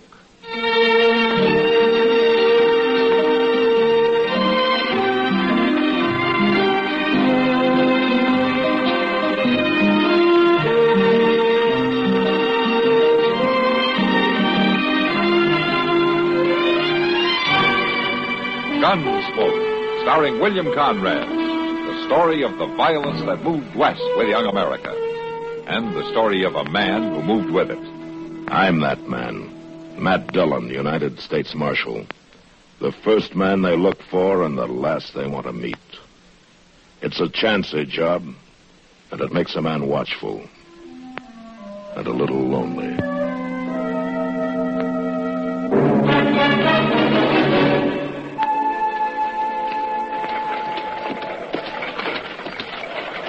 This ain't the smoothest wagon trail I ever seen, but it'll save us a couple of hours going cross country this way. Don't worry about me, Will. I'll be all right. It's just I don't like the looks of that storm. Not this time of year. There's a lot of snow in them clouds. You think we can beat the storm to the line shaft? Ought to. You sure? Of course I'm sure. Come on, you. Here. As soon as we get to the top of this rise, you'll see it.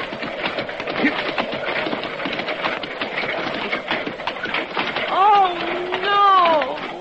Oh. Burned. Every last stick of it burned. Will, what are we going to do? Some hunter, some drifter maybe left a fire without sanding it, and now it's gone. I guess the only thing is to head for Dodge, then. Well, we'd be driving all night. We can't stay out here, Will. We got to find shelter. I know. There must be a ranch house somewhere. There's just one that I know of. Well, then let's... No. No, we ain't going there. We don't have much choice, Harmony. Will, I just couldn't. Harmony, that's the only ranch within 15 miles of drive. 4 hours more in this wind and cold might just be too much. Like I say, Harmony, we just don't have no choice. We're heading for the ranch.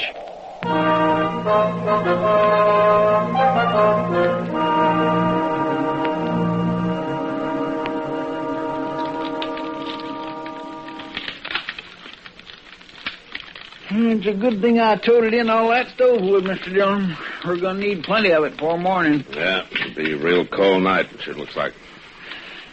Snow keeps on there, so it's going to be 2 foot deep on the level. You know, if you don't take your boots off that stove, you're going to have 2 feet on the bare ground, Chester. What are you talking about? Chester, the souls are starting to smoke. Now take them off the stove. I declare, Mr. Dillon, I thought I smelled something burning in here. The stove's red hot. Well, at least my feet's warm for the first time in 2 days. Yeah. Say, I think maybe I'll rub them with tallow. Leather ought to soak it up real good, being hot that way. And Evening, Matt. Kitty, come on in. Oh, it's cold out tonight. Stand there by the stove and burn with Chester. I can't stay, Matt. I got to get back to Long Branch. Oh, big crowd tonight? Yeah, but quiet one. Men get sentimental at Christmas time. Oh, I'm that way myself, Miss Kitty. Yeah, so am I, Chester. I was thinking earlier this evening what it was like when I was a little girl. We used to always... It was a long time ago. Why don't you stay a while, Kitty? Let Sam run the place tonight, huh? Well, the boys sort of need me, Matt. To talk to them and laugh with them, even though they're thinking of somebody else at the time. Well, yeah, I know, but... Oh, I don't mind. It's kind of nice to be needed by somebody. What I was thinking, though, Matt, later, around midnight, maybe the three of us could get together, make some hot rum, maybe? That's a good idea, Kitty. By jing, it is. And maybe I could even get Mr. Jones to rustle up some chestnuts. Good, Chester. Then I'll be counting on it. I'll come here if it's all right. Fine. I kind of like to get away from the Long Branch later tonight. Okay. Well, how are you, Mr. Beeker? Oh, good evening. I'll see you later, Matt. All right, Kitty. Come on in, Jethro. You look like you can stand some warming up. Marshal Dillon, I got some trouble out at my place. Oh, what kind of trouble? I've been invaded, attacked on my own property, shot at. Look at that there hat. Well, that bullet had come much closer, you'd have been shot, not shot at. Who was it, Jethro? Couple coming through in a wagon. They took over my barn. Won't let me put a foot inside. What do you mean, a couple? You a man and wife? How do I know if they're man and wife? Well, maybe they just want shelter from the storm. Marshal, I don't care what they want. They took possession of my barn without so much as a by your leave. And I want them thrown out of it. Tonight. Well, can't we leave it till morning, Jethro?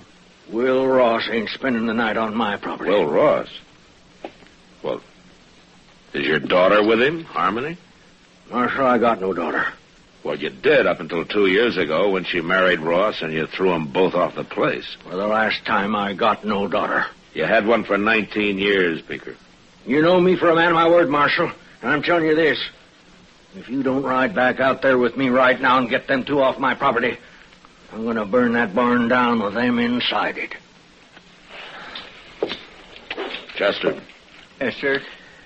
You better saddle up a couple of horses.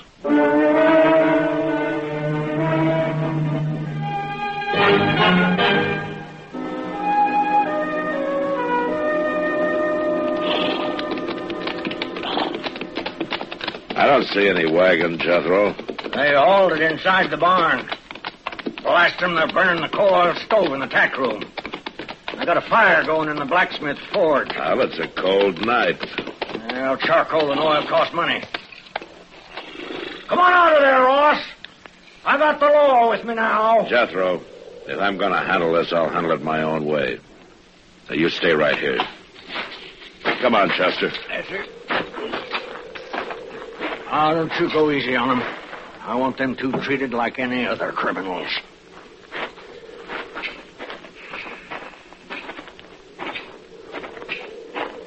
We make mighty good targets again in this snow, Mr. Dillon. Yeah, I guess we do at that. I think the wind's dying down. May not turn into a blizzard after all. Mr. Dillon, I just don't like the idea of walking right into a gun. Will Ross. Who is it? Who's out there? It's Matt Dillon. Hold your fire, Will.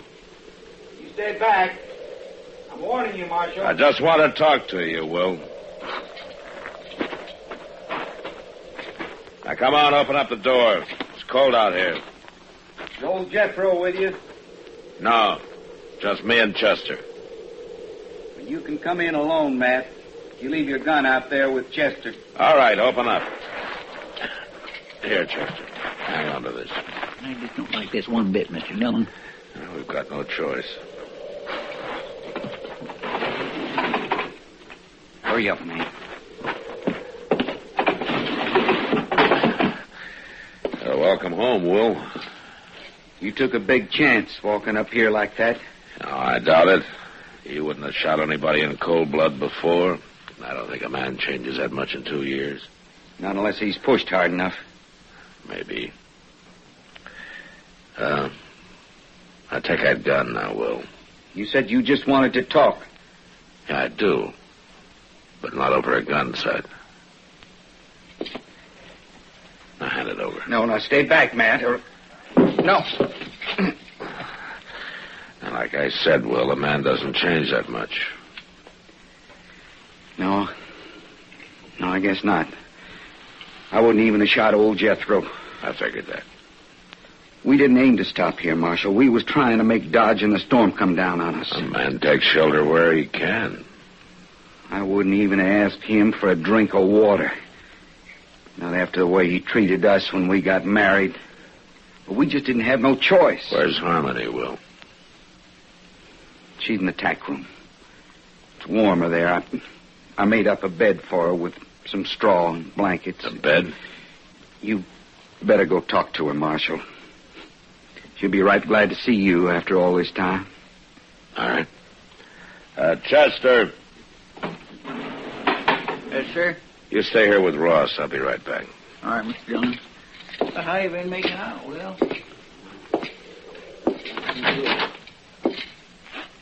Harmony? Who is it? Matt Dillon. Oh, Matt. Well, what's going on here, young lady? Oh, everything, Matt. We're in trouble, real trouble. Oh, I see. It'll be any time now, I think.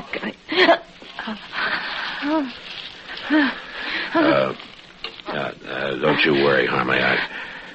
I'm going to get some help out here right now. Don't you worry. Everything's going to be all right.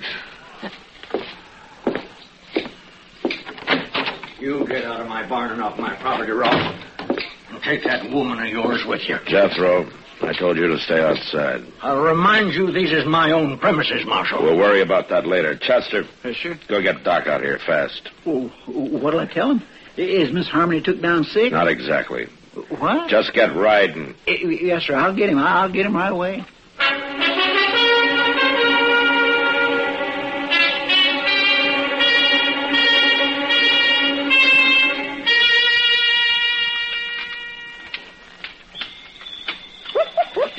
Oh, there we are. The kettle's boiling again, Doctor. It certainly is. It'll only be a minute now. There's nothing like a nice hot toddy on Christmas Eve. Oh, yeah, or any time. Or any time. How right you are, Dr. Adams. You know, since Mr. Prudlin passed on, this time of year has seemed very lonely to me. Oh, yes. Well, I always admired your husband, Mrs. Prudlin. He was a fine man, generous to a fault and kind and so thoughtful. Now, there you are. Oh, thank you. Just taste it. See if I've laced it enough with brandy. With brandy? Yes. My. That's good. Yeah, that's very good. So, you know, Mrs. Prudlin, I nearly forgot the reason for my call this evening. I'd hoped it was just social. Well, in a sense, it's business. But in a greater sense, it's the spirit of Christmas. Your bill. Oh, as a very small gesture of my affection and esteem, I tear it up. Why, Dr. Adams, how sweet. I hope you won't think me familiar or forward. It was only meant as a small indication of my regard. Dr. Adams, would you care to join me here on the settee? It might be warmer here, closer to the fire. Oh, yes, when I come to think about it, there is a chill in the air tonight. Sit still. I'll answer it.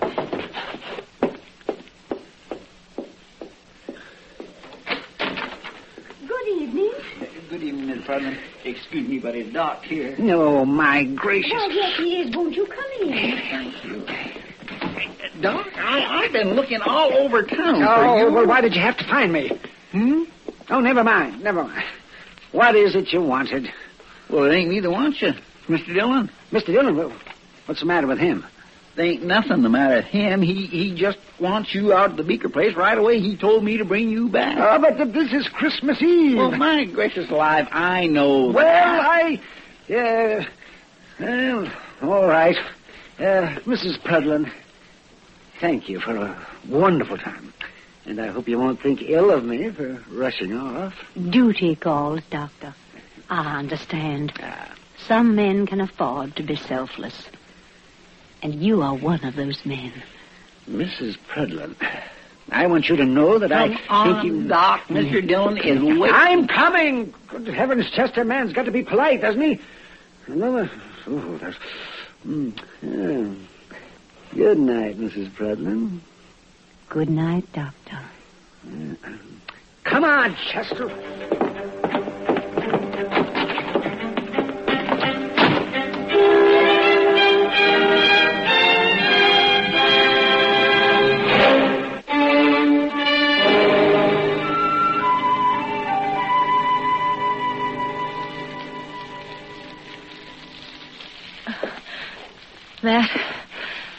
Matt, I'm scared. Easy now, Harmony.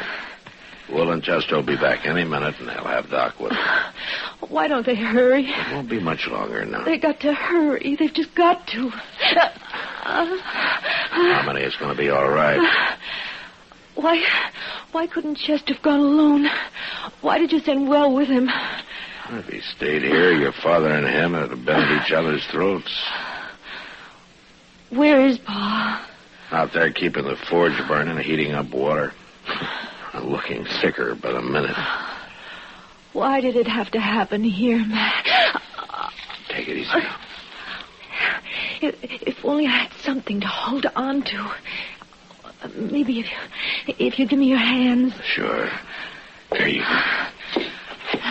There. A baby's first look at the world ought to be all love and joy. Not like this. Not with Pa hating us like he does. Now, Harmony. He does. He hates us, Will and me both. Maybe not as much as he puts on. Matt! You're right, I think. What do you mean? It's not going to be much longer. Take it easy now. If Doc doesn't get here, you'll stay with me. You'll help me, won't you, Matt? What? Yeah, sure I will. I'll do what I can, but... Well, he'll get there, though. Doc always makes it. I hope so, Matt. But I'm afraid he's going to... All right. Now, what's all this fuss about? Oh, Doc. Yeah, it's a fine time of night to drag a man out in the snow. Can't see why you didn't plan this thing at a decent hour, young lady. Doc, I'm scared. Yeah. Oh, fiddlesticks. Not a thing to worry about. Women were having young'uns long before you and I were even born. Hurry, please. Oh, no. Wait a minute. You settle back there and you quit worrying. I'll tell you when it's time to worry. Doc, do you mind if I... Well, man. Well, look at you. You're as white as a sheet. Well... Oh, you thought you were going to have to take over by yourself, didn't you? Yeah, well, all right. You go on out there and tell that old buzzard to heat up some more water. He hasn't got half enough. All right, Doc. Yeah. And then you stay out from underfoot, will you, Matt? As me and Harmony's got work to do.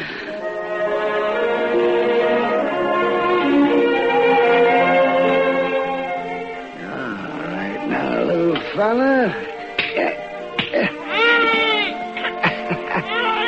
Howdy, young fella.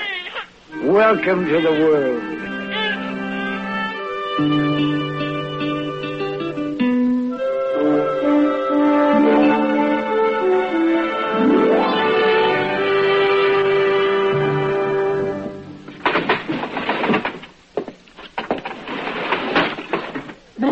Still cold, Mr. Dillon. Stop snowing, though.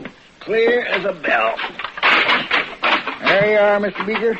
Better put some more wood on that forge, I guess. The fire's down pretty low. So's my wood pile. It's a fool waste trying to heat a barn in midwinter. I'll cut enough to make it up before we leave.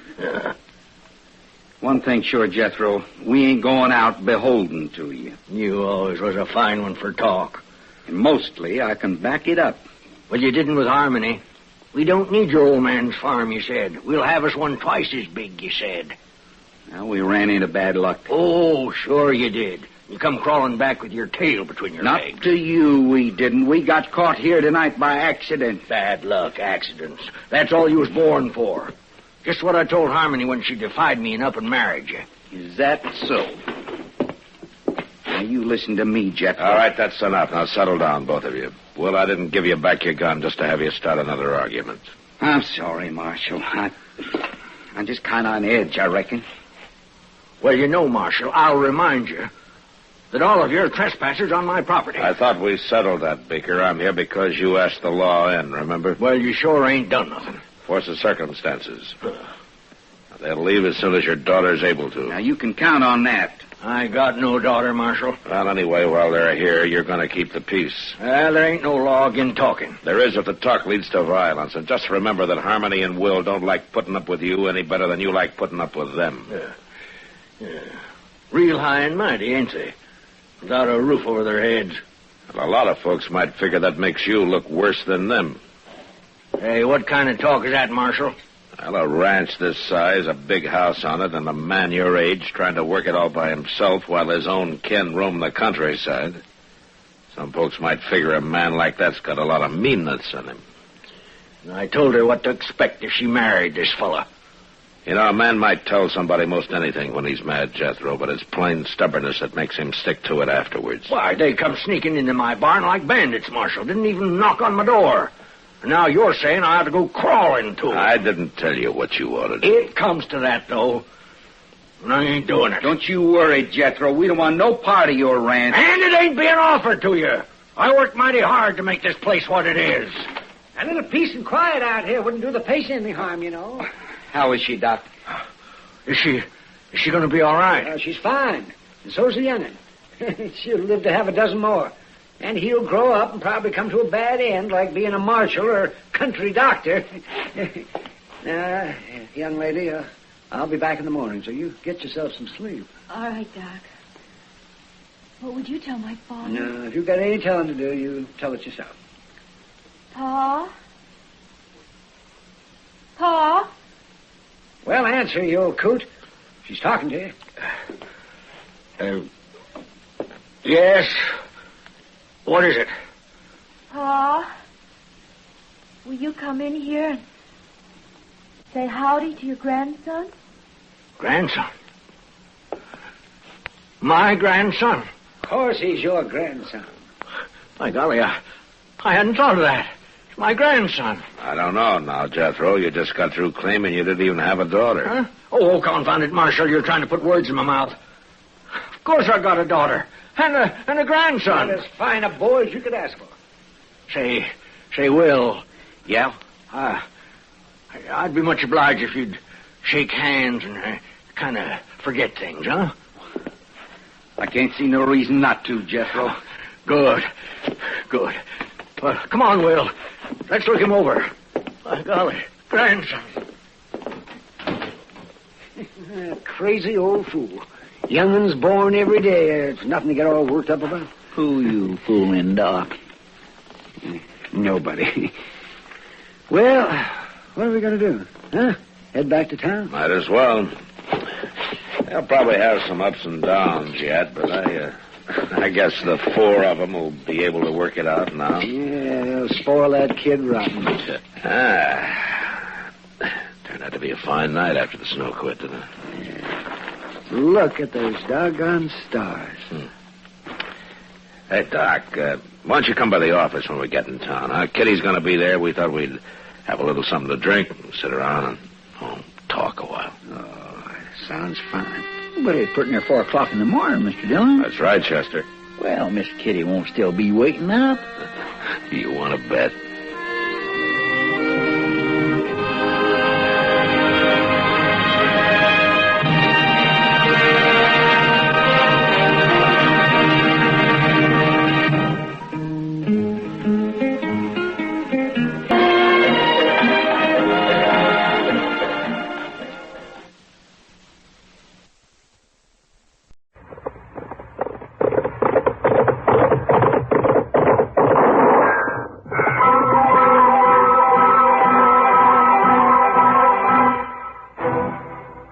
Around Dodge City and in the territory on West, there's just one way to handle the killers and the spoilers, and that's with a U.S. Marshal and the smell of Gunsmoke.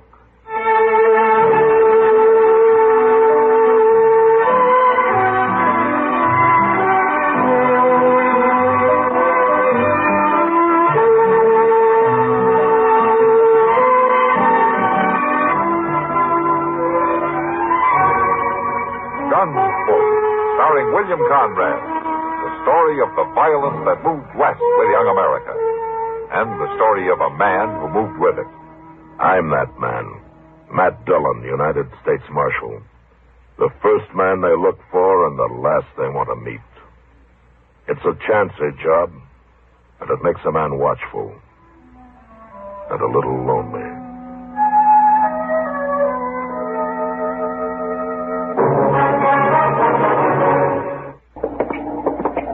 We gonna stop in for Long Branch, Mr. Dillon? Yeah, might as well. There's not much doing around town tonight. Sure do hope they got a rich smart fire going. Yeah, that wind's got a nip to it, all right. It's gonna blow up worse for morning. It might.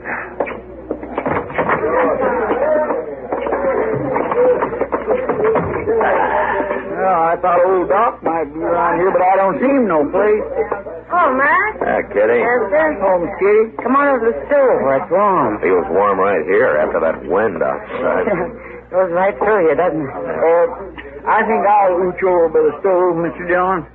Might be some kind-hearted stranger who'll buy me a beer. Chester never gives up hope. Sit down, Kitty. If you're not busy. Oh, thanks, Matt. Don't you believe in kind-hearted strangers? No, not since I was 9 years old. What took you so long? Well, I was kind of slow growing up. Would you like a beer? If you'll let a kind-hearted stranger buy it. I wouldn't exactly call you a stranger, Kitty. You'll have to admit I'm kind-hearted, though. Couple of beers, Sam. All right. You think a real bad storm's coming up, Matt? Yeah, it's that time of year. I remember the blizzard last year around Christmas time. Yeah, it was a rough one, all right. Matt, things will be rough this time of year, even if the weather weren't bad. What do you mean? Oh, holiday season. Families getting together and all, just ordinary, decent, good times. The people still live that way? Not many out here. I sure don't. Ah, no, Kitty. I'm sorry, Matt. This time of year, I get to thinking too much, remembering too much. That's not good, Kitty. It's a hard town. It's a hard country. Go soft and it'll kill you. I remember nights you come in here after you had to kill a man. Nights you stayed till sunup, not talking, alone mostly, and dying a dozen deaths inside.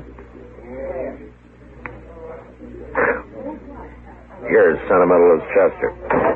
Oh, there you are, Marshal. Shut the doggone door, Mr. Jones. You're letting in all the cold. Well, I've been robbed, Marshal. What? Held up. Right in the old store. Well, how'd it happen, Mr. Jonas? Well, a fellow come in right after closing time, banged down over his face and stuck a gun in my stomach and took everything in the cash drawer. $68. Well, it sure took you a long time to get around telling me about it. Well, he tied me up. Left me there in the back room. I just not got loose. You got to go after him, Marshal. Kind of a tall order, isn't it? Trailing a 5-hour head start. Well, that don't matter now, because I know who he is. I thought you said he wore a mask. He did. But I could tell by his voice and his walk and everything about him. It was Clint Doty. Clint Doty? Yeah, he's a homesteader up the river. I know him. But I can't believe that Clint's the kind to do a thing like that. With him, all right. I'm 100% certain.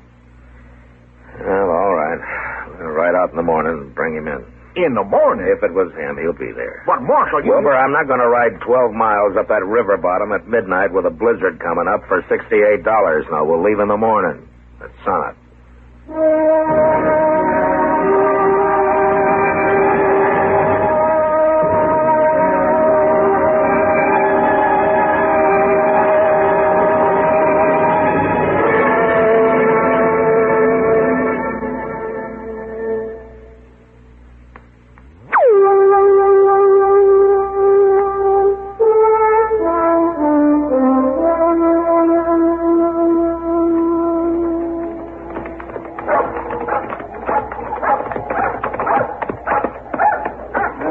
probably heard us ride up, Mr. Dillon. Yeah, you'd think so. You suppose he's going to hole up the house and try to shoot it out? I doubt he's not that type, Chester. Nobody never thought he was the type to hold up Mr. Jones, neither. Well, morning, Marshal. Chester. Oh, Doty? How are you, Doty? Morning, and said I got some coffee on the stove. Oh, we might warm our hands a little bit. Come on, Chester. Yes, sir.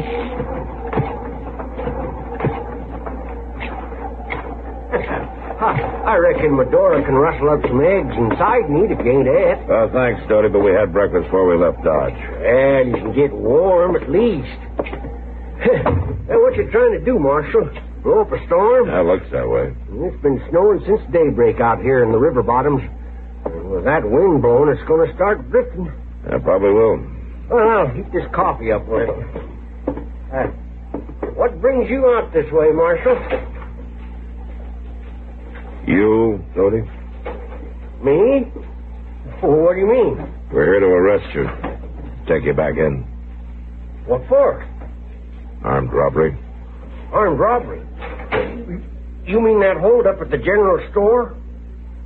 That news seems to travel fast, doesn't it? How'd you know about it? Well, What's all this about armed robbery? Oh, you know my wife again. Yeah, sure. How are you, Medora? Did I hear you accusing Clint of robbery, Marshal? That's more a matter of Wilbur Jonas accusing him, man. When did this happen, Marshal? Yesterday evening around 7 o'clock. Clint hasn't been away from this place for 2 days. Yeah, no, Medora. Well, a wife's word might not stand for much under the circumstances, Medora. Are you calling me a liar? No, Medora, stop that. There's people seen me in town yesterday evening. And Wilbur Jonas claims he's one of them. Well, the way I heard it, the fellow that held him up was wearing a mask. He says he recognized your voice. Wilbur Jonas couldn't recognize sour apples if he had a mouth full of them. Well, I guess that'd be something for the judge to decide, man. And you're going to take me into jail? Unless you can prove you were somewhere else at 7 o'clock last night. Well, that might be kind of hard to do, Marshal. And then we better get started. We've got a hard ride ahead of us. Oh, no, wait a minute. I can't go off and leave Medora like this with a storm coming on. Well, maybe one of the neighbors could come over and stay with her. There's none closer than 5 miles, Marshal, and they all got plenty of troubles of their own this time of year. Well, I ain't even got enough firewood to split it up to last her more than a day and a half. I was aiming to get some laid in today. I'm sure she's made out before. Oh, well, maybe so, but not in her condition. Clint. Condition? What are you talking about? Well, she's going to have a baby, Marshal. Oh, for the love of... It's mighty hard on a woman having her man took off to jail and not even wood in the house to keep warm. Now, look, Doty. You know, it wouldn't take no time at all if the 3 of us was to pitch in together. All right, Doty, let's get at it.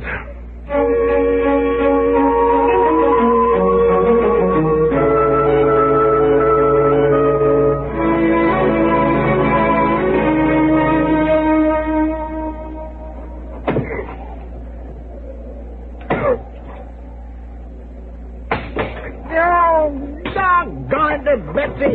What's the matter, Chester? Well, this cussed axe needs sharpening again, Mr. Dillon. It ain't too good a steel. The marshal's got the best one. You couldn't prove it by me. Oh, listen, sure don't hold its edge none. Oh, here, Chester, let me touch it up with the stove. Oh, my gracious, that itches my teeth. If you ask me, we've already chopped enough wood to last through this winter and half of that. Stop that, don't he? That stove eats it up pretty fast. Chester's right, Doty. We've chopped enough. Well, she's got to use some of it to cook with, too, you know. It's enough here to last till she can make other arrangements. Now, let's pack it into the shed and head back for town before that snow gets any worse. Well, whatever you say, Marshal. Mister! You misses feel like taking on some victuals? I got some nice hot stew ready. Did you say victuals? Now, we got to get started, Medora. It's getting late. Oh, it won't do no harm to eat first. It'll make the trail shorter, Marshal. Well... My! Just look at all that firewood. I'm right obliged to you, men. You're welcome, Medora. I reckon I'll need every stick of it, too, with this wind driving the snow in through the north wall of the cabin. Oh, dang it, I clean forgot. Forgot what? The chinking. The chicken? No, the chinking. The chinkins all fell out of the north wall of the house. I was aiming to fix it today.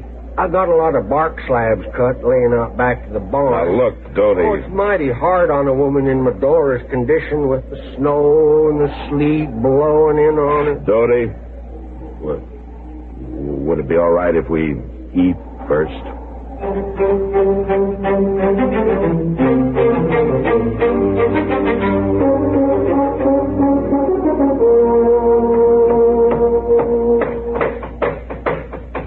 I reckon that about does the job down at this end. Yeah, I'm just about through here, too. You know, that ain't a bad piece of work if I do say so myself. Oh, sir, a carpenter couldn't have done one bit better. Yeah, that ought to keep the wind out. Oh, that looks fine, Marshal, just fine. I'm mighty obliged to you, man. Oh, that's all right. Well, I know you got your duty to do. You got to take me in, and I want you to know there's no hard feelings about it. Oh, sure, Dodie. And I appreciate the way you've both been so decent. Help me get things in shape so the door will be all right here alone. Oh, it ain't many lawmen that take this trouble. Well, she's got enough problems without making it worse for her. So let's put the tools away and get started. It's going to be dark before we get to Dodge. Sir, you sure are right about her having plenty of problems, Marshal. In her condition and all. And now, the cattle gone. The cattle gone? Oh, of course, we only had about 20 head, but with me going to prison, maybe it'd been enough to see her through, her and the little one. What do you mean, the cattle gone? Well, I had them there in the meadow back of the corral, letting them pick clean what pasture was left. I guess they drifted off. Well, of course they drifted off. When that storm hit, they turned tail and moved along with the wind. Cattle always do that. Well, I guess it don't matter much, though. Medora couldn't take care of them nohow, not in her condition. Well, she could if you'd hold them in the corral there next to the barn. All she'd have to do is push the hay out of the loft door. I reckon they drifted down south there about 3 miles and come up against the bluffs.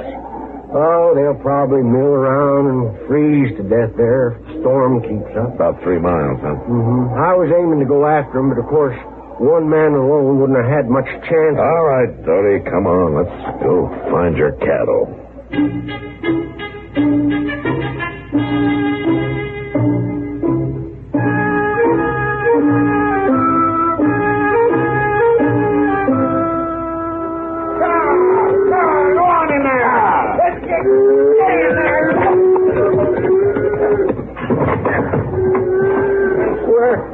That's the meanest, crankiest, orneriest bunch of cattle I ever seen on my born days. The storm's really got them spooked. You know, that turned out to be more of a chore than I thought, Marshal.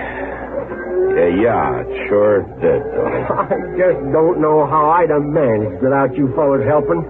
We're mighty grateful to you, me and Medora both. Well, we couldn't let the cattle freeze. Well, if you'll wait now till I put these lanterns in the barn, we can leave any time you say. Oh, unless, of course, you'd like some hot coffee first. Dodie, it's dark now. You know as well as I do we're not going to ride back to Dodge tonight. Well, say, in that case, maybe you wouldn't mind helping me kill and dress a couple of dozen hens. Couple dozen hens? Yeah, hang them up under the eaves to freeze. Oh, my gracious. Chicken broth's mighty good for a woman in Medora's condition. Look, Dodie, we've already chopped your wood, fixed your house, and rounded up your cattle. Oh, you've been mighty decent. All right.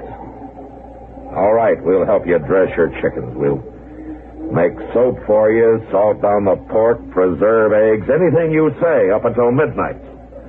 Then I'm going to get some sleep. And at sunup, we're going to ride into Dodge, and you're going to jail.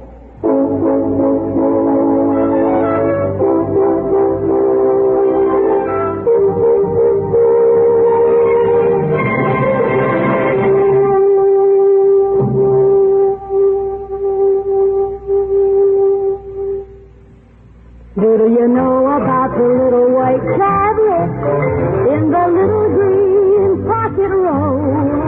Just a-waiting for the moment when you need 'em to bring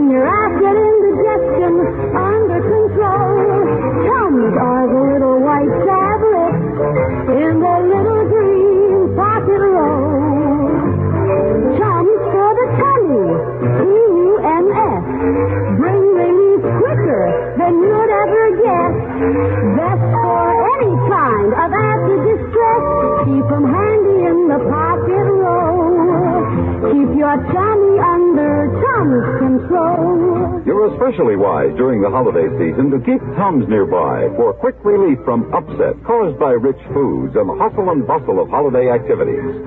Tums, 10 cents, 3-roll pack a quarter. Or get the new Tums 6-roll pack with free metal carrier, only 49 cents.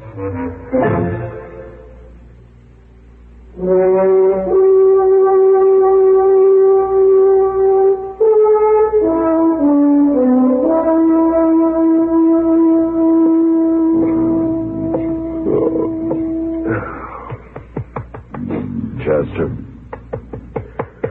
Hey, Chester, come on, wake up. What's the matter, Mr. Dillon? You told me you're the one who's supposed to be on guard. Huh? Why, it's after daylight. I must doze off for a second. You need a couple of hours, don't you? Sweet Dodie, did he get away? No, he's in there. I just woke him up. Oh, well, I kind of figured he wasn't going nowhere in that storm. What storm? Why, it's over. That died out during the night. You better get yourself collected, Chester. We're heading for Dodge. My, just look at that sun on the snow with you. Now, turn out through them boots out of swarthy. Oh! What's the matter? Oh, Mr. Dillon, I'm so lame I don't even know if I can stand up straight. Well, keep trying. I swear I'm going to have to be spoon-fed for a month. I ain't never worked so hard in all my life. Hello? Is anybody home? Somebody outside. Yeah.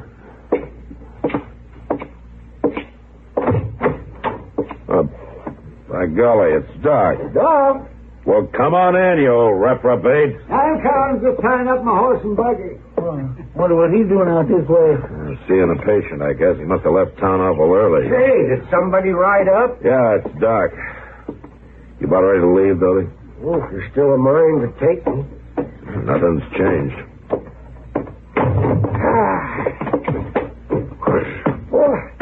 Well, Matt, Chester, this is where you've been hiding out. How are you, Doc? Yeah. Oh, good morning, Clint. Morning, Doc. Got any coffee? Oh, have some in 2 shakes, Doc. Medora! Yes, Clint? Will you come out and fix some coffee? Just a minute. What are you doing out here this time of morning, Doc? Oh, the Murdoch baby was acting up, touched the croup, so I spent the night there. Thought I'd just drop over and say hello to the Dodos, as long as I was this close. You could have done that in town. I'm taking him in. You're taking him in? Well, for what? Robbing Jonas General Store night before last. Robbing the... Now, where'd you get that idea? Jonas claims he recognized him. Wilbur Jonas hasn't got the sense the good Lord gave a gopher. Matt, they caught the fella who'd done that. What? That's right. There was some drifter riding through town. He threw a lot of money into a poker game, and the boys got kind of suspicious. And he finally admitted the whole thing. So they borrowed a jail key from Judge Bent and locked him up until you get back.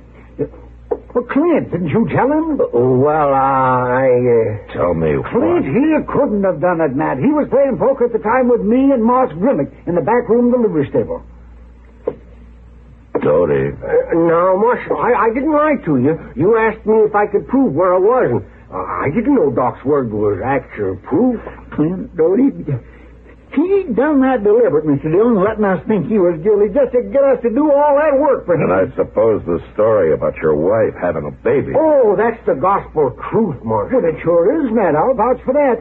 Let me see now. It's about another 6 months. Let me see. Around the 1st of July. 1st of July? Yes. I didn't say when, Marshal, and you didn't ask me. Ain't you gonna wish us well? The 1st of July? So help me, Dodie, for 2 cents. Oh, we might even name him after you, Marshal, if we can't think of nothing else. So help.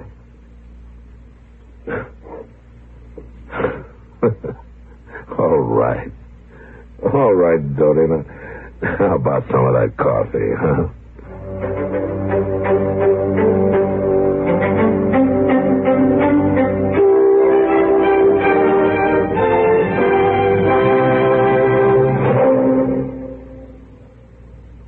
Make this one of your merriest Christmases.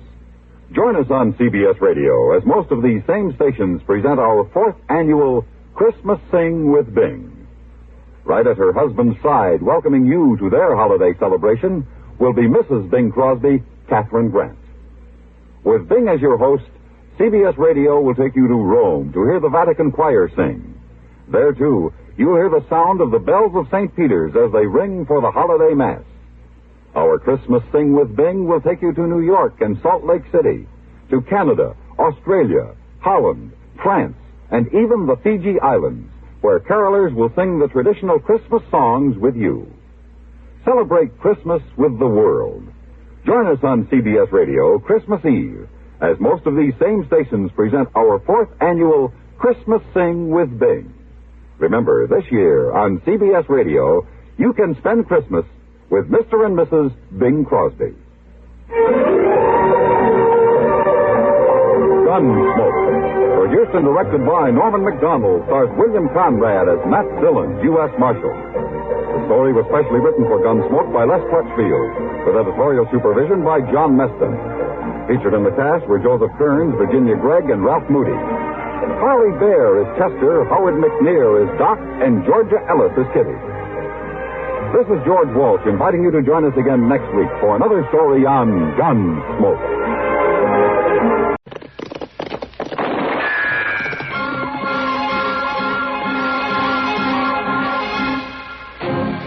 Around Dodge City and in the territory on West, there's just one way to handle the killers and the spoilers, and that's with a U.S. Marshal and the smell of Gunsmoke.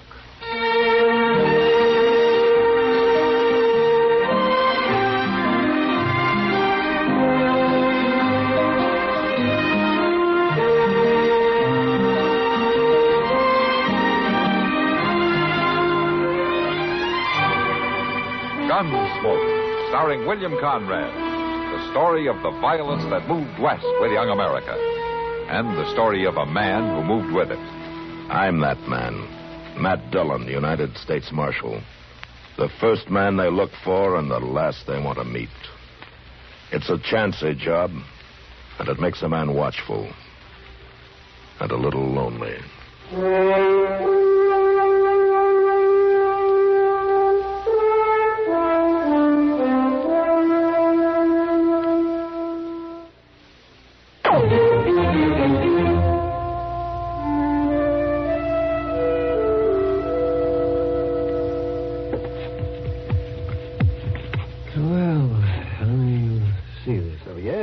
Healed pretty well, Matt.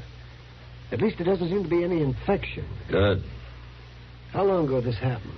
Oh, a few months ago, Doc. I don't remember exactly. You get a bullet in your leg and you don't remember when it happened. Well, I was way out in the country, Doc, clear up by Indian Wells. I don't know what that's got to do with your remembering. Honestly, Matt, sometimes you make about as much sense as Chester. Well, I got enough sense to know that you poked around long enough. Well, that bullet's got to come out, Matt. I thought you said it was healing. I did, but it's still got to come out. The bullet could move around in there and cause trouble. Maybe next week sometime, huh? I'm busy right now. Oh, come to think of it, you're worse than Chester. Next week, huh? All right. By then, you'll probably have some more lead that I can dig out anyway. That's what I like, a nice, cheerful position. You, Doc Adams? Well, yes, ma'am. I seen your shadow down below. Who are you? Marshal Dillon. Hello, man. What can I do for you? I want you to have a look at my arm. Oh, why, sure, yes. Sit right down. My name's Minnie Higgins. You can call me Minnie. Oh, all right, Minnie. Just what's wrong with your arm? I fell off the horse. Got scratched up some. Oh, let's look at this. Ain't nothing bad, but there's some proud flesh developing there. Uh-huh. I already put some turpentine on it. Well, that helps, yes. It still needs cleaning out, even if the bullet did pass clean through. Bullet? Doggone you, Doc. What's this about a bullet? I just told the doc what happened. There weren't no bullet about it. I fell off my horse. I hit a stick, and it run clean through my arm, see? Yes, I see. Don't you believe me? No, and I don't think Doc does either. Man. You live around here, Minnie? I don't live nowhere in particular. But I'll tell you one thing. Soon as Doc here fixes up my arm, I'm leaving this town. I'm leaving at dawn. Hey, you're welcome to stay as long as you like. I'm still leaving at dawn. You going to tell me how you got shot? It was an accident. Cleaning a rifle. An accident, huh? An accident. Okay. Well, I'll see you later, Doc. Yeah, sure, Matt. Them marshals are all alike, real nosy. Matt's not so bad. It's just that he likes to know why when people take a bullet, whether it's serious or not. Real nosy. Now then, Minnie, I'm going to be as gentle as I can. Oh, I can take it. Go ahead, Doc. Start cutting.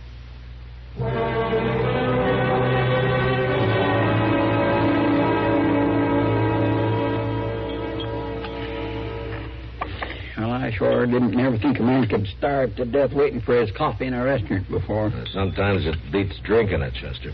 By golly, I never thought of that. Yeah, you've been married, Chester. You wouldn't have these problems. Yeah, sure. Hello there, Doc. Marshal? Hello, Minnie. I thought you were leaving town this morning. Well, a girl can always change her mind, can't she? Yeah, sure. This is Chester Proudfoot, Minnie. How do, ma'am? Well, you're kind of country even for Dodge, ain't you? Say, it's awful crowded in here, ain't it? Oh, well, would you like to sit down here, Minnie? Ain't that sweet of you? What do you think of my new clothes, Doc? And my new hat? Well, the hat's mighty impressive. Oh, I thought it was pretty. Oh, it is. Yes, it is indeed, Minnie. Here's your coffee, gentlemen. Say, you. Ma'am? You got any steak out there in the kitchen? Sure. Well, bring me one. About 2 inches thick and slap 4 fried eggs on top of it. Yes, ma'am. Well, one thing you sure do know how to eat. Well, a girl's got to keep up her strength, don't she?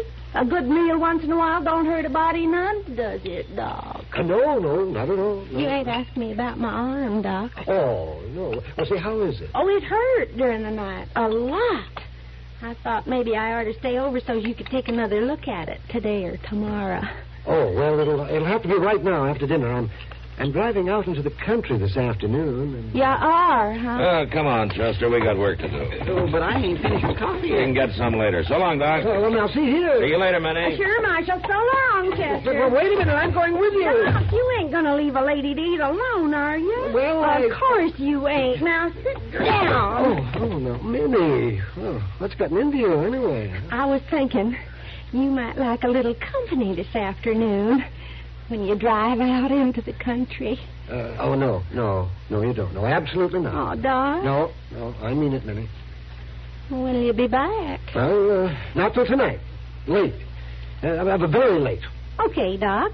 I'll see you then. I'll be waiting for you. Oh, dear.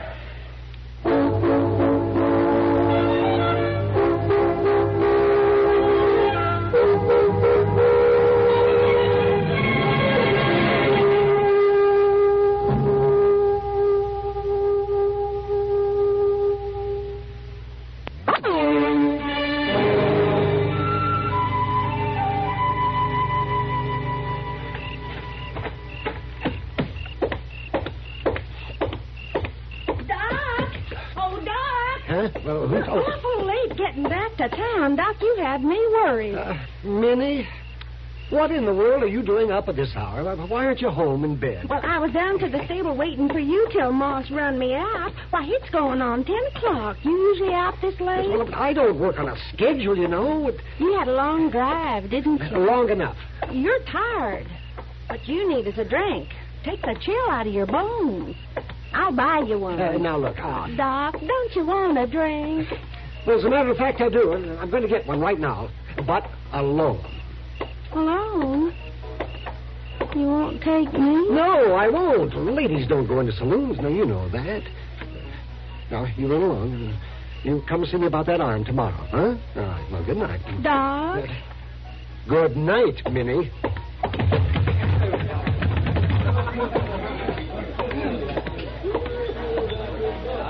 Sam, set out a glass and a bottle of rye. Yeah, sure, Doc. Usually you take time to say hello before you order whiskey. Yeah, he looks pretty nervous. Oh, it's all very well for you to joke. You don't have the problems that I do. There's one thing I can't stand. It's a doctor feeling sorry for himself. It had nothing to do with my medical practice. It's that woman, that Harridan, who's been chasing me. I don't know what it is you got, Doc, but it must be mighty powerful. Yeah, that's just about as much sympathy as I expect from you. I'm jealous, that's all. Oh, you ought to take it easy on him, Matt. Doc's got real trouble from what I hear. No, I haven't got real trouble, Doc. Gun it. No woman can force herself on me. That's the spirit, Doctor. Doc? Oh, brace yourself. She's in. You lied to me, Doc. I lied to you about what? About there being no woman in here. What do you call her? Oh, now look here. Now, women are welcome here any time, Minnie. It's just that most ladies don't approve. Well, you look like a lady. I'm staying. That's the spirit. Minnie, you don't understand. Kitty works here. She owns the place. What's the difference? Well, the men, they wouldn't understand now, Minnie. They might get the wrong idea about you. You think so? Well, I know about men. Barkeep, drinks for the house.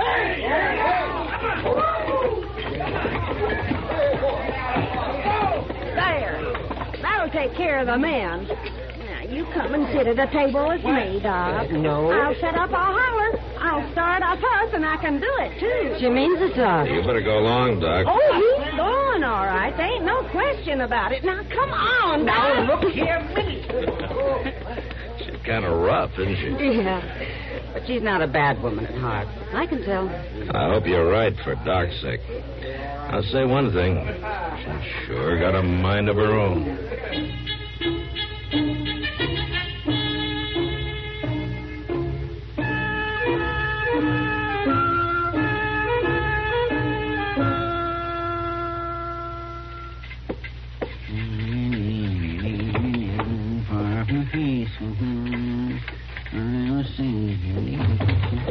Where's Snick?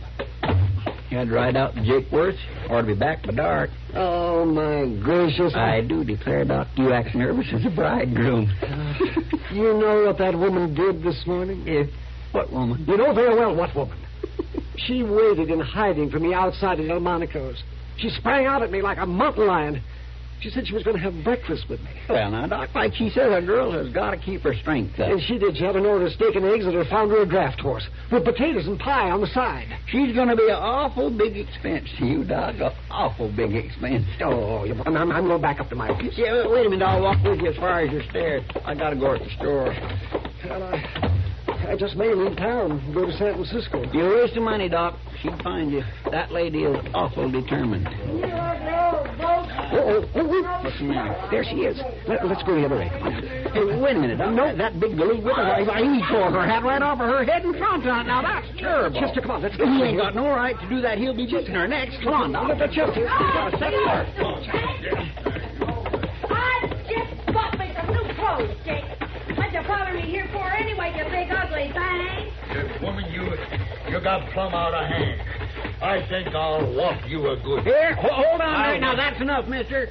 What? Beating up ladies just don't go in this town. Why, you... Now, take it easy, Jake. He don't carry no gun. What you doing messing around without a gun? I can go get one quick enough. Yeah.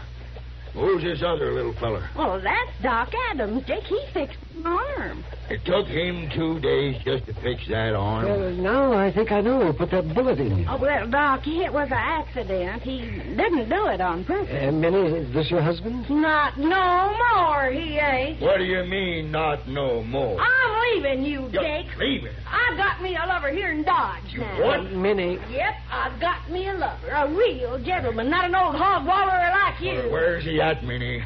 I'll kill him dead. You just let me reach him. I'll tear his heart out. Who is he, Minnie? You say his name. No, I won't tell you nothing. I'll beat it out of you. No, you won't. You'll leave her be, mister. Yeah, I'll leave her be. I'll leave you all be. And I'm going to get me a drink. Then I'm going to go looking for this lover of yours, Minnie. And when I finish with him, I'm going to start on you. So now, don't nobody get in my way. He means it.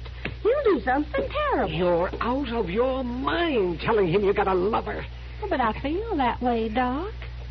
I feel that way real strong. Well, stop feeling that way. I'm not your lover, and I never will be. Oh, you come around. All men are kind of shot first. Now, you listen to me a minute. That Jake there's your husband. And you've got no right to be running around chasing other men. Doc is right, Minnie. It ain't fitting. Once a lady's been churched in wedlock, she's got a duty to her husband, good or bad. We got to run away together, Doc, right now, while we got the chance.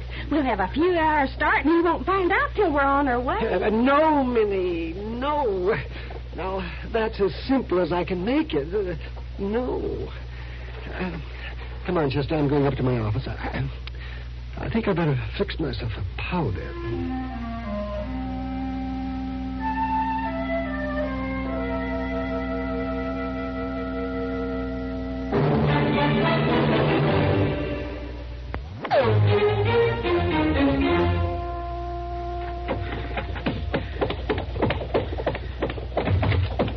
Hello there, Bill. Where's the marshal, Chester? He ain't here. Well, I gotta find him right now. Well, he's out of town. Won't be back till after dark tonight. Are there something wrong? There's a buffalo hunter over at the Long Branch slopping up whiskey, and he says he's going to kill Doc. How'd he find out about Doc? Well, he heard a couple of barflies laughing about Minnie, how she bought drinks for the house and all, and how she's in love with Doc Adams. Where's he at now? Well, I left him standing at the bar, and Sam's keeping an eye on things. I slipped out the back way and come over here. That don't sound too good, does it? Well, is he the husband of that Minnie that Doc's been sporting around? Doc ain't been sporting nobody around. It's all her doing. Well, anyway, he's sure in trouble. Yeah, and thanks for telling me. What do you think you're going to do with that gun? Well, I got to do something. Well, you're going to get yourself killed. Yeah, I'll be careful, Bill, but I got to warn Doc.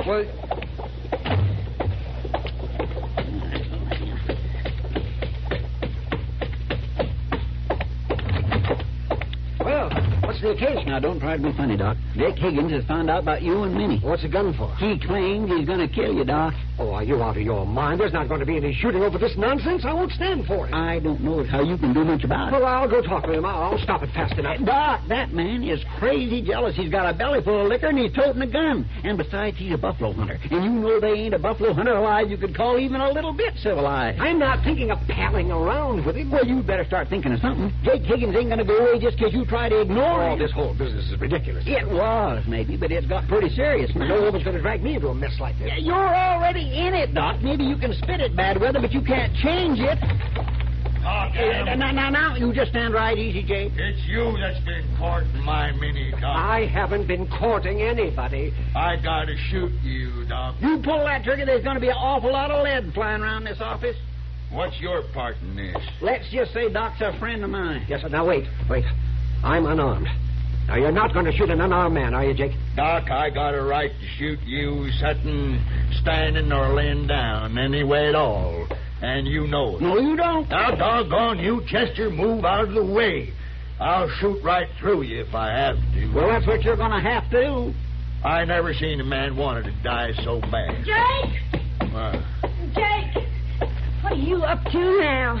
I'm going to kill Doc, Minnie. Now, there's no need for a shooting, Jake. Well, I reckon I'll decide that. Jake, listen to me.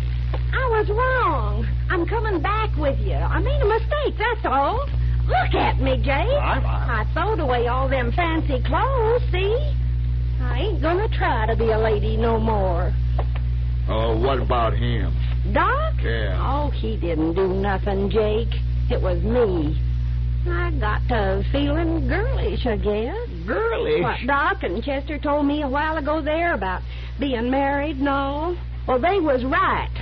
It brung me to my senses. Yeah, but you didn't never have no quarrel with Doc, Jake. Is this true, Minnie?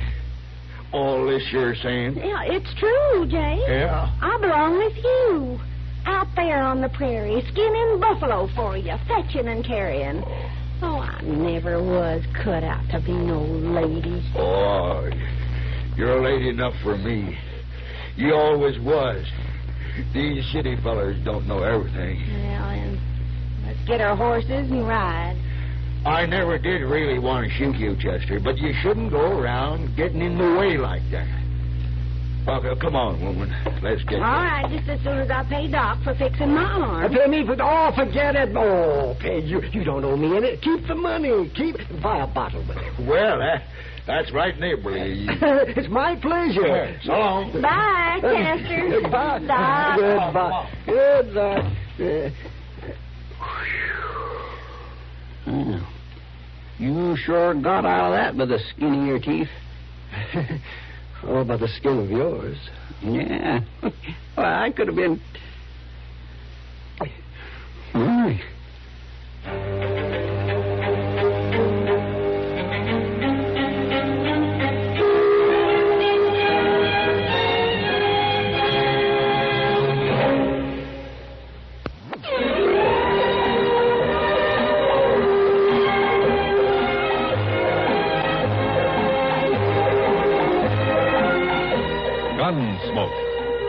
produced and directed in Hollywood by Norman McDonald, stars William Conrad as Matt Dillon, U.S. Marshal. The story was specially written for Gunsmoke by John Meston and adapted for radio by Norman McDonald. Featured in the cast were Virginia Gregg, John Daner, and Vic Perrin. Harley Bear is Chester, Howard McNear is Doc, and Georgia Ellis is Kitty.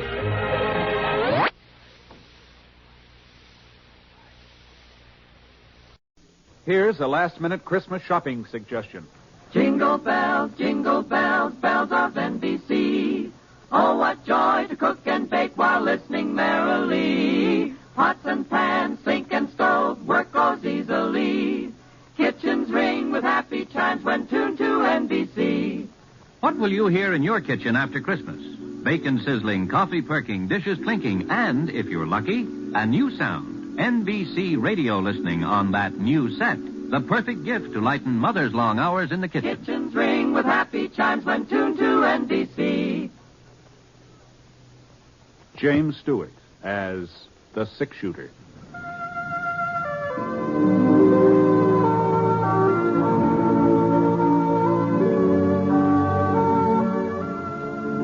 The man in the saddle is angular and long-legged.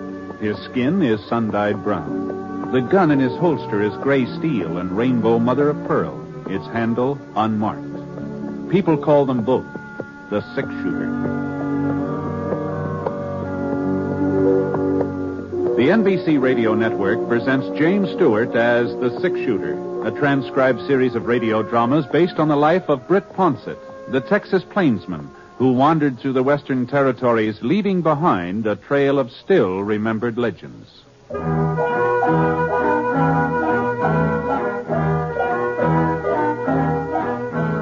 There was a nip in the air, not a freezing, biting, angry nip, but a sort of tingle that made the morning stars shimmer and swung them out of their orbits a little closer to the earth. Oh, it was a winter nip, all right, but not a hard winter. Not a winter when the cattle would come down from the high places, poking their noses into the ice-encrusted ground. It was a mild winter nip. Mild enough so that the breath of the boy on the Pinto turned only a faint gray as he rode toward the campfire where the man was sitting. Howdy. Hello, mister. I see your fire. I thought maybe you wouldn't mind if I gave my pony a chance to warm up. Sure. Make yourself home. You heading for Thompson's Corners, mister? That's right. I just came from there. Oh, well, you must have been riding all night. Oh, just about. You see, I'm running away from home.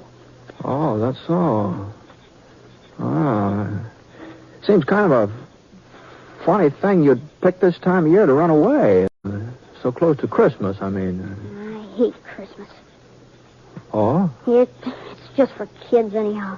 Well... I heard Aunt Millie say so. Christmas is for children, that's what she said.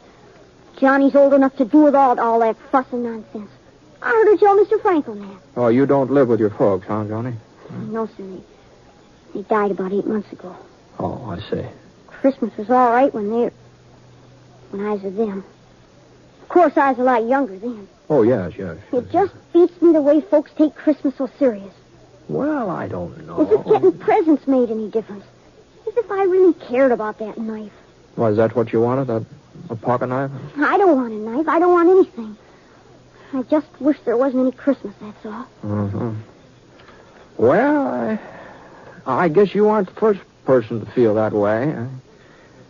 You know, it seems to me I remember reading a story once about a fellow who felt the same way about Christmas you do. Just didn't have any use for it. What happened to you? Well, I doubt if I can call it to mind after all this time, but as I recollect, now mind you, this may not be word for word, but as I recollect, the man that it was about, the one that hated Christmas, that is, well, he was a real skinflint, he was. He just as stingy as they come. His name was, let me see, Eben, something like that. Eben? Eben, yeah, I'm pretty sure that was it. Well, being so tight-fisted, this fellow Eben, he got to be the richest man in the whole territory. He owned a ranch? Oh, sure. Had 4 of them. 4 ranches and store buildings and farms and maybe a bank or two. He was rich. I bet he had a mighty fine ranch house. No, he didn't have a ranch house. Eben wasn't the sort to spend money on a ranch house unless there was profit in it. See, he just lived alone in town, had himself a steady room at the hotel. Well, anyway, one night while Eben was sitting in his room having supper, Christmas Eve it was.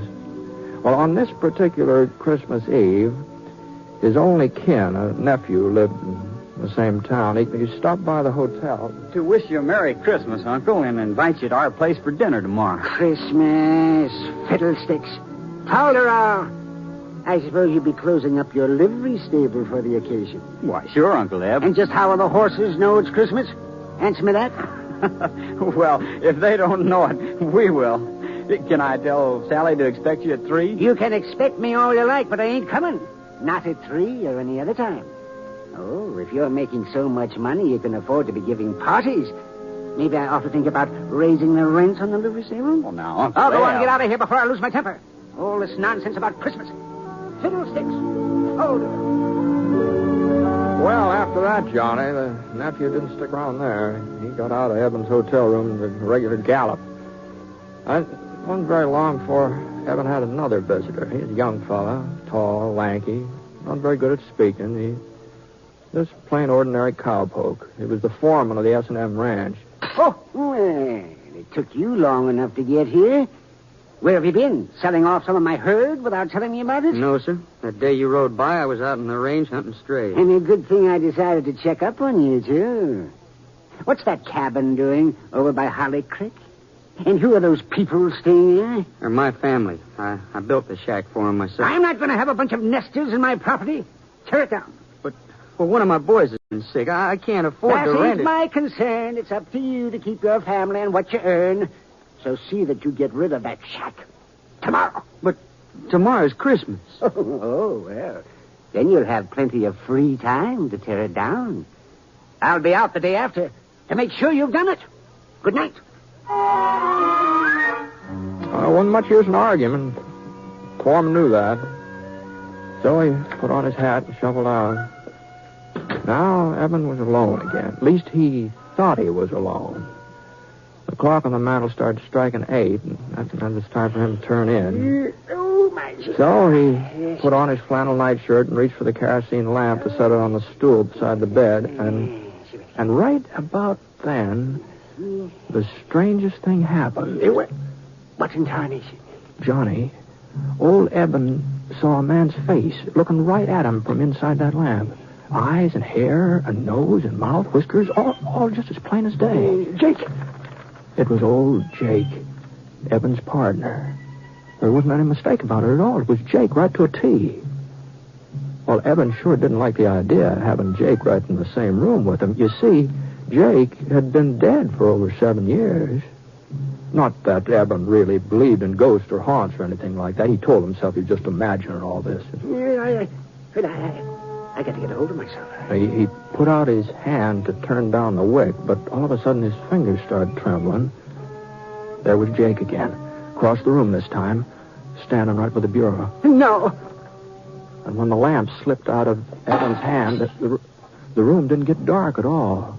Jake seemed to be surrounded by a splotch of bright yellow light, and he was wearing the same boots and breeches and leather jacket that he'd had on 7 years ago, the day he died. But as Jake came closer, Eben could see that he was wearing something else. A small leather saddle strapped across his back. And hanging down from it were 2 saddlebags stuffed so full of gold nuggets and mortgage papers and land grants that Jake could hardly drag him across the floor. You recognize me, Eben? Oh, sure, Jake. Why, sure. I'd never forget you, but... Well, what are you doing here? And why are you wearing that getup? Always thinking about land and money. Always scheming and conniving. That's why I wear it. And that's why I've come to warn you, Eben. The saddle you're fixing up for yourself is even heavier than mine. But I don't know what you mean, Jake. I ain't done no wrong. I ain't never done folks no wrong. Have you ever done them any good? Any good at all? Oh, why, sure. I've worked hard. I've saved my money. I ain't been a burden on anybody. Why, you should see our ranches, Jake. Oh, the way I've built them up. I have seen them many times, and I've seen a lot more than that, too. That's my punishment, to spend eternity traveling around, seeing mankind with its trials and tribulations, with its joys and hopes. Is that so terrible? Oh, Eben, to watch him and not be able to help him. You'll find out how terrible it is. You'll find out. There must be some way of avoiding this. You always were my friend. Jake, tell me what to do. Eben, you've got to find out for yourself. But how? Tonight, at 1 o'clock, you'll be haunted by a ghost. Another ghost? Pay him heed, Eben. Pay him some heed. Wait, Jake. Don't leave me without it. Jake. The yellow light sort of faded away and the ghost was gone. It was just like he hadn't even been there. And then something caught the corner of Eben's eye. A little glimmer on the floor. And he bent over to pick it up. A gold nugget. Oh, now where on earth did it... Oh. And then he remembered. Those saddlebags of Jake's, they'd been filled clear to the brim with gold nuggets.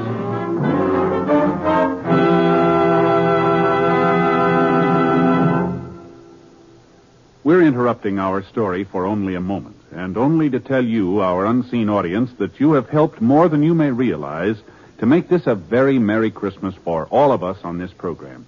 Your being with us each week, your many kind letters, have told us that all the work that goes into bringing you the six-shooter has not been in vain, and we're grateful. So, friends, from all of us, Jimmy Stewart and the cast, our writer, our director, engineers, and sound technicians, our best wishes for a happy holiday season. Oh, yes, and before I forget it, beginning December 31st, the six-shooter will be on the air on Thursdays instead of Sundays. That's beginning Thursday the 31st. The time of broadcast will be listed in your local newspaper. Thank you. Now, Act 2 of The Six-Shooter, starring James Stewart as Brit Ponsett.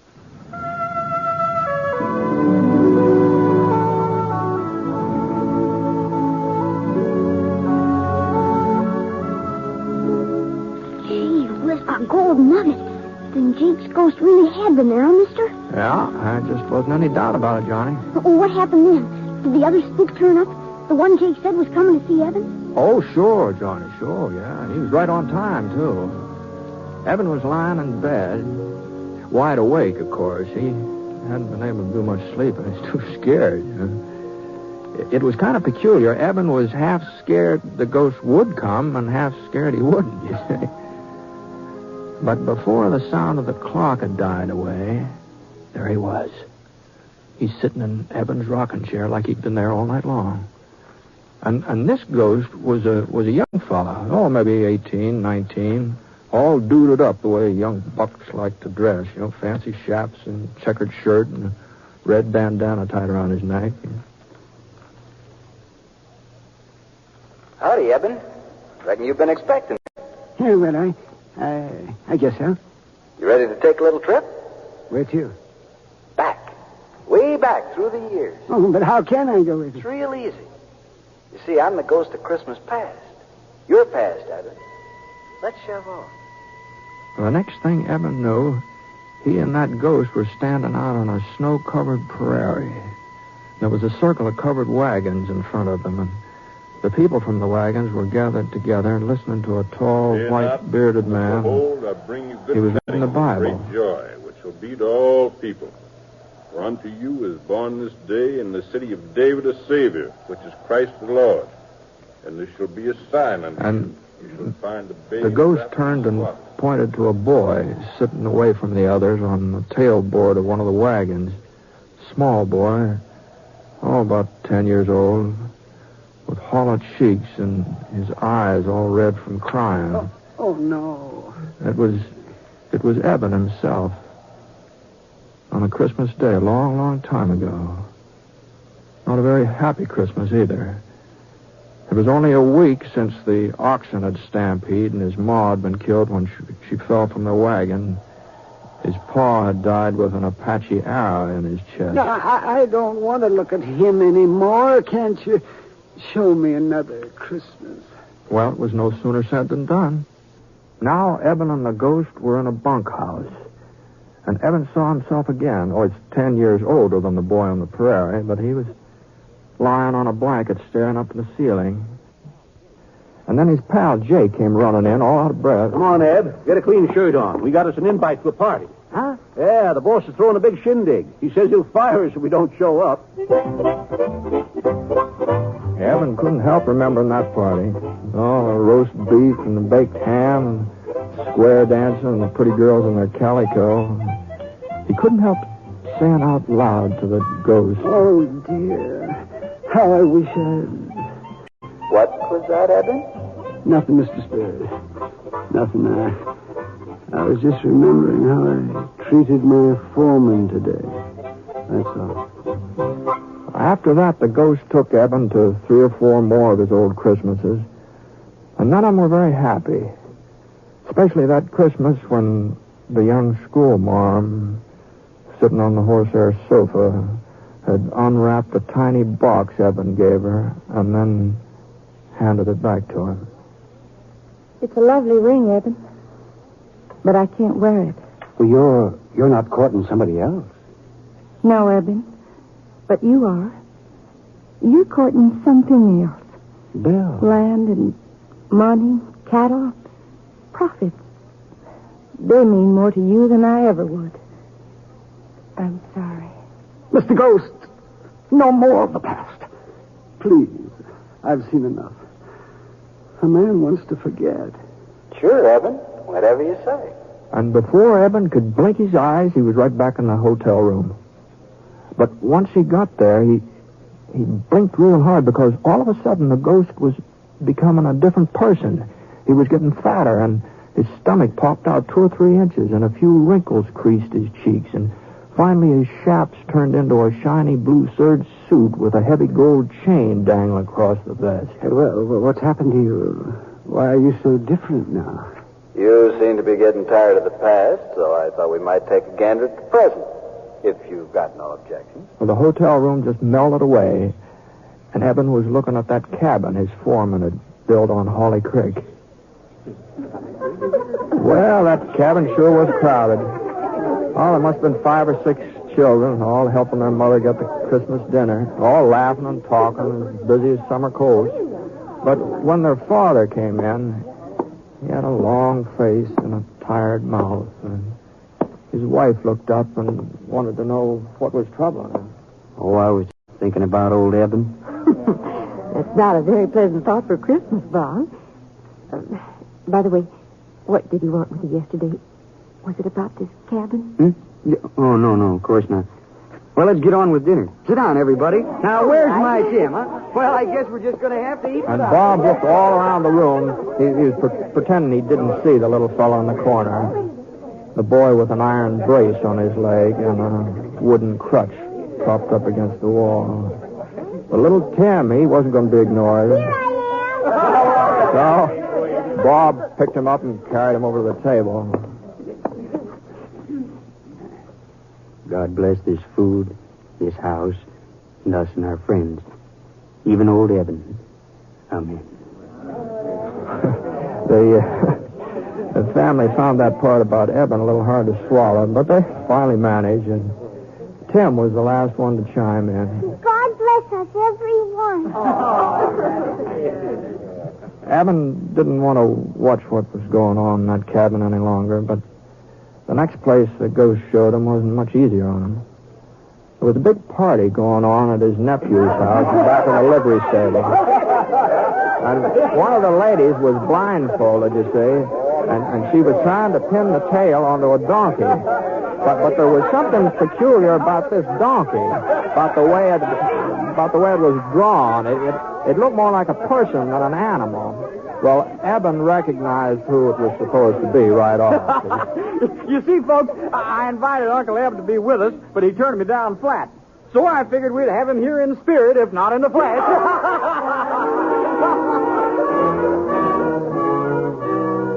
Right back in the hotel room again. That's where Eben found himself.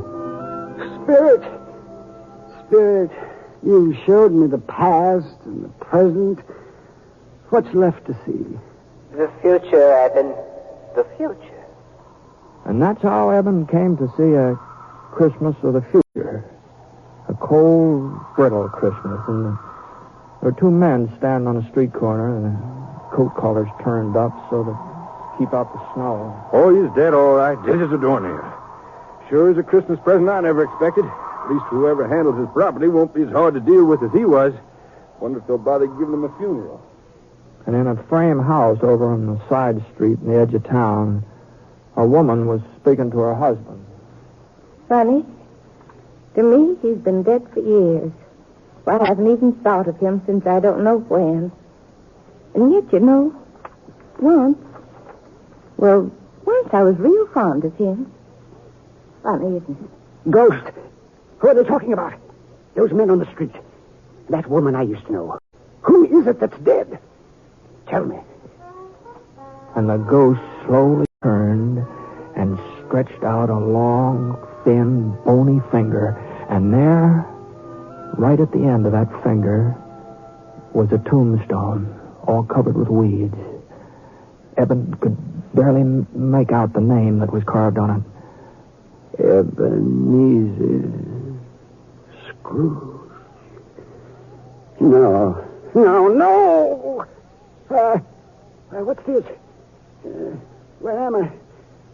And you know what? He was right in his own bed, in his own nightshirt, and the sun was streaming through the frosted windows.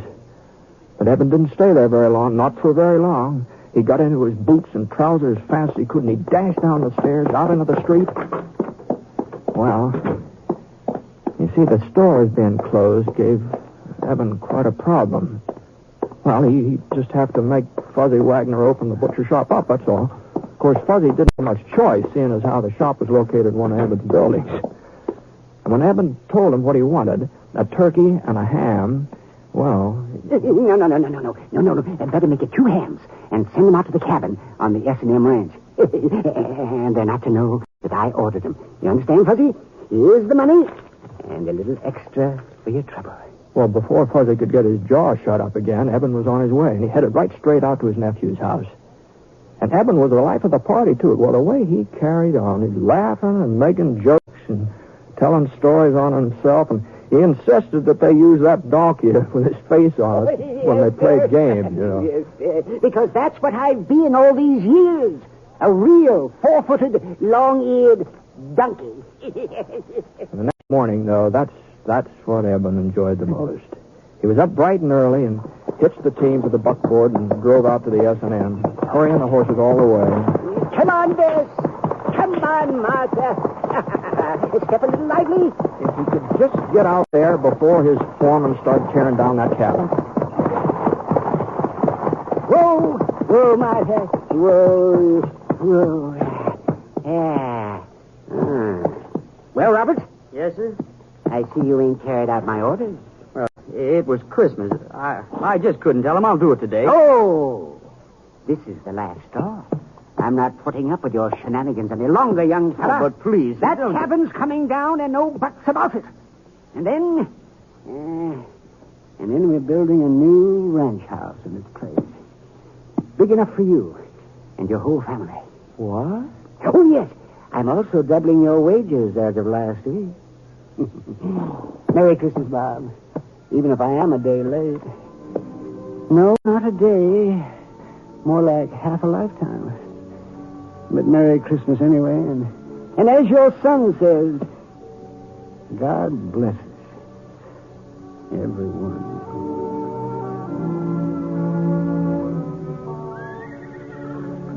Well, that's the way things worked out, Johnny, more or less. Well, that's a fine story, Mr. Real fine. I reckon I know why you told it to me. How's that? So that I'd understand about Christmas and how important it is to do for other people instead of just thinking about yourself. Well, no. I didn't have that in mind especially. The story just happened to come into my head, that's all. Well, maybe if I had to give Aunt Millie something, a present maybe.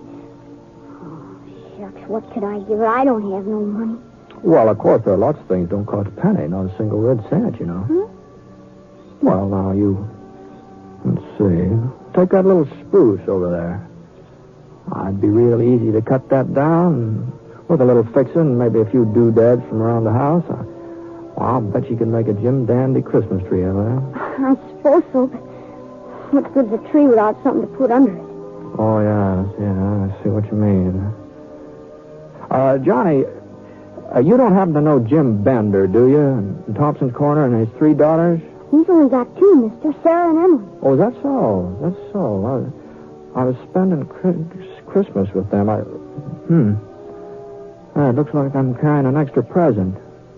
It's a real pretty little red bonnet with feathers on it. I couldn't take it, mister. Oh, no. I wasn't thinking of giving it to you, Johnny. But I was sort of hoping that you'd show me the trail from here on in. Of course, it would mean you're turning around going back home, but if I was to cause you changing your plans, I'd feel obligated to pay you back some way, you know. Well, it would be only fair. Trouble is, I haven't got much money, so if you wouldn't mind accepting the bonnet instead, you'd be doing me a real favor, Johnny.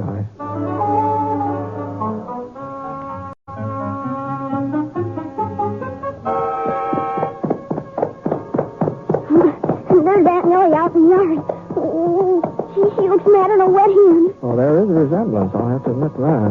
Where in tarnation have you been, John Cartville? I've been looking high and low for you since dawn. Well, I just went for a little ride, Aunt Millie, to get us a Christmas tree, see? Christmas tree? Fiddlesticks. This gentleman helped me cut it down. I'll just take it inside. Be right back, mister. If we had any use for a Christmas tree. I suppose he's figuring there'll be a whole lot of presents under it. No, I don't think so. But just between you and me, I got a hunch there'll be at least one person waiting for somebody. What are you talking about? Oh, no. It wouldn't be fair for me to speak out before Christmas. You know that. You don't mean he's got something for me. No. You mustn't get too curious so early. But I thought he didn't like me. I thought he just hated having to live here with an old maid. I guess I just don't know nothing about kids. Nothing at all. I don't deserve to get... Well, I think I'd better get moving along. Say goodbye to Johnny for him, will you? And I wonder if you'd give this to him. Hmm? Yeah, tell him the little blade on it's kind of dull, but... A pocket knife? Yeah. Now, how did you know? Hold on a minute. Oh, God bless you, mister. And Merry Christmas. Merry Christmas.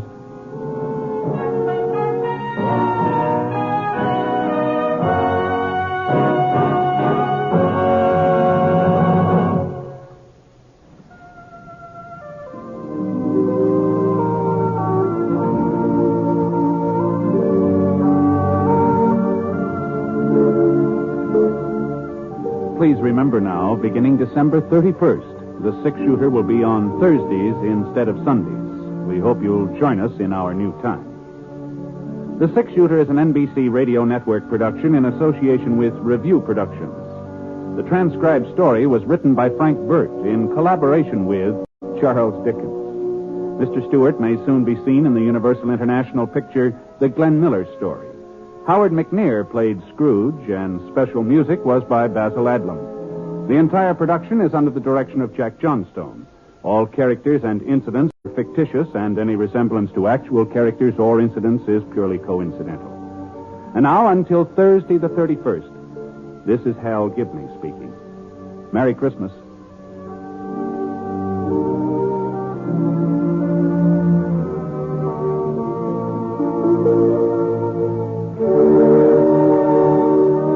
Tonight, hear Rex Harrison and Anna Lee in the NBC Star Playhouse on the NBC Radio Network.